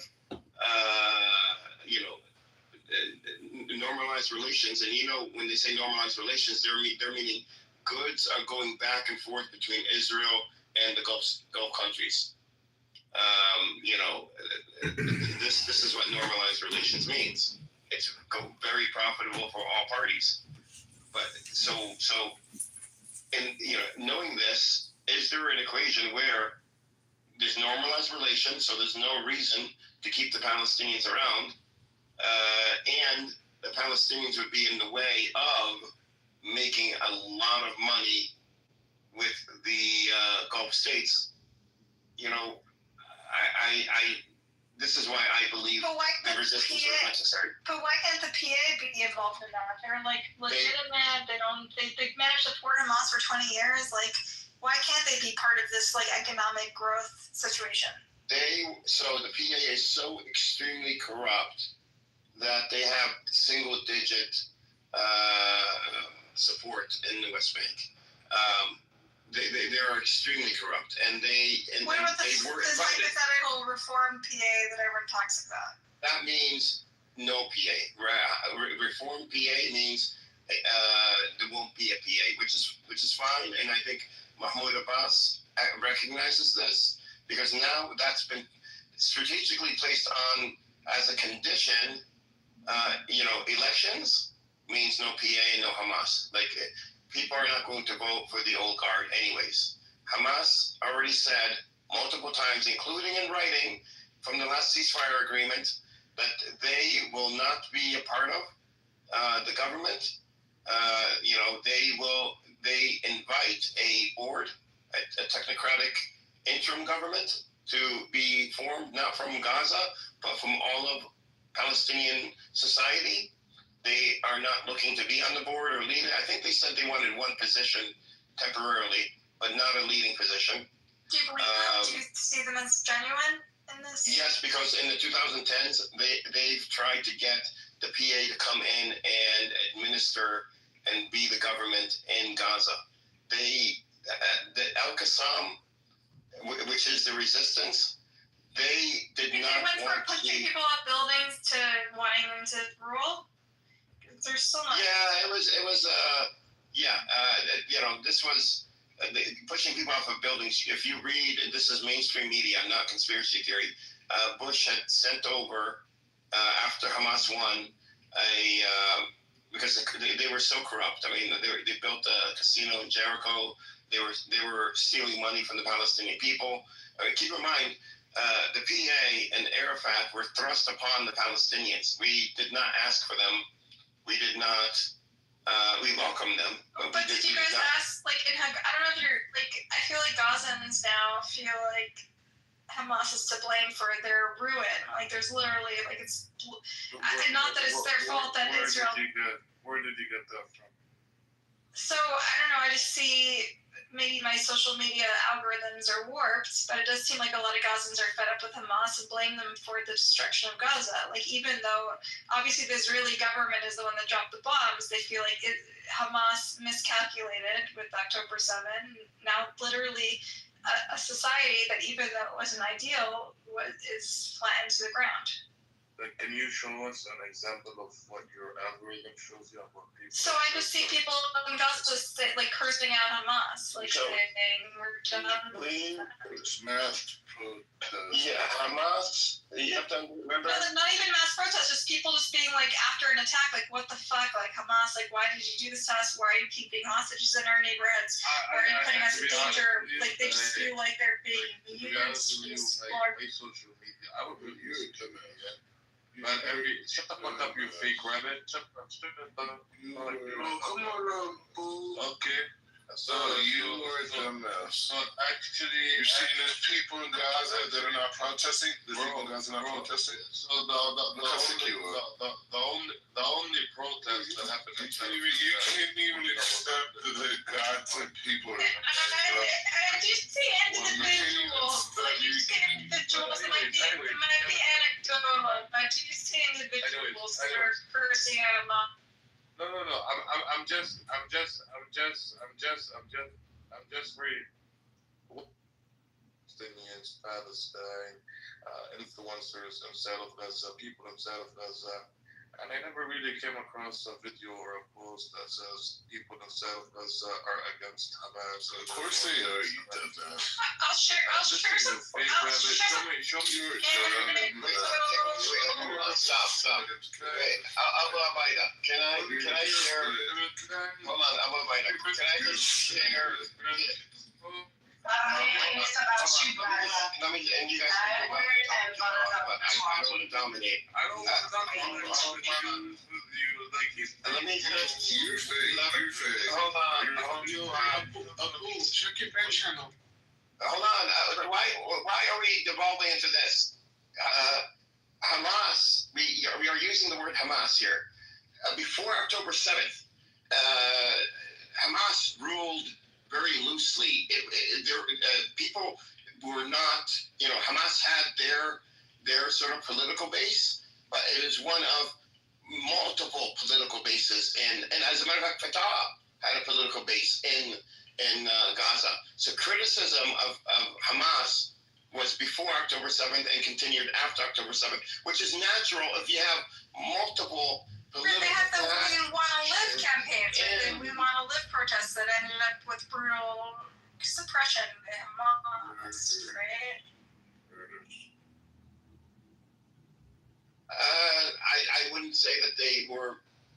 They were last year. I think the end of last year, they had people filming these protests. They were very small, and I think they were aimed more at the Israelis saying that we want to live, and saying, okay, if it's Hamas, then we reject Hamas. Now stop killing us. That was the point of those campaigns, that We Want to Live campaigns. But the We Want to Live was a planned out, structured. I don't want to call it propaganda, because people do feel this way, that the war should be over, but they also know, in black and white, like they know for certainty, because everybody sees it, not just in Gaza, but in Israel, they see the obstacle is not Hamas, but is Netanyahu. I mean, keep in mind, Hamas accepted. I think Netanyahu and Hamas are feeling each other's. They're aligned in their interests, right? Both want the war continue, and they're No, Hamas signed a ceasefire agreement, which they abided by. And the way that Israel broke it, they decided to break it, is to bomb tents. Let's be honest, both How is parties Hamas are acting in bad faith? acting You have to. I'm not disagreeing with you. I'm asking you how is it? What can you point to that tells you, okay, Hamas is acting in bad faith? Well, so why are they hiding underground while civilians are dying and then saying, yes, it's worth the risk? The civilians don't approve of this. I sent like 16, I can keep adding, but there's like dozens and dozens of links from my social media feed of Hamasniks saying Hamas ruined our hope. Fuck you guys. So when Israel killed the leader of the resistance itself, Sinwar, where was he? Was he hiding? He wasn't hiding. Right, so that's an argument they make, but he didn't. So that's one narrative of the video that came out of him. No. Where was he? He was actually, I don't know if you got the story. He was in the South Rafah area. I don't think it was in Rafah, but he was literally fighting for most of his time, and especially for at that time days, and he was fighting the Israelis along with his squad or team or whatever you want to call it. I would one second. You read it's not just him. In the links that you sent, the person that is speaking or the people that are speaking against Hamas are the ones who suffered or had a family member that was killed, and the rest of the crowd is silent. Did you notice that? There were also protests where it was like a group of people, but like I said, it was anecdotal. Did you notice? I did. Listen, I know Caesar. That's why I called it anecdotal. It's anecdotal, but like it does seem like there is opposition to Hamas in the Gaza Strip. That's all I'm saying. Because anecdotal only says it's individuals, right? But I do see small protests and individuals cursing Hamas very publicly at their own. But that was happening before because you have remember.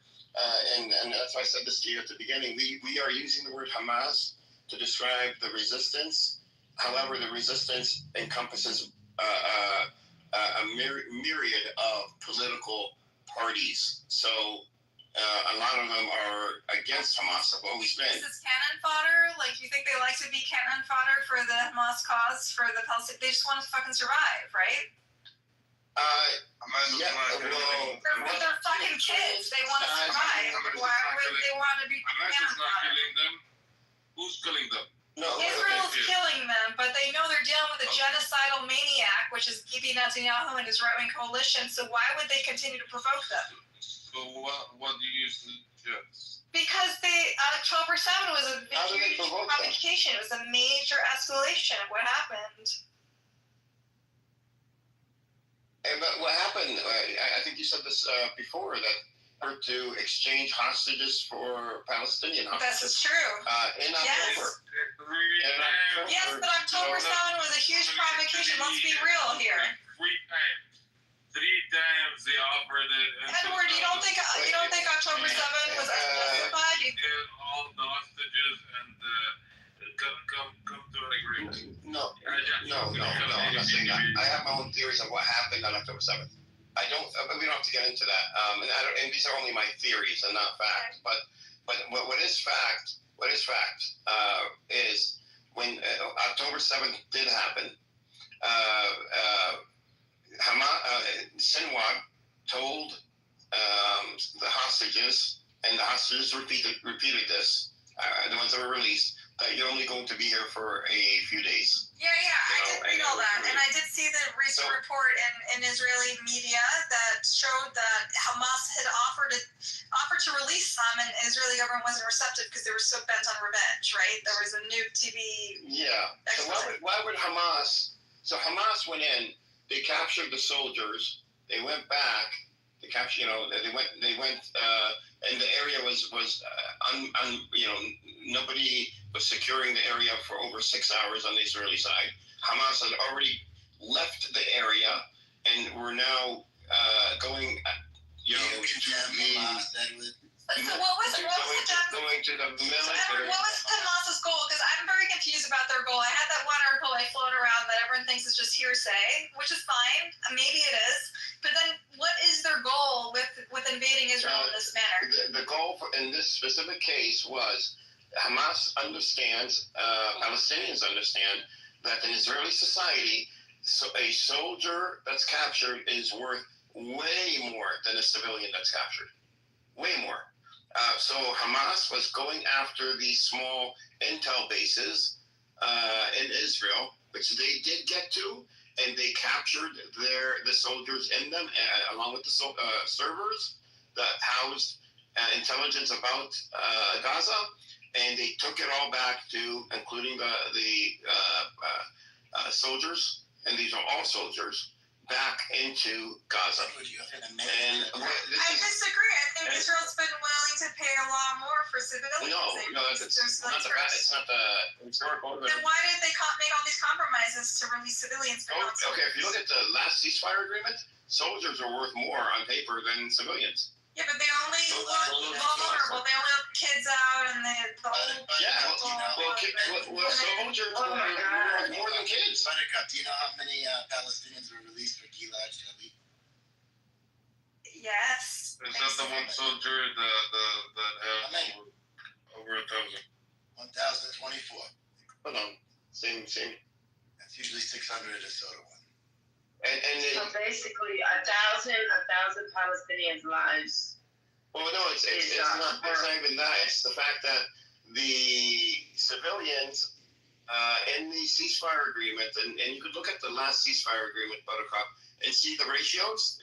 The ratios for civilians were lower than the ratios for soldiers, to exchange soldiers. But because of political will, they're willing to let soldiers rot for a lot longer than civilians.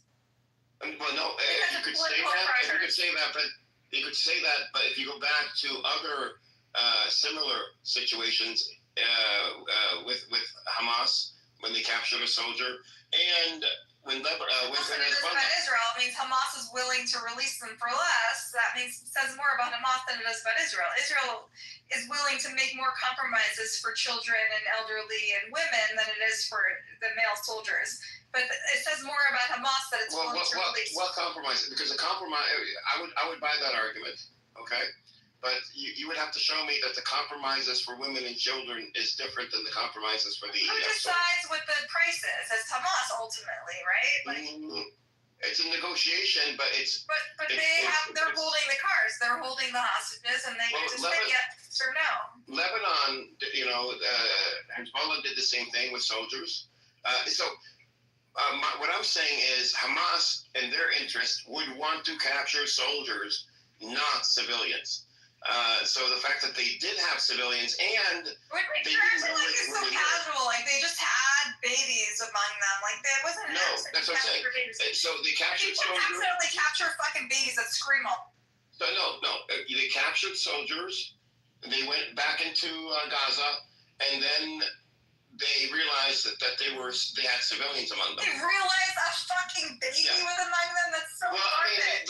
The soldiers. Have you ever met a baby? Hamas. Buttercup. When they went in, they're not subtle. Okay. Got it. But were they with Hamas? That's the thing. So you're saying it was the civilians that accidentally captured fucking babies that scream their asses off all the time. So that whole area was empty. Have you met a toddler? It's not casual. Thank you. It wasn't casual. Hamas went in.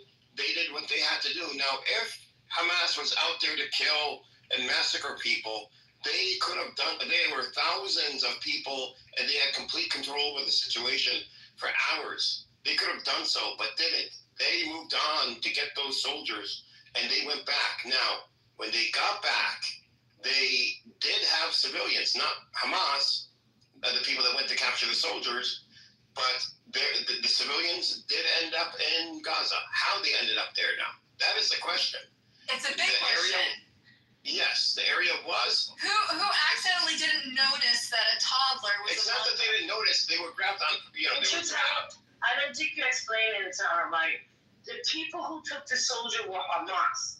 The ones who took the civilians were not part of Hamas. And they immediately handed them over to Hamas. So what did Hamas do? There are certain ones that they released immediately. Those 2 Americans. No, that's not true, Buttercup. They did not. There was multiple gangs, Buttercup, that did what they did. But which gangs took the babies?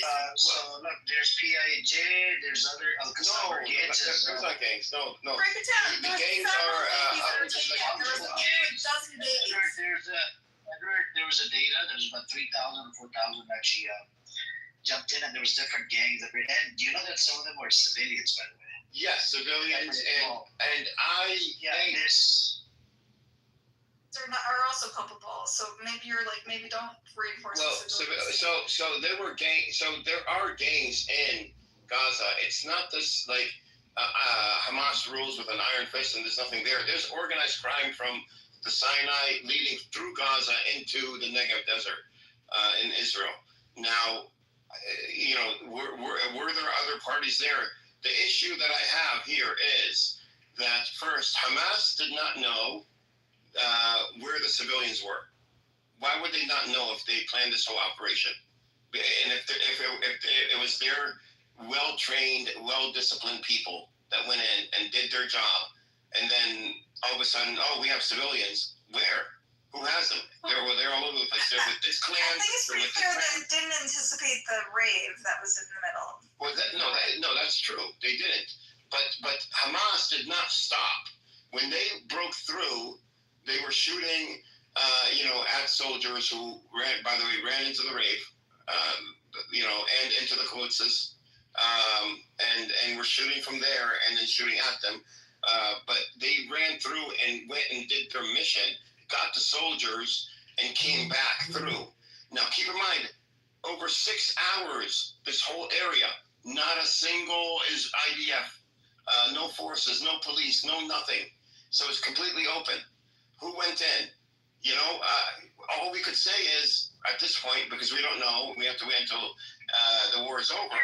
But we can say this, that Netanyahu funds and has a relationship with one of an ISIS affiliated group that was locked up by Hamas for drug trafficking and human trafficking.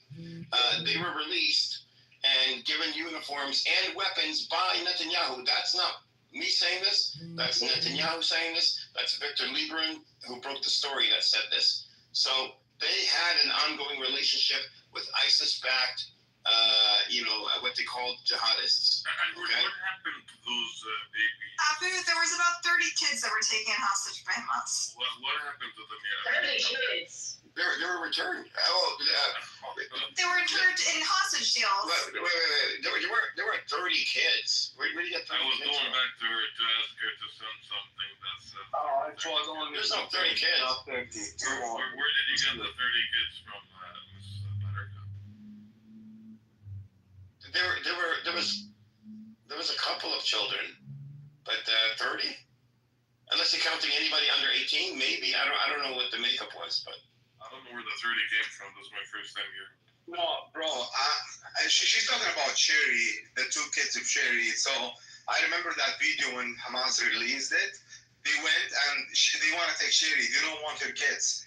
I don't know if you guys saw that video. I will look it up. But she begged them to take her baby. She asked them, I will not go with you without my baby. So that's her choice. They don't want to take the baby. What's the source that she begged them to take her baby hostage? Provide a source. He's on a video. Yeah, look up the video. Sherry, her name, I think Sherry. She's a redhead, and she was crying. She said, no. Sherry, the famous Kfir and the 2 redhead boys. Yes. Where's the source that she begged them to take her kids hostage? Oh yeah. Not hostage. She want to keep them with her. Brother, she's asking where's the video that. I have to look it up. It's but it was only 2 kids. And if you know, there was a toddler that was released, the 4-year-old. There was a bunch of like smaller children, 7-year-olds that were filmed by Hamas with hostage videos. There was a bunch of teenagers. What are you talking about? There was like kid that was held in. Where's Can I ask a question? Where's your source? Where's your source? 30 children. Where did you get? Where's your source? I'll provide a link, okay? Yes. I have a question. So, I mean, obviously you dislike Hamas, but do you understand that it's not a vacuum? That the reason why Hamas was 100%. I just don't think they're serving the Palestinian cause, and I support the Palestinian cause. I want them to have a state and independence. Right. So they said they're not going to be part of the Palestinian state. They didn't want anything to do with it. They said this a couple of times. They're just resistance. This is a bunch of young 21-year-old boys who are orphaned, who went and decided to be part of Hamas because Israel killed their parents. Right. The members of Hamas, I don't blame them for joining, but I'm talking about the leadership and their larger plans. Let's be honest about it. Were you calling me a bitch or someone else? I mean, I'm calling someone else, but if you want me to call you a bitch, I have no issues doing that, to be honest with you. Why? I don't think can't you see in the chat that I'm talking to someone else? Yeah, Buttercup, I don't think you're really in any place to criticize Hamas, with all due respect. I'm not criticizing Hamas. I just know Palestinians who oppose Hamas. That's all. You know, there's a guy who used to hang out in these rooms. His name was Philip.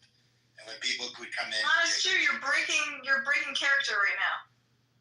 When people would come in with these critiques, I'm not breaking character. I'm still an honest Jew. I'm just remembering the old rooms. Philip would say, if you have access to Israel, pick up a goddamn sledgehammer and go break down the fucking wall. If you support Palestine, leave Hamas alone. Nobody gives a shit when you think about it. That's what Philip was. Did you say Aikabal?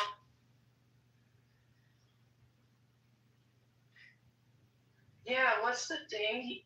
If a person is starving and they finally get food, you don't worry about their dining habits. You feed them.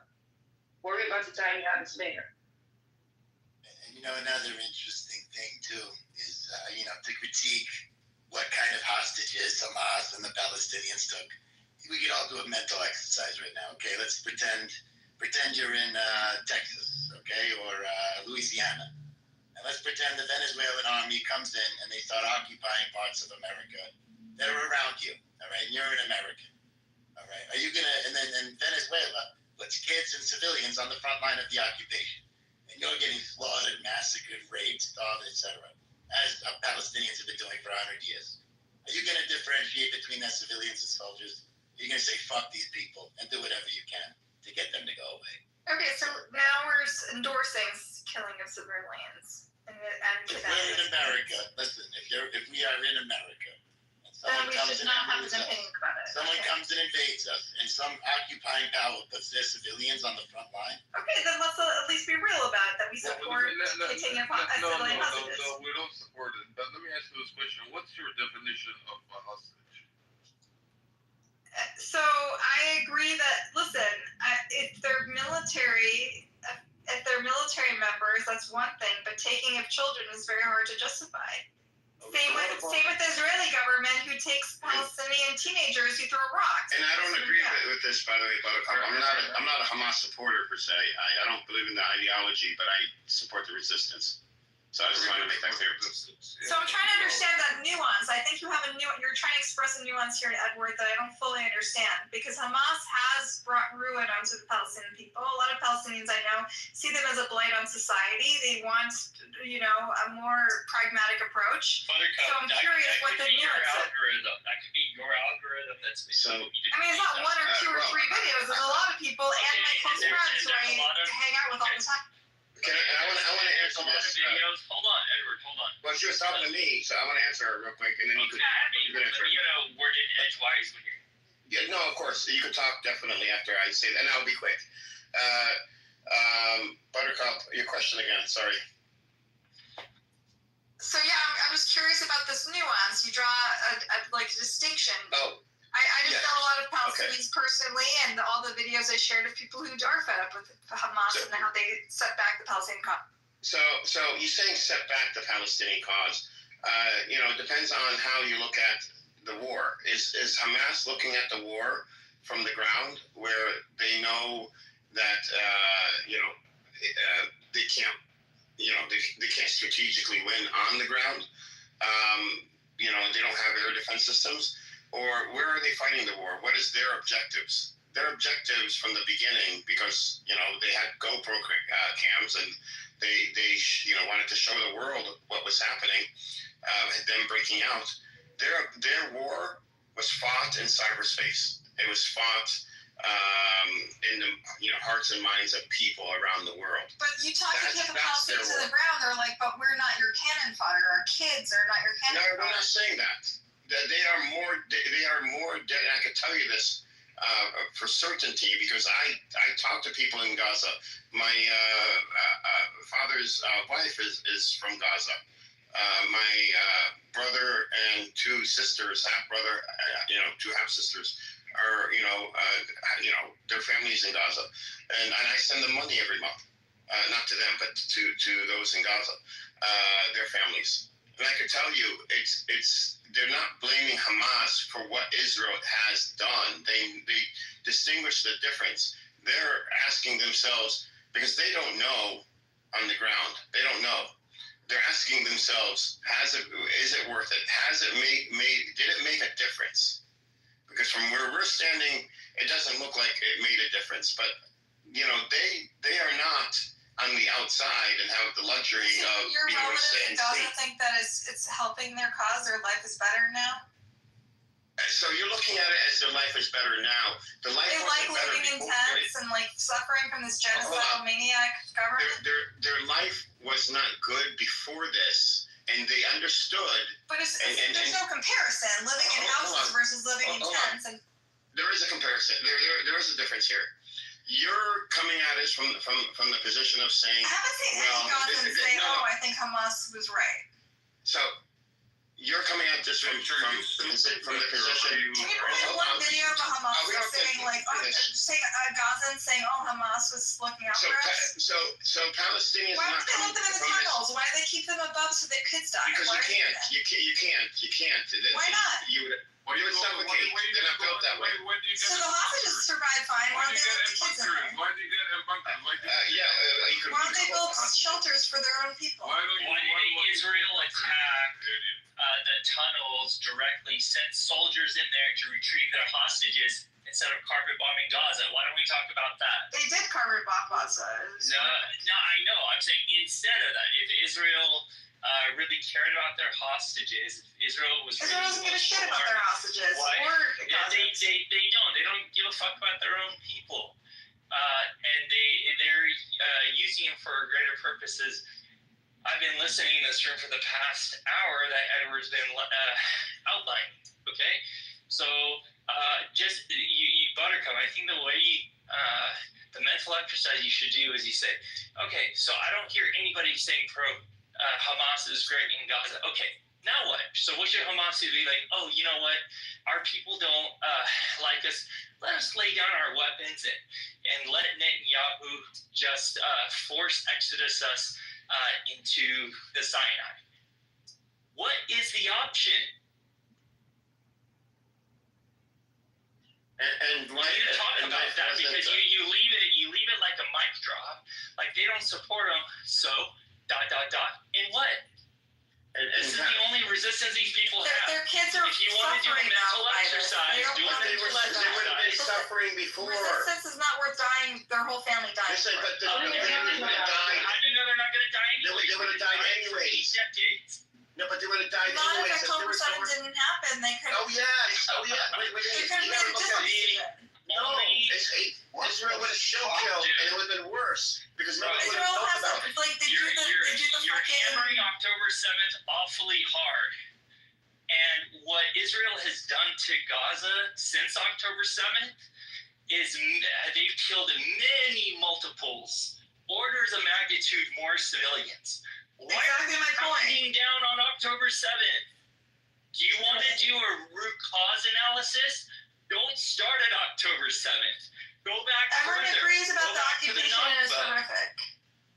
But don't leave it as a one sentence. Let's deep dive. But October 7 was a major escalation that caused the death of 16,000 children. Listen, Buttercup. I don't know what your background is. I don't know if you're Jewish or. I'm an anti-Zionist Jew. Okay. Okay. So listen to me. Here's a mental exercise you should do. Imagine exactly the reverse situation. Palestinians are empowered by Americans. Jews. Misha, some of my best friends are Palestinian. They come for Shabbat all the time. For 80 years, they've been fractured. Okay. How do you think the Jews would eventually have fought back? And would you, as a Jew, if this entire situation were reversed, would you also be being like, hey, on October 7th, why did you Jews fight back? Think about that a little bit. Do that mental exercise. Over 700 actual civilians that died, which is unfortunate, and on October 7th. The rest were military. Why was it unfortunate? Tell me why. 700 civilians died. I mean, that doesn't... Why are you concerned about them? Who cares? It's for the cause, right? Mitch, are you here? No, you sound crazy. Okay. A lot of them actually died by IDF, not by Hamas. Yeah, the House directive. We got to talk about that. You know, so it's mowing the lawn. Let's talk about mowing the lawn. You know about mowing the lawn? Yes, I know about mowing the lawn. Why you only talk about October 7th? I was protesting mowing the lawn in 2014 and 2012. Mowing the lawn's been happening since the protest didn't help. What helped was October 7th. That's you think it helped? No. 16,000 dead children is not helping. Listen. We are now closer than ever to protecting our people forever. At the cost of 16,000 kids. And that's the price that Israel is willing to have. The price that you're willing to pay for violent resistance. We didn't do it. No, we didn't do it. Israel did this. Zionists and ask them why are they killing the 16,000? Yes. Why does it cost us this much? Freedom. It's like the case of the bully. I support the Palestinians' aspiration for a state. We don't want your support. Why are you addressing us with all these killings? We're not killing them. You put them in a situation with a genocide. You didn't put anybody in a fucking situation. Hold on. Calculated. They miscalculated. That's what I'm saying. Buttercup. I know you're being biased right now, right?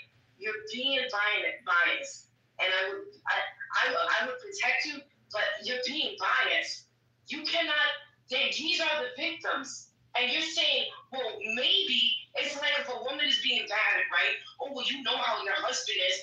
You know how your husband is, and no, it's called being long-term. Listen, Hamas is not looking out for their long-term strategic interests, just like Bibi's not looking for Israel's long-term strategic interests.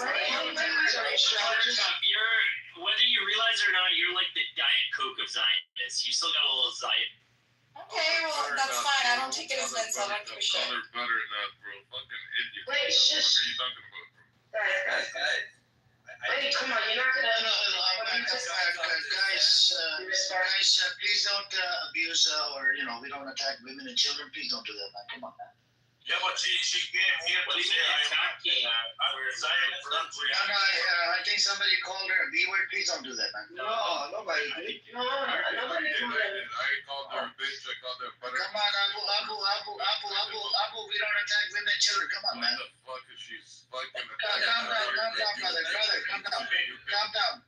Go fucking talk to the Zionists. She does talk to the Zionists. Hold on. Let's Mayfriend, you want to say something? I want to make sure I understand Buttercup. So Buttercup, are you saying that Hamas strategies is in line with Bibi's strategies? Is knowingly or unknowingly? 100% and knowingly, actually. There's letters between them because both of them benefit from continued violence and war.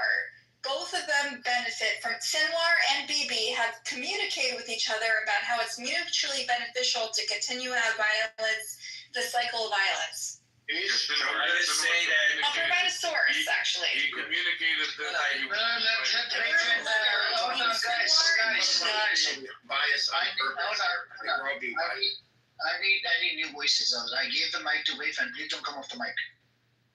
So thanks, Andy. I just want to make sure. So you are saying that there are two sides, and there are crazy people in both sides, and these crazy people are resonating each other, and both like, let's call these crazy people the right, the most extremist fundamentalists of both sides, and they are hold power, and they are enabling each other. Yes. To grasp the power by like fueling these wars. 100%. Thank you. Intention. Okay, so I understand you. It's not that you are like doing Zionist propaganda. No. I'm sympathetic to the Palestinians more than Zionism. I just want to say that I agree with you in a sense that there are these crazy people in Iran, which I'm originally from, and they hold the government, and they just like hate United States. And there are these crazy people in the United States, which they hold the power and just hate Iran, and they are fueling each other. So in that sense, I understand it, but I don't know about Palestine. Okay, can I ask a question, please? How are you guys? Haaretz I just want to say something about Haaretz because it's in the comments. Haaretz has put starvation and genocide on the front cover every day in Israel, which is a very provocative thing to do because all the Israelis are in denial. They've all served in the army and they don't want to believe what's happening. So for Haaretz to do this is very brave. They've been maligned and smeared by the government. And so to smear Haaretz as a Zionist rag is completely inconsistent. Is completely inaccurate. Haaretz has, at great risk to their own reputation, consistently talked about genocide and starvation in Gaza. Can I ask the question? Yes. Before you ask your question, can you put the link for the 30 children that you mentioned earlier? Yeah, I'll find it. Yeah, discuss later. If you can put that. First time I hear about this 33 children. Even if they killed by the badge. Palestinians don't have a badge. At the same time, what's a badge? A badge, yeah, badge. Like a helicopter. Oh, okay. How many Palestinians? How many? A badge. A badge. Yeah. How many prisoners or whatever Israeli prisoners in Hamas? How many they killed children, as you say? While Israelis they are killing children every day. How many Israeli children or prisoners with Hamas killed by Hamas? None. Right? Even they are feed them food more than Gazans. This is the difference between the behavior of the IDF and the behavior of what you call them terrorist Hamas. Right? Well, we could see the videos of the Palestinians that were released from the last exchange and how emaciated and how I think one of them lost a limb and the abuses they suffered. And you contrast that with the releases of the hostages from Hamas and how they were well fed. They looked like they were well taken care of. So can we posit then the mentality of both sides would be, would show up in the way they treat their prisoners of war or hostages. And if one side is treating them badly, then you could, I think argue that side is, has a system that is systemic in treating those, treating other people, without treating them inhumanely. So this is the Islam what they said for them to treat the prisoners. This is Islamic Sharia. But those Israelis, they don't have even Sharia. They don't have decent anything because they think that this is. I would love to debate Buttercup one day in a room. Buttercup, if he's still here. Who said that, Edward? Yes. Edward, I really enjoy talking to you. I think you're really intellectually honest, and I think you're really smart, and I learn things from you all the time. I would love to talk to you sometime. Thank you, and I think you're also smart, and I also think I'm amazing too. So we both are on the same page. So thank you so much. And Wesley thinks I'm amazing too. Oh my God, I got this man. I love this. You're so modest. You're so modest. The chat shows 36 kids that were kidnapped. You see that? Butterfly. I posted a link in the chat with 36 kids. Edward is taken. Alexa is already claimed Edward. So. Yeah, then the 3 kids kidnapped and returned back, feeded the good, and returned back, right? After a month, though, you still took kids hostage for a month. That's fucked up. That's tough, right? Babies? Why are they killing every day our children?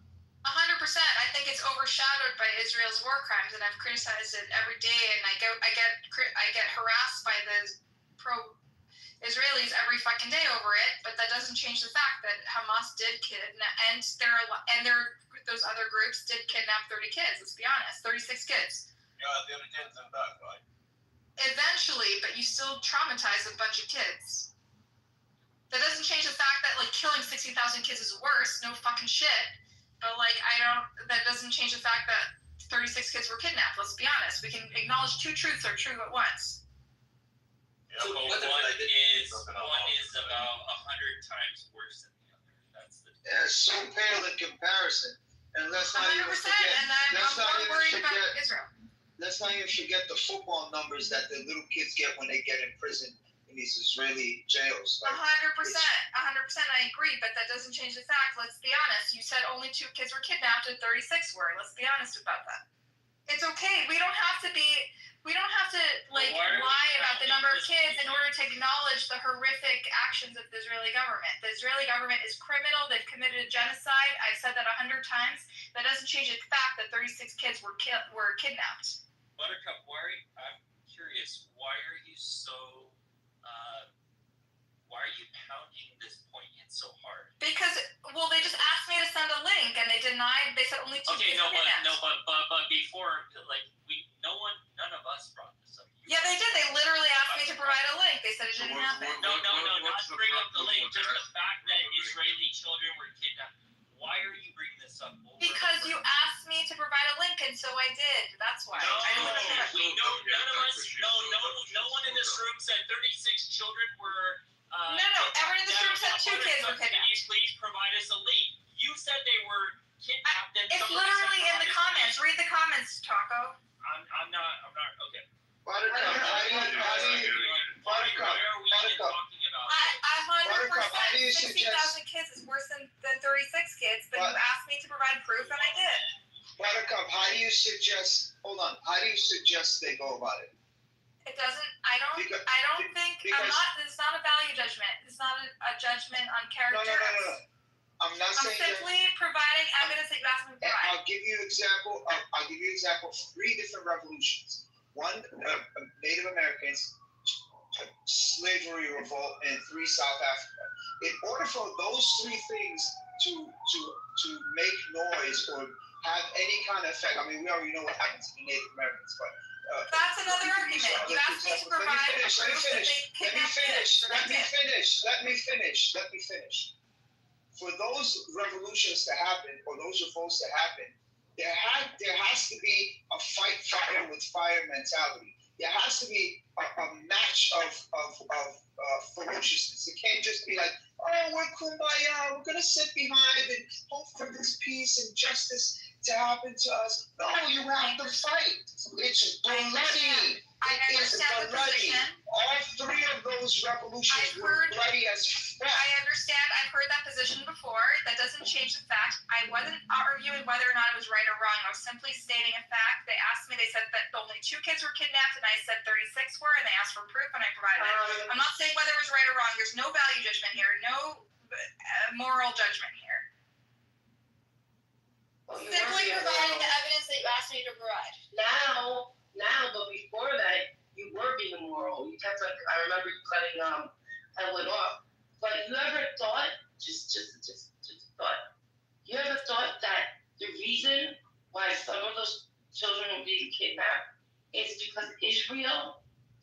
kidnapping the Palestinian children. So maybe they're like, oh, you want to know how it feels to take care of? I was just talking about that. I literally condemned it, that the Israel kidnaps kids that throw rocks. 100%. I agree with you. I never. Right. So do you ever think the reason why the Israeli kids were kidnapped is because the Palestinians are tired of their children being kidnapped? So how about you feel the same thing we feel? Yeah, so Wednesday, exactly. This is the problem with if you're familiar with people who live in Palestine and Israel, what happens is it becomes this endless cycle, and they're like, you kidnap our kids. The problem is when you commit a genocidal act or you commit a war crime, that doesn't justify another war crime. That's what ends up in a cycle of violence, and people keep dying. And for people who live there, it's really, really problematic. Hold on. Go ahead. Can I just finish? This is the first time in a long time that they have struck back this, and I don't even think they even thought it was gonna even happen. Like I think they were fucking surprised, to be honest with you. They didn't expect the raid thing to be there. It was just too perfect. Ours and the IDF and no one from Israel was there. That's something else. My point is, this is like the first time in a long time that they have been able to stand up for themselves. You can't, like, I don't know. Violence beget violence, but you keep on punching me in the face. You keep on punching me in the face. I'm still supposed to take the punch? No, listen. I think Listen. are you in the toilet? Wednesday. Hold on. Wait, Fran, I was next. Wait, Fran, hold on. You're done, Wednesday? I am, thank you.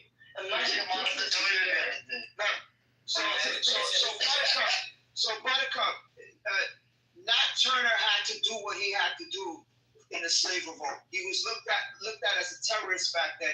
Now he's looked at as a hero. Mandela, same thing, was looked at as a terrorist. Then he ended up becoming the president of South Africa. The Native American chiefs who scalped the people and killed them were looked at as terrorists and now are revered, and there's football teams named after them. You understand what I'm saying? So they had to do what they had to do, and you can't just lean on the 36 children, 40 children, 50 children, 60 children. Well, it doesn't change it from being a crime against humanity. You cannot take children hostages. It's a net. Oh God. National standards are not applicable today, right? We have international law.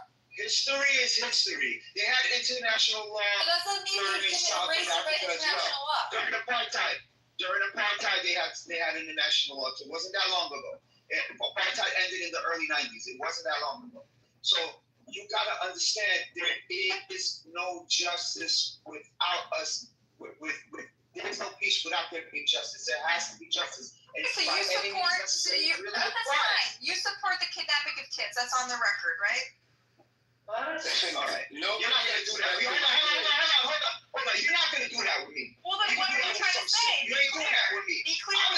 You're going in circles. I asked you, what do you want them to do? Obviously not, you idiot. I'm asking you. You should be endorsing it. I'm not seeming. You're seeming to ignore everything that happened. You're seeming to ignore everything that happened before October 7th. Either you endorse it or you don't. You seem to ignore everything that happened before October 7th. You just like Taco said, you're just hammering home the things that happened during and after October 7th, seemingly forgetting everything that happened before. If a bully keeps punching you in the face and saying, look what you're making me do to you, or grabs your hand and punches you in the face, look what you're making, why are you punching yourself? What is that person going to do?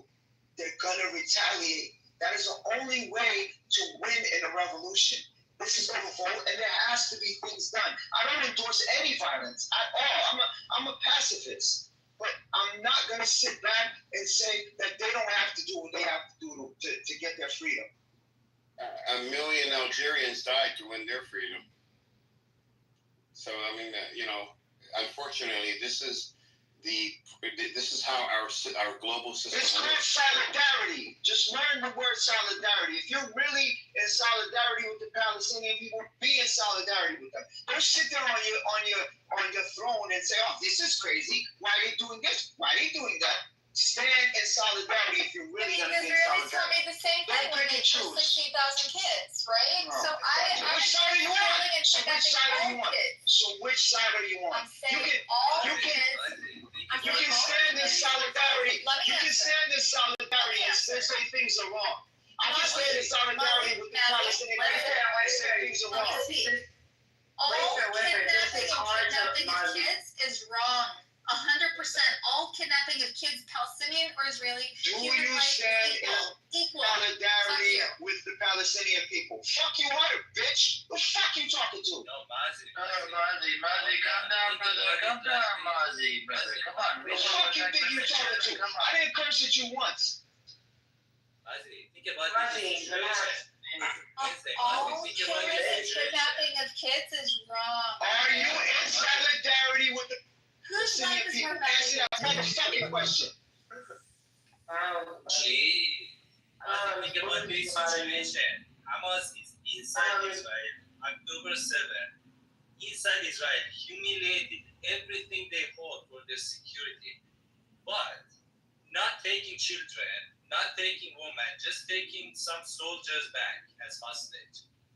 Like, would it be They wouldn't have the moral high ground. They would have had better arguments. Think about this situation. Don't like the point that she's raising. Think about it this way before that means. But the If they want the moral high ground, just don't kidnap kids. You realize you get realize that this person could be a fucking Zionist just here to gaslight, troll everybody. You can't trust these Bro, and plus, you cannot trust them. bro, and plus, Abu, we can. She still hasn't said that she's in solidarity. I asked her 3 times. Amir, am I You a can Zionist? be. I don't give a fuck what Amir says. I'm talking to you. I don't care. Amir is not your lawyer. I'm talking to you, and I'm talking about you. Abu. Then you I don't think you're a lawyer, but it's his opinion. You know, Mazi's opinion has a different opinion. We can stand in solidarity with the Palestinian people and still say, oh, Hamas maybe did this wrong, did this right in our opinion, did this incorrectly. But still, if you stand in solidarity, say it. Why can't you say it? I've only said it, Mazi. I've said million times this is part of it. October 7th. Mazi, have you not been paying attention? October 7th. Mazi, I've literally been fighting Zionists for the last month. Calm down. Calm down. By that's the 7th of October, Israeli children and families. You know how many they've been killed by this helicopter Apache. Do you know that or not? I've read about it, and I think it's a bit exaggerated by the pro-Palestinian. Of course you do. Of course. But I do think that Israel is a genocidal. Listen, I'm the first to call them. They killed you before killing Palestinians. Not killing Israelis before killing Palestinians. Yes, I'm just saying, what do you expect? They do have that policy, yes. It's not right that 36 kids got kidnapped, but what do you expect? What do you expect that person to get terrorized? Okay, this is a Hold on. Can I- nuance and a thin line we disagree on. So can we just can I just say something about this to both Mazi and Buttercup? So when it comes to the ICJ, war crimes are on paper they're considered equally on paper, but when it comes down to it, the war crimes from an occupier versus war crimes from the occupied, with certain constraints, but they are not weighed the same. An occupier's war crimes are weighed more heavily because they are doing it in the context of occupation, as opposed to the occupied who are committing war crimes to be able to free themselves of the occupier. So in court, so on paper they're equal, but in court,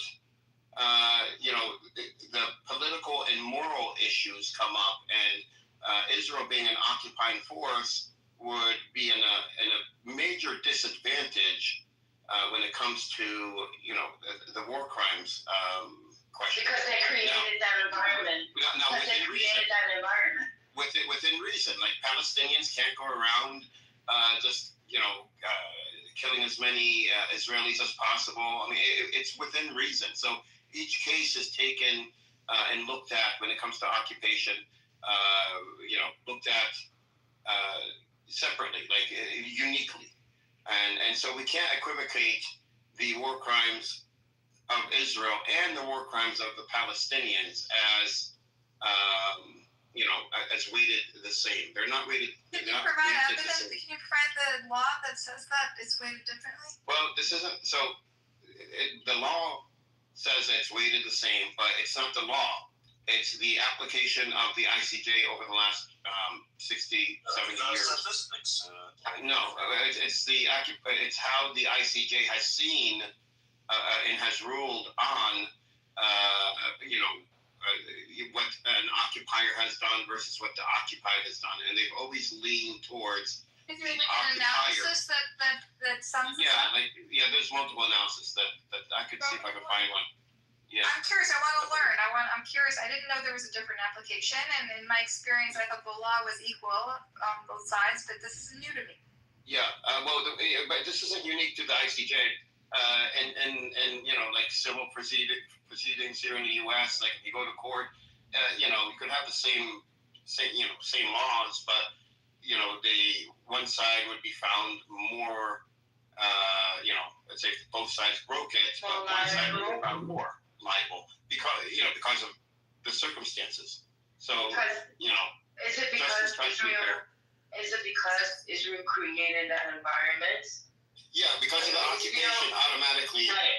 And that's what the ICJ has ruled on before, like in South Africa, and in other cases that the occupier has more of a responsibility when it comes to war crimes, especially given the fact that they're an organized nation and can prevent war crimes, and people that do not have the same resources and are not a nation, it's more difficult for them to be able to police this type of activity, and at the same time, how are they going to fight against an occupier?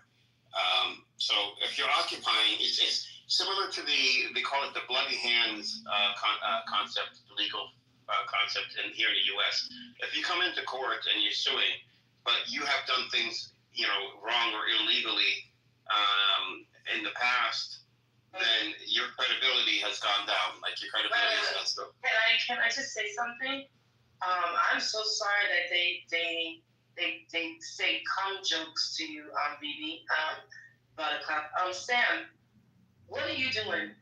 What are you trying to convince her? She's a grown woman. If she wants to be here, she will be here. You of all people talk bad about black women because you are hateful to your own people and you don't like being a black American. You just did several seats down, sir. Question for you. So, can ICJ even go after Hamas? Hamas is not a governmental entity. There is no Palestine. I thought ICJ only can go after governmental, personnel. It cannot go after non-governmental personnel. So Hamas cannot even commit a war crime because there is no government of Palestine recognized internationally. Do you see my point?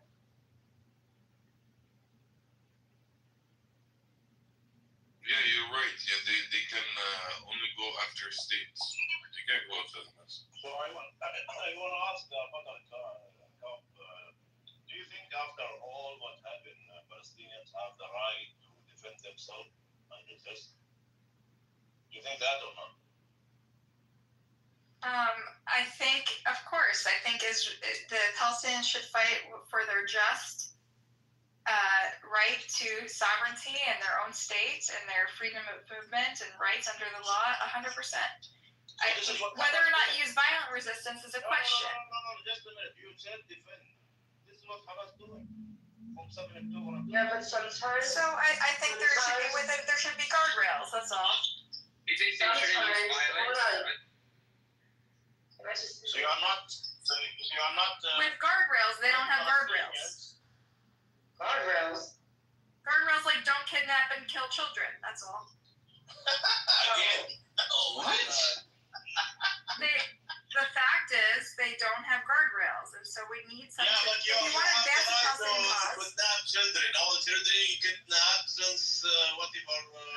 100%. The Israeli government is criminal. They're war criminals. 100%. That doesn't justify. If you want to have the moral high ground, don't kidnap and kill children. How to fight the criminals? By criminals. No, that's not how you have the moral high ground. It's not Yeah, you have to be criminal. It's not your long-term strategic interests. Yeah. Are you a military strategist? How do you know? Military. I say the same thing to the Israelis. It's not in their long-term strategic interest to commit a genocide. Yeah, what is happening in Gaza now? 100%. I tell Israelis every fucking day it's not in their long-term strategic interest to commit a but they are genocide. killing Israelis. Hamas now, they are killing Israelis inside Gaza. So do you agree with that? Of course, that's they're defending themselves. Why would I disagree? Okay, thank you very much. That's the whole point. What is it? There's kids fucking raining bombs. What are they supposed to do? Of course they should have defense. Hold on.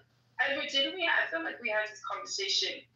You had this conversation this morning with yesterday morning with Resistance, and Resistance said that what was done on October 7th, especially taking women and children, wasn't very Islamic.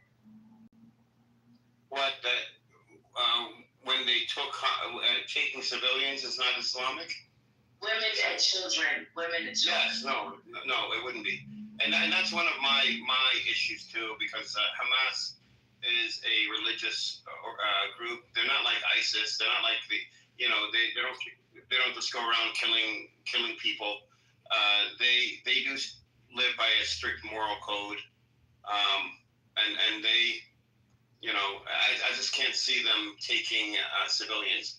And like I said before, the economics alone. If you know a soldier is worth 25 to 50 times more than a civilian, why would you waste your time taking civilians? Just if you're pragmatic about it. And so these are the questions I have. Like, I'm not saying Hamas is innocent. I'm just saying, there's a lot of red flags that. But one second, where in Islam does it say that you can take women and children as captives in a war under strict rules and conditions? No, you can't. Absolutely. You can't take civilians. Yes, you can. Yes, you can. Yes, you can take them, but there are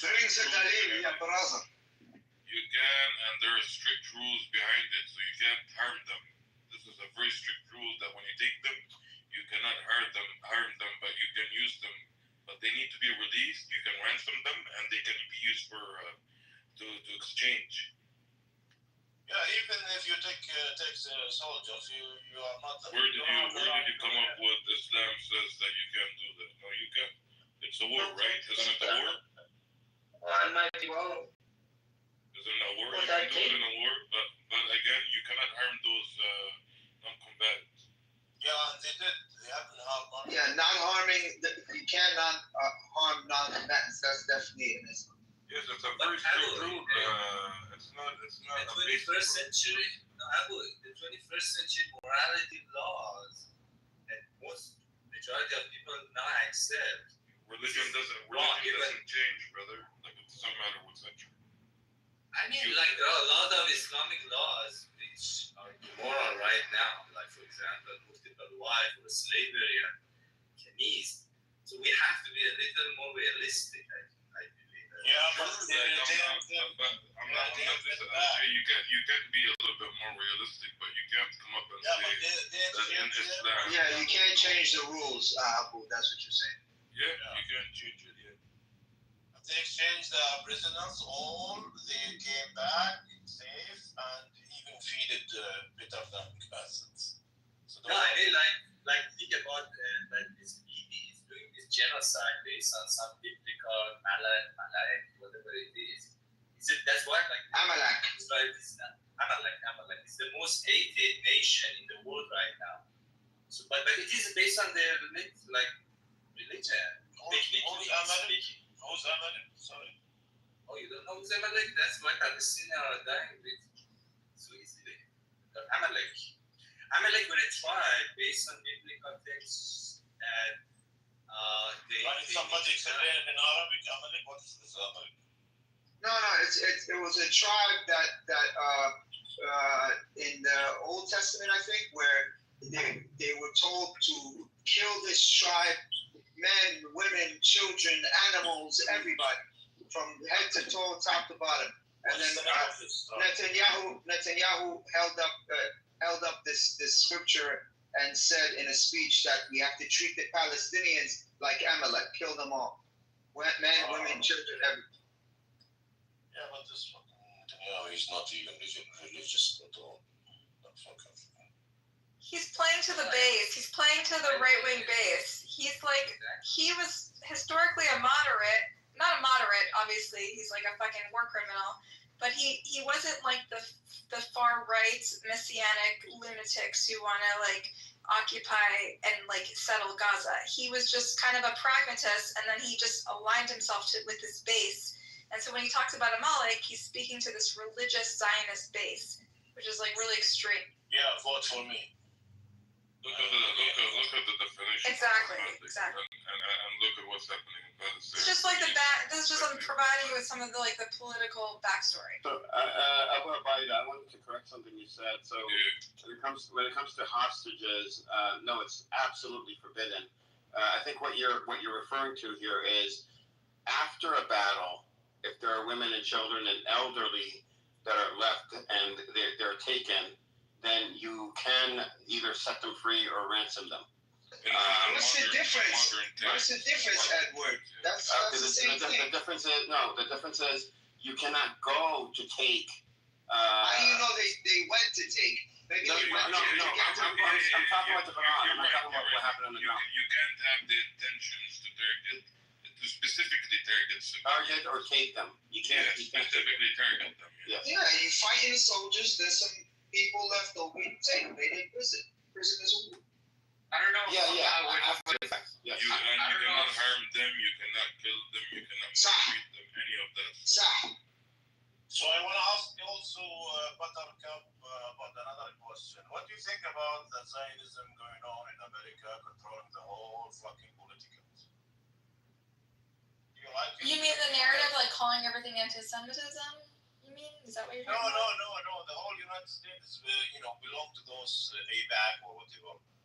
Okay, so AIPAC is a lobbying organization which is funded by wealthy interests, including many like Jewish organizations, and they do advocate for Israel's interests above maybe like it does have immense influence over politics, and I think it's evil. I think AIPAC is evil. Is that what you're asking me? I think a lot of Jews would admit that AIPAC is evil, just like people who gun owners think NRA is evil because of our political system, which allows big interests to control our politics. So do you think that a lot of Jews like you, they understand what's going on? And they support your idea? In my particular social circle, yes. But I would say it's a big problem. It's probably like 40-60%. If 40% of Jews are critical of AIPAC and critical of Israel and frustrated with this dialogue, and then probably 60% still blindly, reflexively support Israel no matter what it does. And so, but you're seeing a turning point, like you see in New York City. We elected a pro-Palestinian mayor, right? That shows New York City is the most Jewish state is the most Jewish city in America. And historically, right-wing Jews have had immense influence in New York City. So he has the nomination. He's effectively won. But the fact that he was able to convince these right-wing, pro-Israel, reflexively pro-Israel organizations that like his politics is worth overcoming whatever worries they had about his political views shows that there's a shift in the way Jews are thinking about this thing. So I do think American Jews are shifting.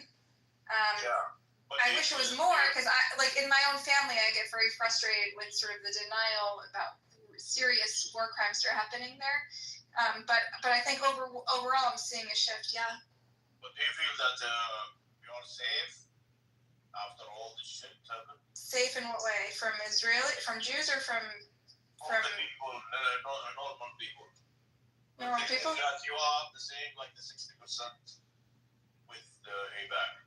You think that but a lot of people, they don't know that there is 40% against what is happening. They know, and they call us traitors. They call us Nazis. They call us anti-Semites, and that's okay because we're comfortable with it. We're comfortable in our Jewishness, and we're confident. And I don't know if you've ever seen me in the Zionist rooms. They question my Jewishness every day. They call me anti-Semite. I don't care because I'm confident in my Jewishness, and I know I'm taking a moral stand. I commend you because it does take courage to stand up against people in your own community, even when you're on the right side. So I have to commend you for, speaking up, speaking out. As Muslims should do when if there's Muslims committing genocide or doing something very evil, we should call that out as well. And then the second point, it's really sad when a Jew is called anti-Semite for their views. I think Norman Finkelstein is one of them who is a very intelligent man who's well versed in all things related to Palestine and Israel. And I listened to a clip where he was called anti-Semitic. He's like, how is that possible for his parents survived the Holocaust? It's ridiculous. I do want to add one thing, Edward. You said, or somebody said, so Amici Eliyahu was one of the heritage ministers. You know what he said? He said these people that are under Hamas captivity, they're actually prisoner of war. Well, what's your take on this? I mean, anybody can chime in. Do you guys think that they're prisoners or they're hostages? Wait, who said that? Who said? Amici Eliyahu, it's a heritage minister. Yeah, Amici, I don't know how to say it, but Amichai Eliyahu, he's the one. He's a genocidal psychopath. He said it. He said whoever's under Hamas captivity, they're actually prisoners. What's the context? I don't know what you're talking about because he's a right-wing minister. Why would he say that? Yeah, he said that. It was the Muslim Times of Israel. Let me put the link. He may be being honest about the fact that everyone who's still held captive in Gaza were serving in the IDF. Is that not right? I don't think that's his intention. I'm confused why he would say that because he's like one of the most far-right fucking retarded ministers in the Israeli government. Why would he say something that supports the Hamas?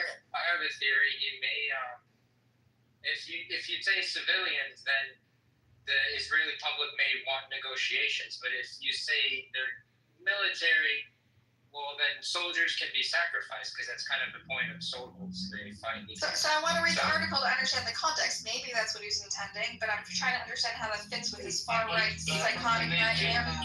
He might be saying, like, there's no need to negotiate more for hostages because they're not really hostages there. Yeah, I'll read it out to the room. I post a link in the chat. It says, Minister says hostages should be labeled prisoners. Their release delayed until war ends.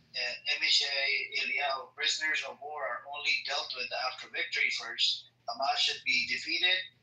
Yair Golan, the government decided long ago to sacrifice the hostages. Exactly. So he's saying, don't worry about returning the hostages.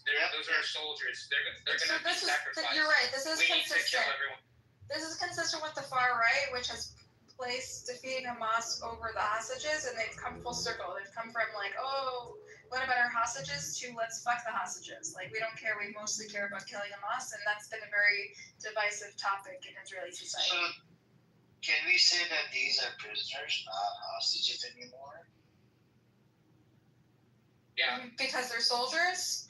No, I mean, I don't know. I don't have a judgment call. I'm talking about from the Israeli side. What was the Zionist narrative? So the Zionist narrative is, right, I put the link in the chat. According to this heritage minister and his psychopath followers, they believe that these people are prisoners. They're not hostages. But we're going on a fucking genocidal fucking psycho based on, we're judging based on his opinion? So Buttercup, you fight the Zionists with the Zionist state? I do fight the Zionists, but why are you using this guy? It's because you would use this Zionist talking point No, I wouldn't say that. I only use credible sources, like credible. This is credible. He's a heritage minister. He's not a pragmatist. He's not a pragmatist. He's a fucking psycho. He's a government official. Yes or no? Yeah, but mainstream Israelis don't see him as mainstream. I understand, but government But he's official. not useful to me. That's all. I'm saying I appreciate what you're saying, but I don't think he's useful for the argument because even Israelis acknowledge that he's a fucking psychotic genocidal maniac. Yeah, but I agree with it. Nadir Ben Gavir is not just 100%. I don't use him as a source either. I use people that are pragmatists and centrists and. Moshe Yaalon, they look at him as pro-Hamas. He's the one that said ethnic cleansing and But he wasn't. Because he was a defense minister for many years. He's much military experience. He's a pragmatist, right? He thinks about Israel's long-term national security. He doesn't only think about bailing out Hamas. They see him as like a legitimate authority on military. Amichai is like a clown that was just put in there like a lackey for Netanyahu to keep him in power. No one takes him seriously. That's the difference. I only cite people who they take seriously, like Moshe Yaalon or Gallant, who said that the war should have ended a year ago, right? These are reputable, grizzled crimes as well, right? He is. He's a war criminal. He's a monster. But I agree with him that the war should have ended a long time ago, right? We can agree on one thing and disagree on others. Yeah, but they don't respect him. If you go into the Zionist room, they don't respect Moshe Yaalon. They don't respect Amichai either. They say, "Oh, he doesn't represent us." That's what they say about him. But they respect all of these psychopaths that are in there, like And I've talked to them about it, and they excuse them, but they don't respect them. They say, "Well, he's not really a Kahanist." They'll say shit like that. The point of Ben mentioned is that the difference between Mitch is asking the difference between hostages and prisoners of war. And generally, hostages are people are. Yeah, the broader theme. I agree. I agree that the Palestinians taken are also hostages. Yeah, because they are. 100%. Basically yes. That's the thing because. But I don't think Amichai is going to support my arguments with the Zionists. Honestly, like I think I need to use sources they see as credible. Buttercup, are you an Israeli Jew or an American Jew?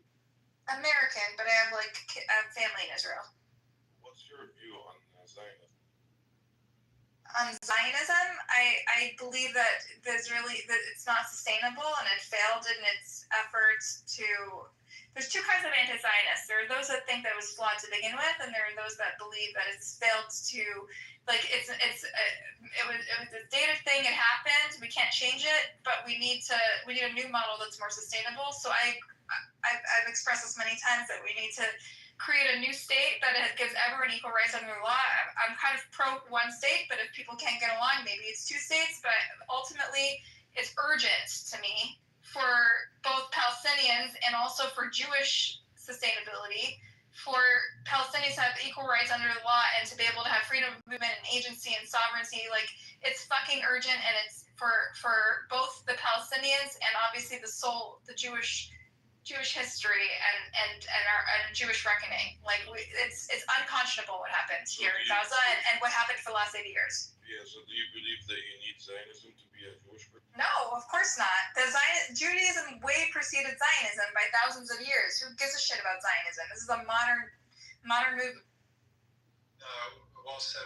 Yeah, definitely. It's a modern movement, late 1800s, espoused by Peter Herzl. Actually, there's other Zionist thought leaders years before him, but he's known as the father of Zionism. This is not to equate, because that's what these Zionist organizations want to do. Zionist lobby groups, human rights organizations like ADL, quote unquote human rights organizations like ADL, they want to equate Zionism with Judaism, that they're inseparable, and that Jewish Israel, the state of Israel, is inseparable to Jewish identity. Hence the flag burning controversy last year ago.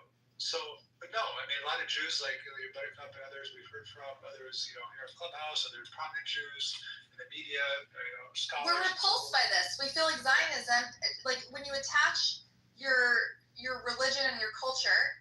I know some people have sentimental, have strong identity and cultures and religion and are religious people in this room.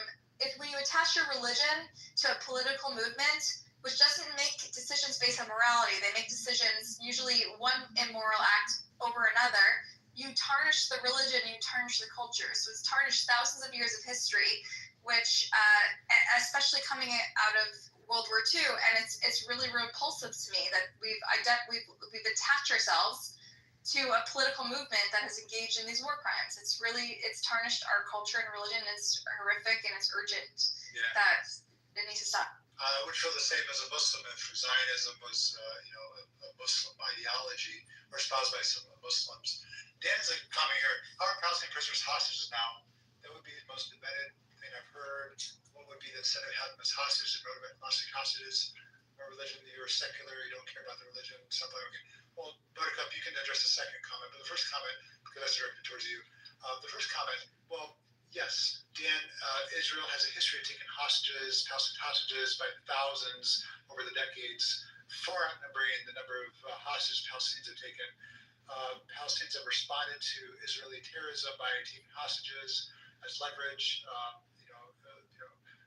Zionist government of Israel takes hostages, Palestinian hostages, as leverage against Palestinians as bargaining chips. They've taken hostage, for example, Marwan Barghouti, right? You can call him prisoner, but he's a hostage. They take hostage kids. They lock them up. They threaten their parents. They want to silence them. They use them as bargaining 100%. chips. Yeah, so that's help you understand better, Dan. And then, Buttercup, you might want to address his second comment. I just want to ask, hold on. Before last question. Can you outlet? What was the second comment? I missed it. He says, mob religion, Buttercup, you're secular, you don't care about the religion, stop playing. You can respond in the chat, and you don't have to respond here. There's people that want to speak. Yeah. So can I ask a question, please?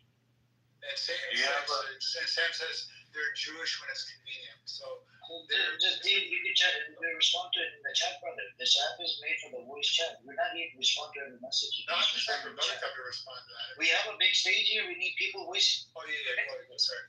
If you're not on stage, you're a dimmy. Can I ask a question? Yo, what's up? How y'all doing? Go on, 1-1. Yeah, I just want to ask myself because she's a real Jew. Do you have like a grandpa around you somewhere? A grandparent? Yeah, no, old people from Jew. Sure.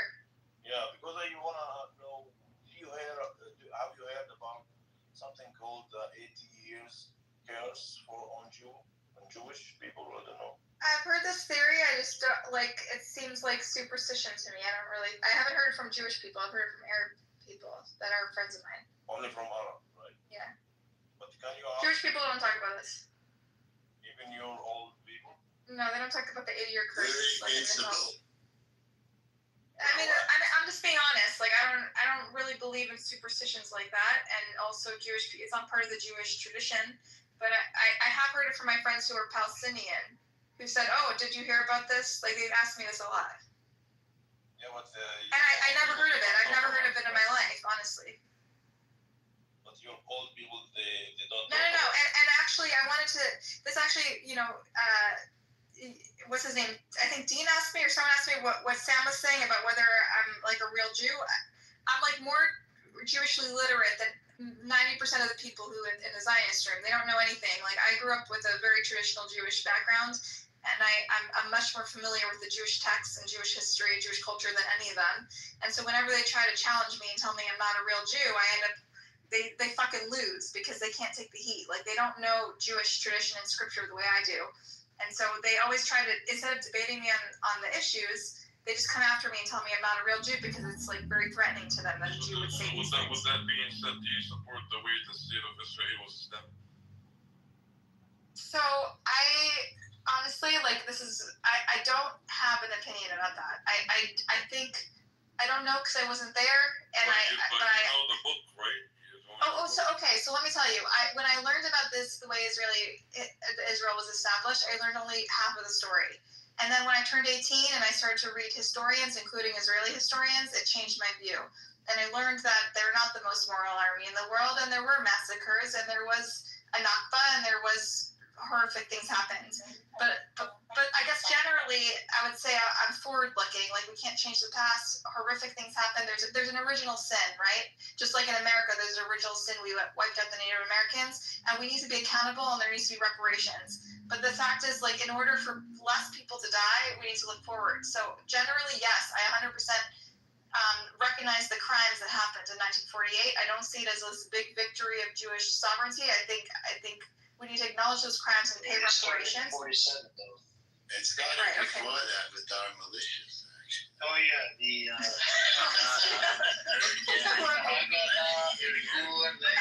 Just make a point here. I'm an honest Jew. I want to make. Can I make a quick point? I want to point out fellow Jews' behavior. You were asked if you support the way Israel was established, and you went on this long go around. I'd recommend the documentary Tantura to you. Okay, it talks about our Jewish heroes that massacred and raped underage Palestinian girls to the point of death, and they laugh about it. I really respect the art of Dallas too. Let me finish. I respect They it. laugh about it. So you were asked if you support the way Israel was founded. We can give you all these sources. It's a simple yes or no. We don't need a roundabout. You can say no, you don't support the way it's founded. Great, no problem. You can say yes, but it doesn't have to be a long-winded answer. I support the way it was founded because I believe in Jewish supremacy.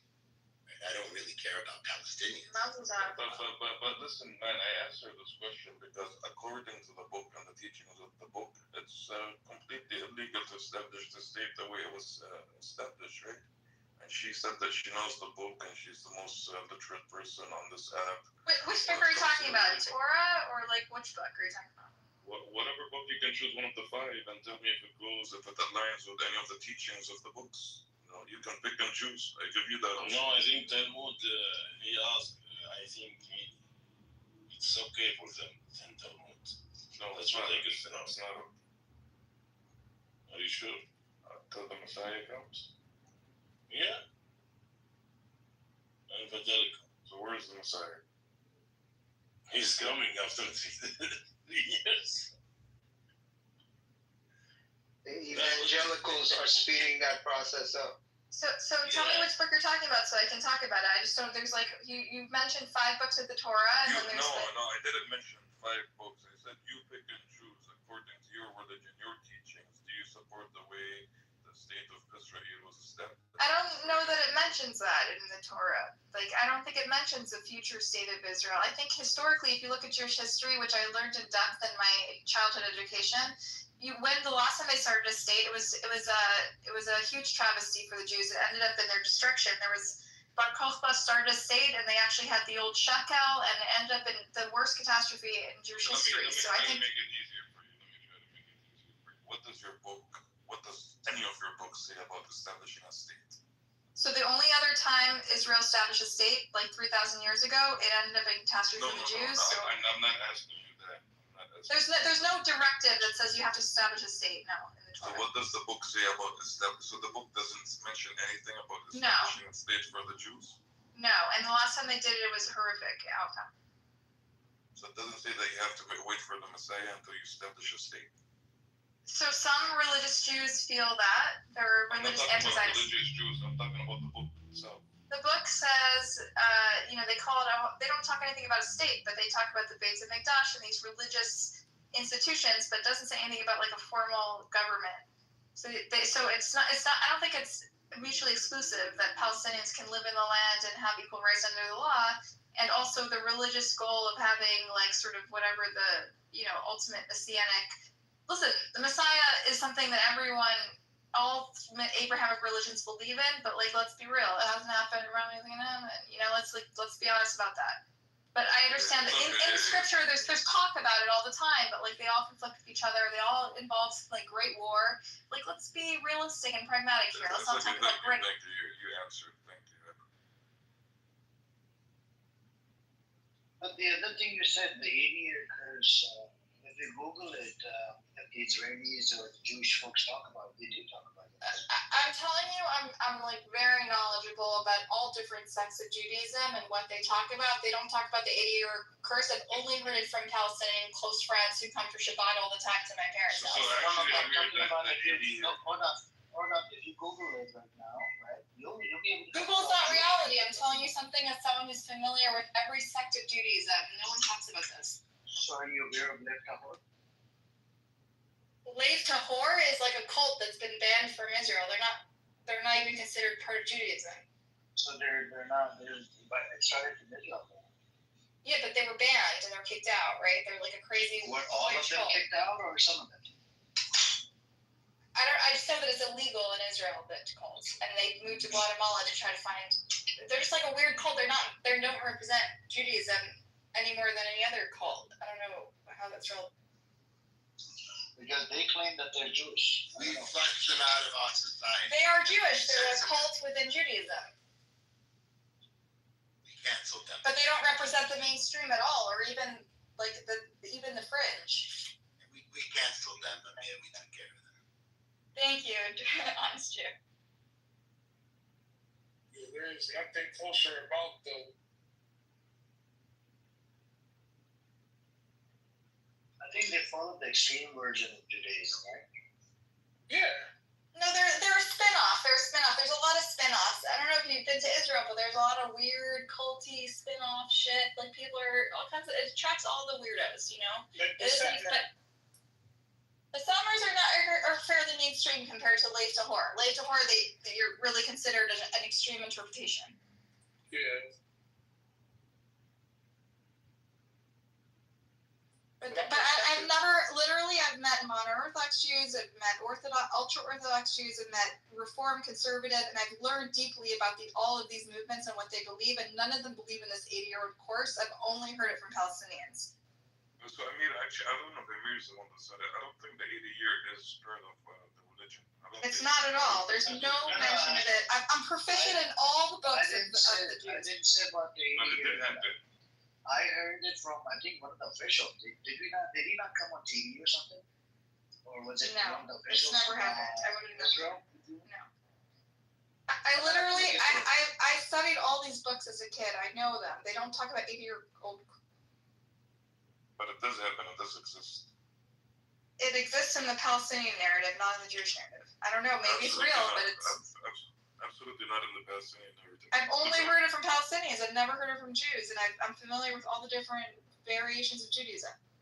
Yeah, sure, but look it up. So you never heard of Google's not reality, dude. You never heard of what Abu said earlier when he said that some Jews say that they're not promised a land until the Messiah comes. You never heard of No, that I've heard for sure. There's ultra-Orthodox Jews who are 100%. Yeah. There's anti-Zionist Orthodox Jews, and they come from a religious perspective. They think that, the scripture, the way they put the link in the chat. This is an Israeli organization. See if they're Jewish. Can you verify it, Abu? I put the link in there also.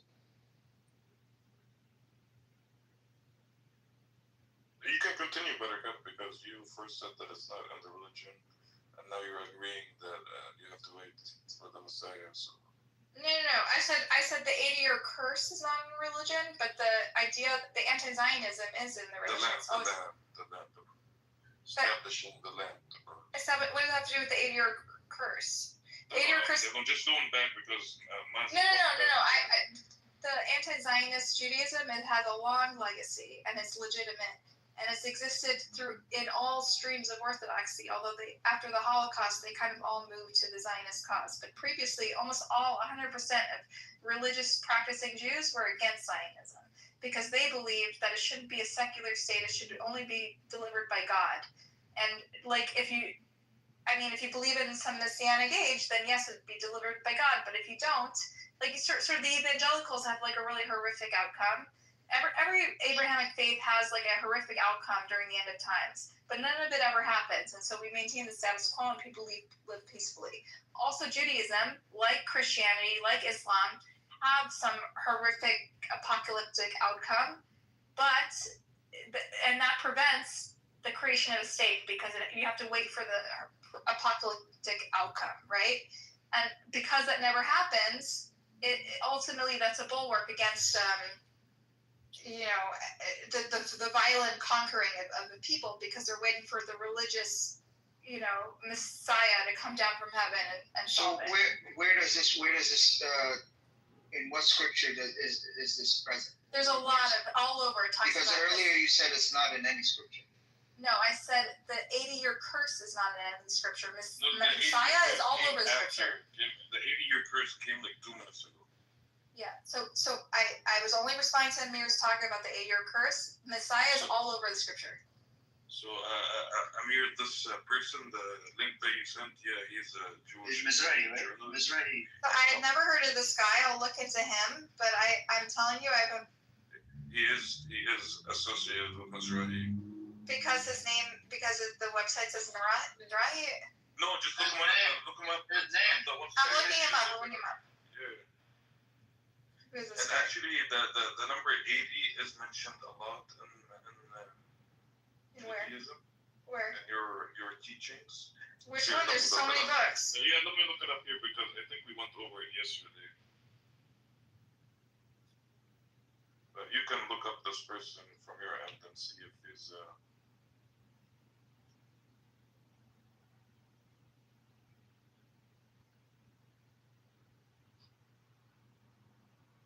I mean, he might be just like one nut job academic, you know. I haven't. So like we can't say. I'm like, telling you, I'm really Mizrahi familiar or with every sect of foundation, Judaism. Listen. This is the problem. It's a Mizrahi or Mizrahi. With you guys is that first you say no, and then when we're close to finding something about them, you say maybe. No, I don't say maybe. I don't. Maybe No. Look it up, bro. Like, No, you're right. Abu, you're wrong. Abu, I'm familiar with all of the script. Literally, I had to study all of the books. You're not because you said it doesn't. This say one anything random about fucking academic, he doesn't know what he's talking about. About the Messiah, you said no. Messianic, I never said no about the Messiah. Messianic is foundational to Jewish belief. So what does your teaching say about the establishing state before the Messiah? I already told you that. I said there's a Messiah is foundational to Jewish belief, 100%. The religious Jews think is that a secular state has no justification. They think that ultimately you have to wait for the Messiah, which never fucking happens. So you can wait forever.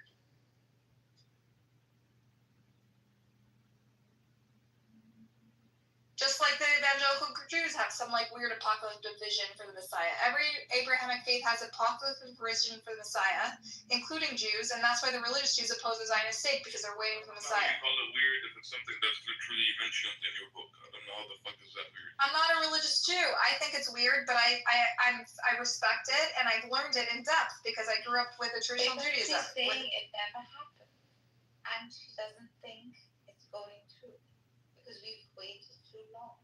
She's been repeating herself. So you said you're familiar with a lot of the books. Does that include the Talmud? Yes, I actually, the other day they told me I'm not a real Jew, and they started quizzing me on really basic shit about Judaism, and I recited the Talmud by heart in Hebrew. And even then, because they don't know the Talmud, they thought it was. Yeah, they don't know. Most of them only know. They know very nothing. basic. They're fucking ignorant. Yeah. They didn't even know that I had to argue with them about the Israelite kingdom and how it broke up, and like they had no idea. I'm like, why am I arguing with you about your own history? They don't know shit. They're like fucking ignorant Jews. Yeah. So I did. I think you might find this interesting, Buttercup. I put in a scholarly article regarding generally what has happened with Gaza in this war. But the reason I pasted it is because it talks about the systemic obligations that a state or occupier has versus the sort of non-systemic obligations that an occupied people have. For example, to show that the way they think of war crimes, committed by an occupied people versus an occupier, they're not thought of the same way. Like, it doesn't mean that Hamas, would not be held accountable for war crimes, but it would not be considered a systemic accountability throughout the organization, probably at an individual level, as opposed to Israel, which would be considered, the whole nation under the ICJ, the UN framework, because it is the occupier itself. So it's just proving that they look at them both differently. No, it's missing them. Just looking at them both differently. Yeah, I mean, I don't dispute it. I'm reading this and it looks like an argument, like a legal argument, more than that's what's happened historically. But I think it's a valid argument, and I'm interested in learning more about it. Yeah, you couldn't get Uganda and South Africa for historical legal precedents, but yeah. Okay, thanks for sharing that. I'll read it.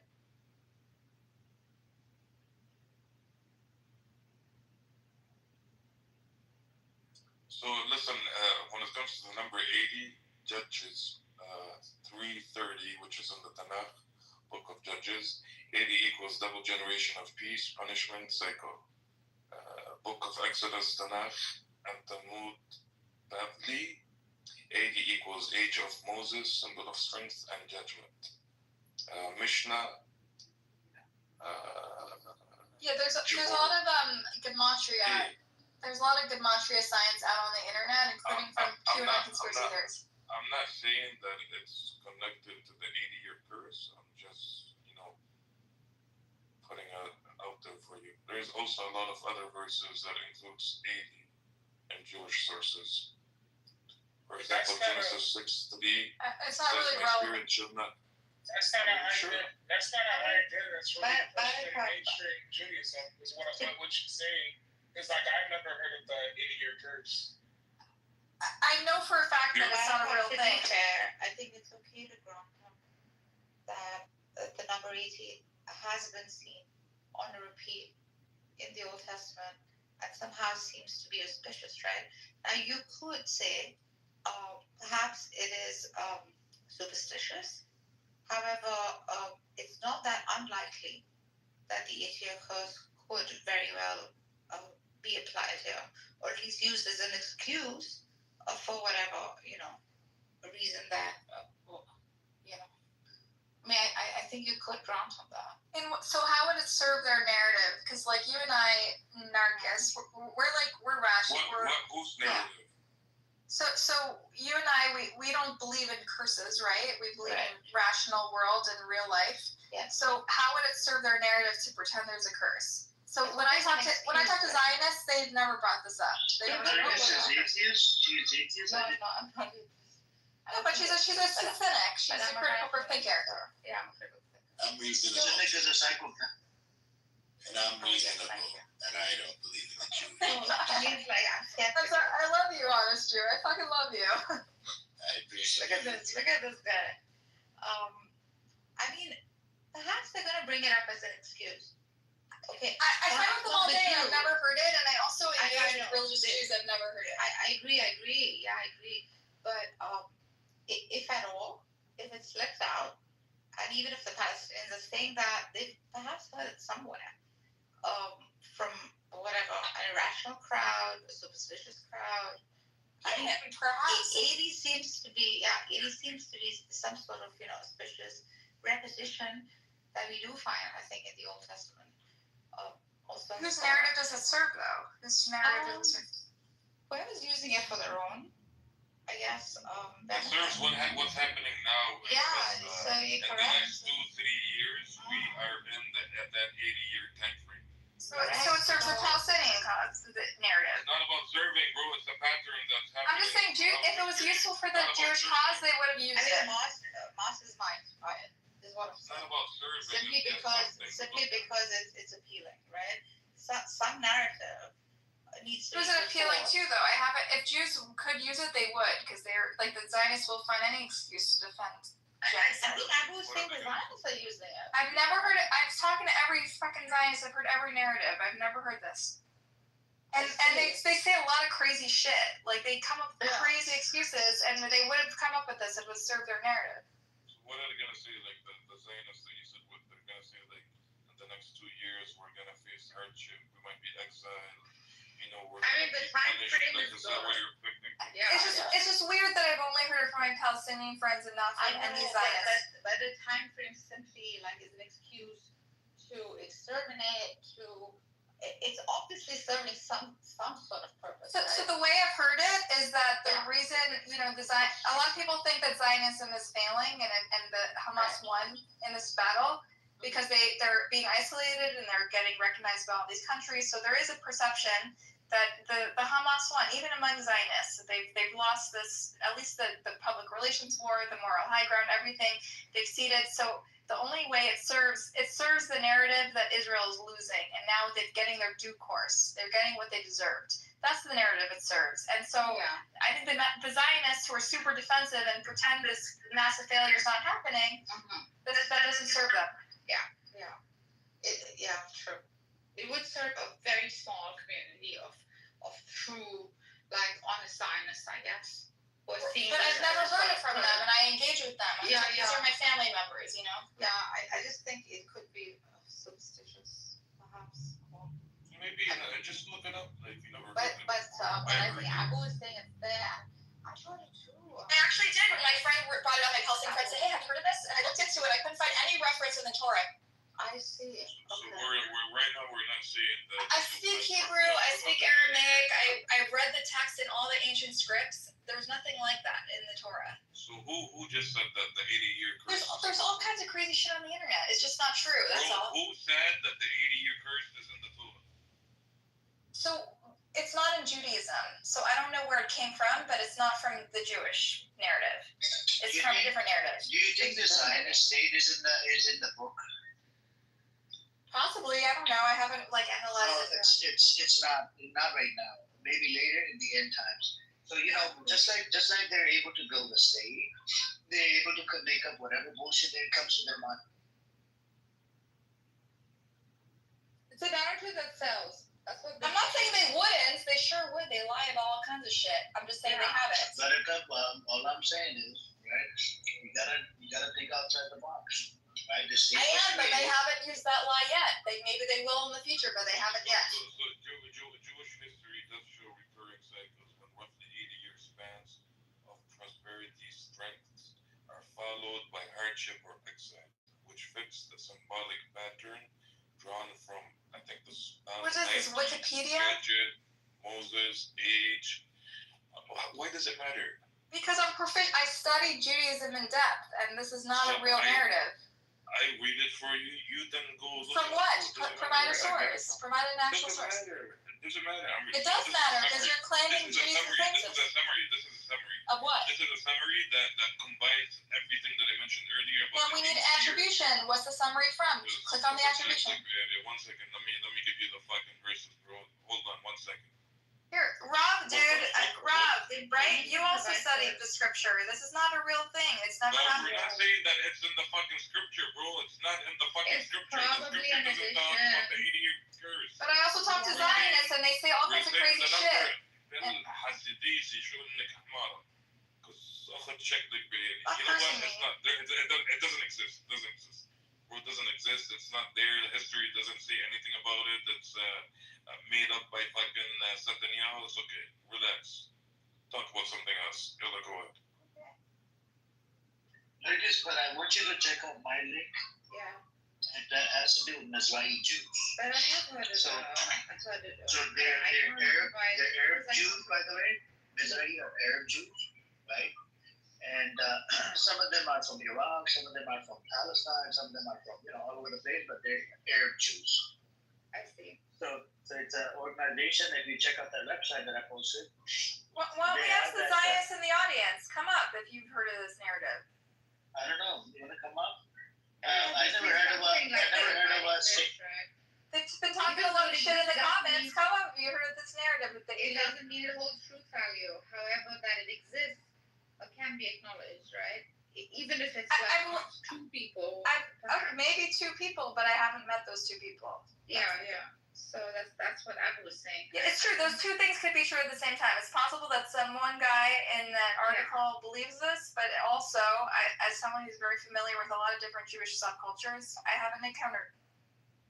True. I mean, most of the time, like even within other Abrahamics, there are things that we hardly find in its primary scripture.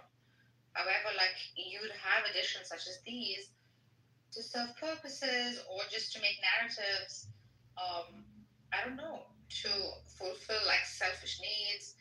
I mean, this is all a possibility, right? I think I was just highlighting that. Listen, I'm not excluding the possibility, of course not. Yeah.